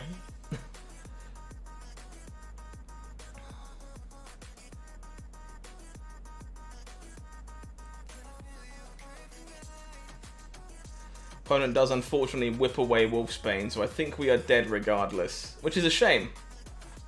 Especially if we hit this Dracula. I'll be very, very sad. Okay. Dracula. Hit the Dracula. Hit the Dracula from Lady Sif. Do it. Do it. Do it. Oh my god!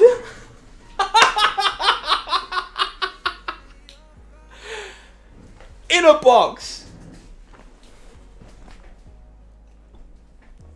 Nice Magneto, dude.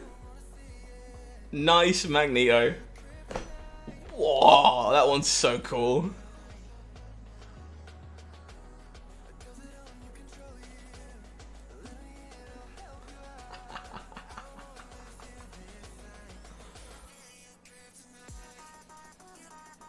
Very, very nice. Just do the thing. Game so easy.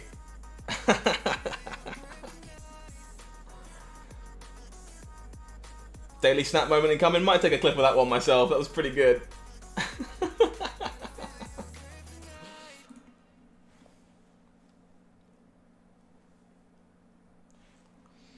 Alright, running out the lockjaw here should be just fine. We have our Dracula naturally this time.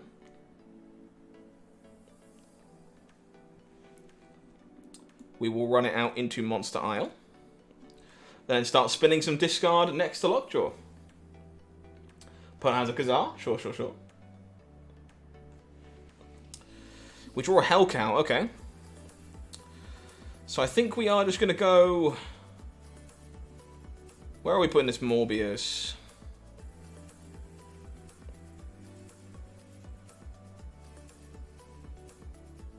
I think we can put it into Necrotia. Contest it that way. Play the Swordmaster into Stark Tower.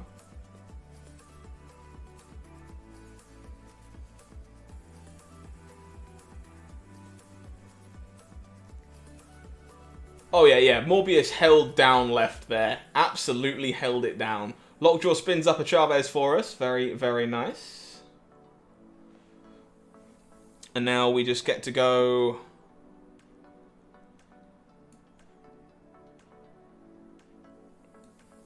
Swordmaster Moon Knight.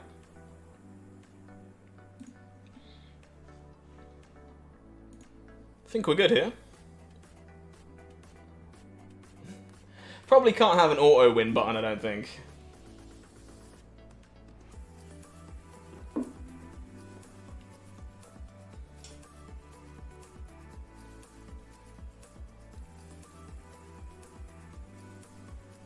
Oh, opponent had quite a good last turn. Let's see if we hold. I'm curious. Okoye. Yep, yep, yep. Blade. That sounds like a good one, honestly, Momo. Alright. Gotta do the work. Swordmaster eats the apocalypse. Up it goes. Looks like we're gold, folks. Looks like we are gold. Hits a swarm, sure, no big deal. Moon Knight. Takes away the Wolfsbane. Perfect. Hits the Swordmaster. Gets another discard. Which then gets discarded to Dracula. Perfect. Exactly how we drew it up. This deck is so, so good. No, Misha, it is not. Lockjaw will put it into the deck randomly. You won't always draw it again next turn. It just happens that for this deck, by the time we get to that point in the game, we don't actually have a lot of our deck left. Ooh, we get the nice variant of Black Panther. Very nice. So most of the time we're drawing the same cards because a lot of our deck is already gone. That's all.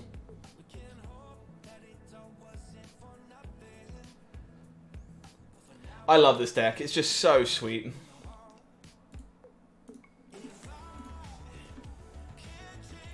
Easily one of my favorites to play.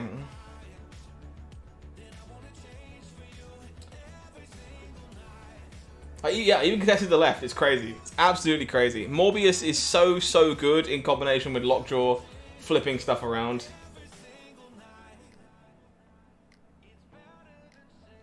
Hopefully you see it in the future HD. Fingers crossed. Ooh, we drew our Swarm. Very nice. So we'll run out the Lockjaw.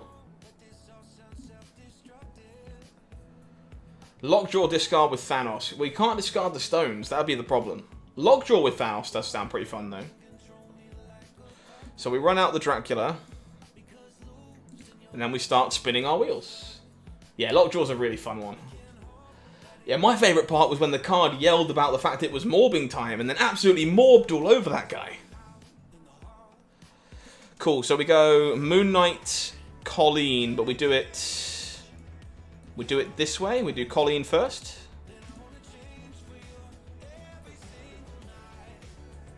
Dracula's such a sweet card, for sure.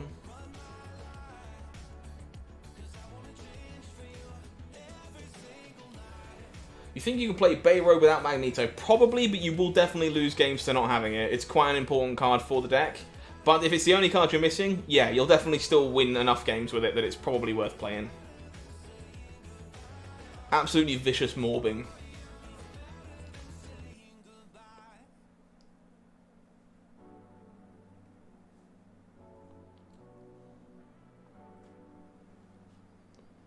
Yeah, actually, I think... So the thing is, I think if you were going to give any cards like the auto-win buttons, it's got to be like Thanos or Galactus, right? Probably. And neither of them do. So I'd be surprised if you saw it.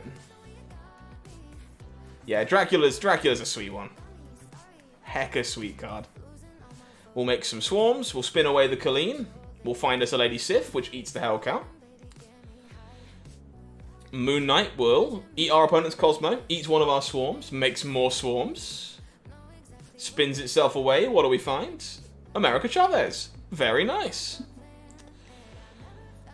So, Swordmaster, Swarm, Wolfsbane.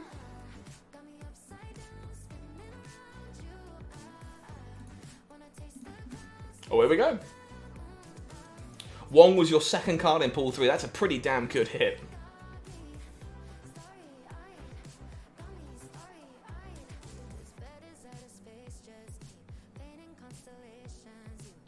Oh, we might not beat a Spectrum here.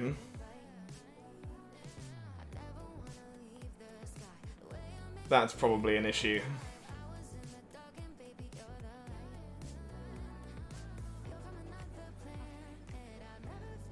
I agree, Goblin Reserve. There's all kinds of different stuff going on in Snap. You can play it however you want to. Thank you for the brand new sub, folks. Appreciate you. Welcome to the channel. Coming up short this time. Collector's level 1183. Should you be saving credits for Collector's Reserves upon the update? Yes, you should. Try and save up to 5,000 if you can. Sage Helper, welcome to the channel. Thank you for the subscription, my friend. I appreciate that. Welcome, welcome. Seiya 264. Thank you for the sub. Welcome to Marvel Snap Zone. Glad you're enjoying your time here so far. Wong as your second card is a heck of a hit. Why does my Lockjaw always hit Chavez? I am through most of my deck at that point. Let's be honest.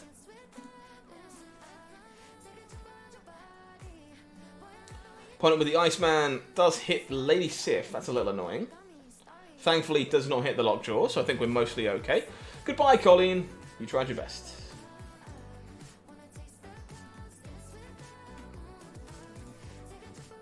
Sorry, folks. Oh, we lost our Colleen, which really kind of blows, so I guess we're just passing here. Lizard burns through, no big deal. We find our Morbius, sure. So we're going to play out this Lockjaw. Still streaming? Just about. Won't be too much longer, to be honest. Scorpion, it does rip our hand to bits. We find Hell Cow, sure.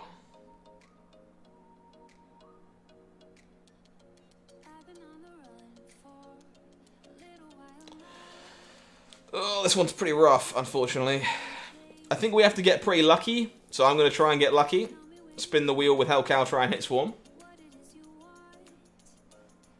I was running pretty pure, like that for example, when I hit my Swarm.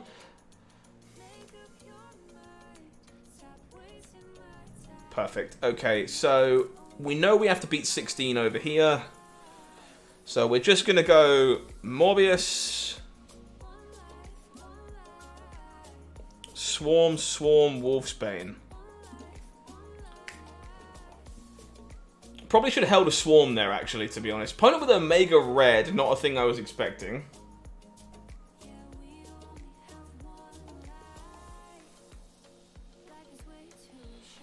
We hit our APOC into play. Swarm turns itself into a Swarm, sure.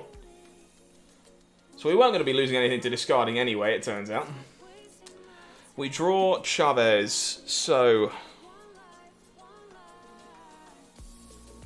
best we can do here is go Morbius Wolfsbane, I believe.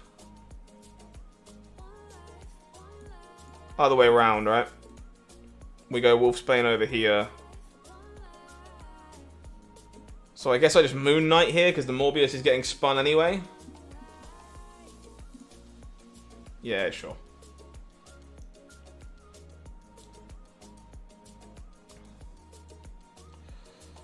We're all good. Very, very nice. What do we think will Luke Cage counter control decks? I think Luke Cage will be very solid in a number of decks, but I don't think it's a hard counter to control by any stretch. I think the card will be pretty good, though. I do think the card will be pretty sweet. Brand new sub coming in. Dockster, thank you very much. Welcome to Marvel Snap Zone. Glad you're enjoying the content tonight. Welcome, welcome.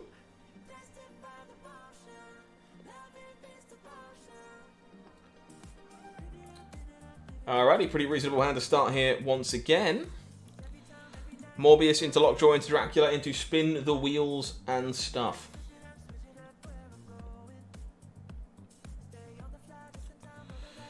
Two power all around is quite a nice little bonus too. Let's go Morbius mid. Looking to find Swarm or APOC before we start doing the thing.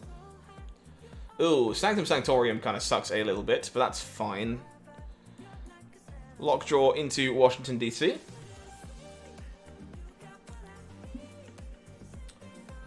Dracula into Wakandan Embassy. I would like Swarm or APOC, please. 2 out of 5. Not quite 50-50, but pretty good odds. Curious to see what balance changes I make. Me too. I think it's quite a lot of cards that could debatably be changed. I'm kind of expecting Death to take a nerf. But we'll see. We'll see. Oh!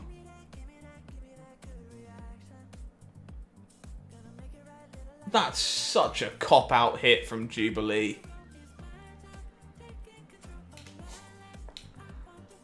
Oh, that sucks so bad. If opponent plays nothing here, we'll just run because we can expect the Infinite. But gee, Professor X there is such a cheesy hit from Jubilee. What a shame.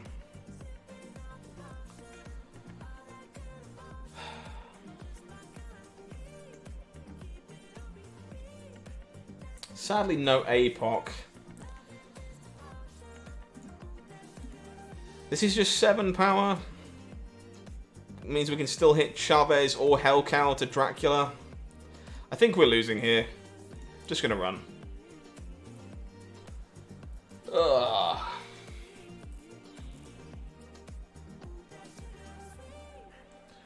The bot was not very happy with you, unfortunately, Checkers. Professor Cheese. Oh, I do. If I had to pick a card that honestly is like my least favorite card in the game, it probably just is Professor X. The card's pretty boring, all things considered. Pretty reasonable hand here once again, just looking for a thing to discard. Swarm or APOC is the plan.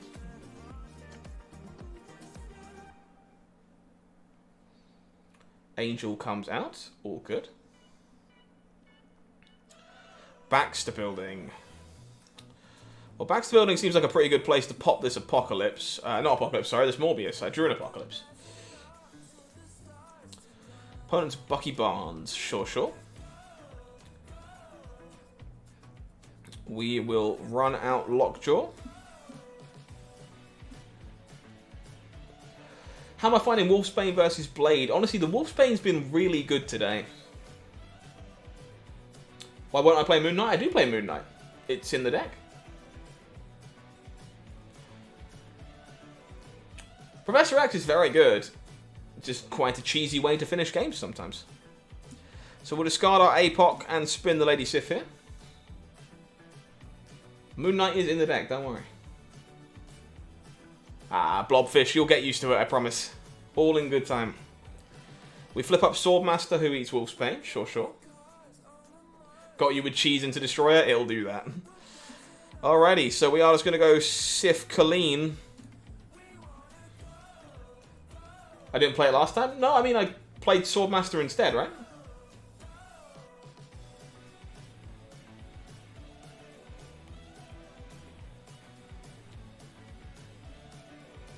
Obviously not going to play it every game, but...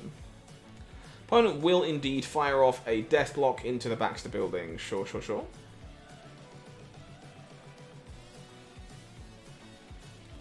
Lady Sif will eat APOC. Back it comes. Spins away into a Swarm. Sure, not ideal, but fine. Colleen eats the Hellcat. Spins it away. Into Moon Knight, who will eat the APOC. Bring it back. Eats my opponent's Killmonger. Very nice. And we draw our America Chavez. So we are just going to play APOC mid. And hopefully 30 is enough here.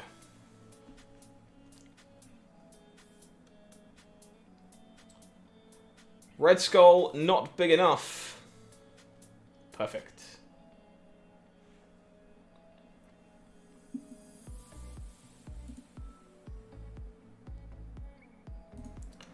Okie dokie, folks. That is going to be bringing us to an end of tonight's stream, unfortunately. I am out of hours for today, but if you're in need of more Marvel Snap live content, don't panic. I am back at 6:30 PM GMT on Monday, probably for the last time before that patch. If we're lucky, maybe the patch has hit. You'll never know. If you haven't already, you want to make sure you are here for that. You want to keep enjoying the Marvel content we're putting out. Please make sure you've subscribed to the channel. It'll be very, very cool to see you again in the future for more things Marvel Snap. But until Monday, I have been HowlingMines. You have been amazing.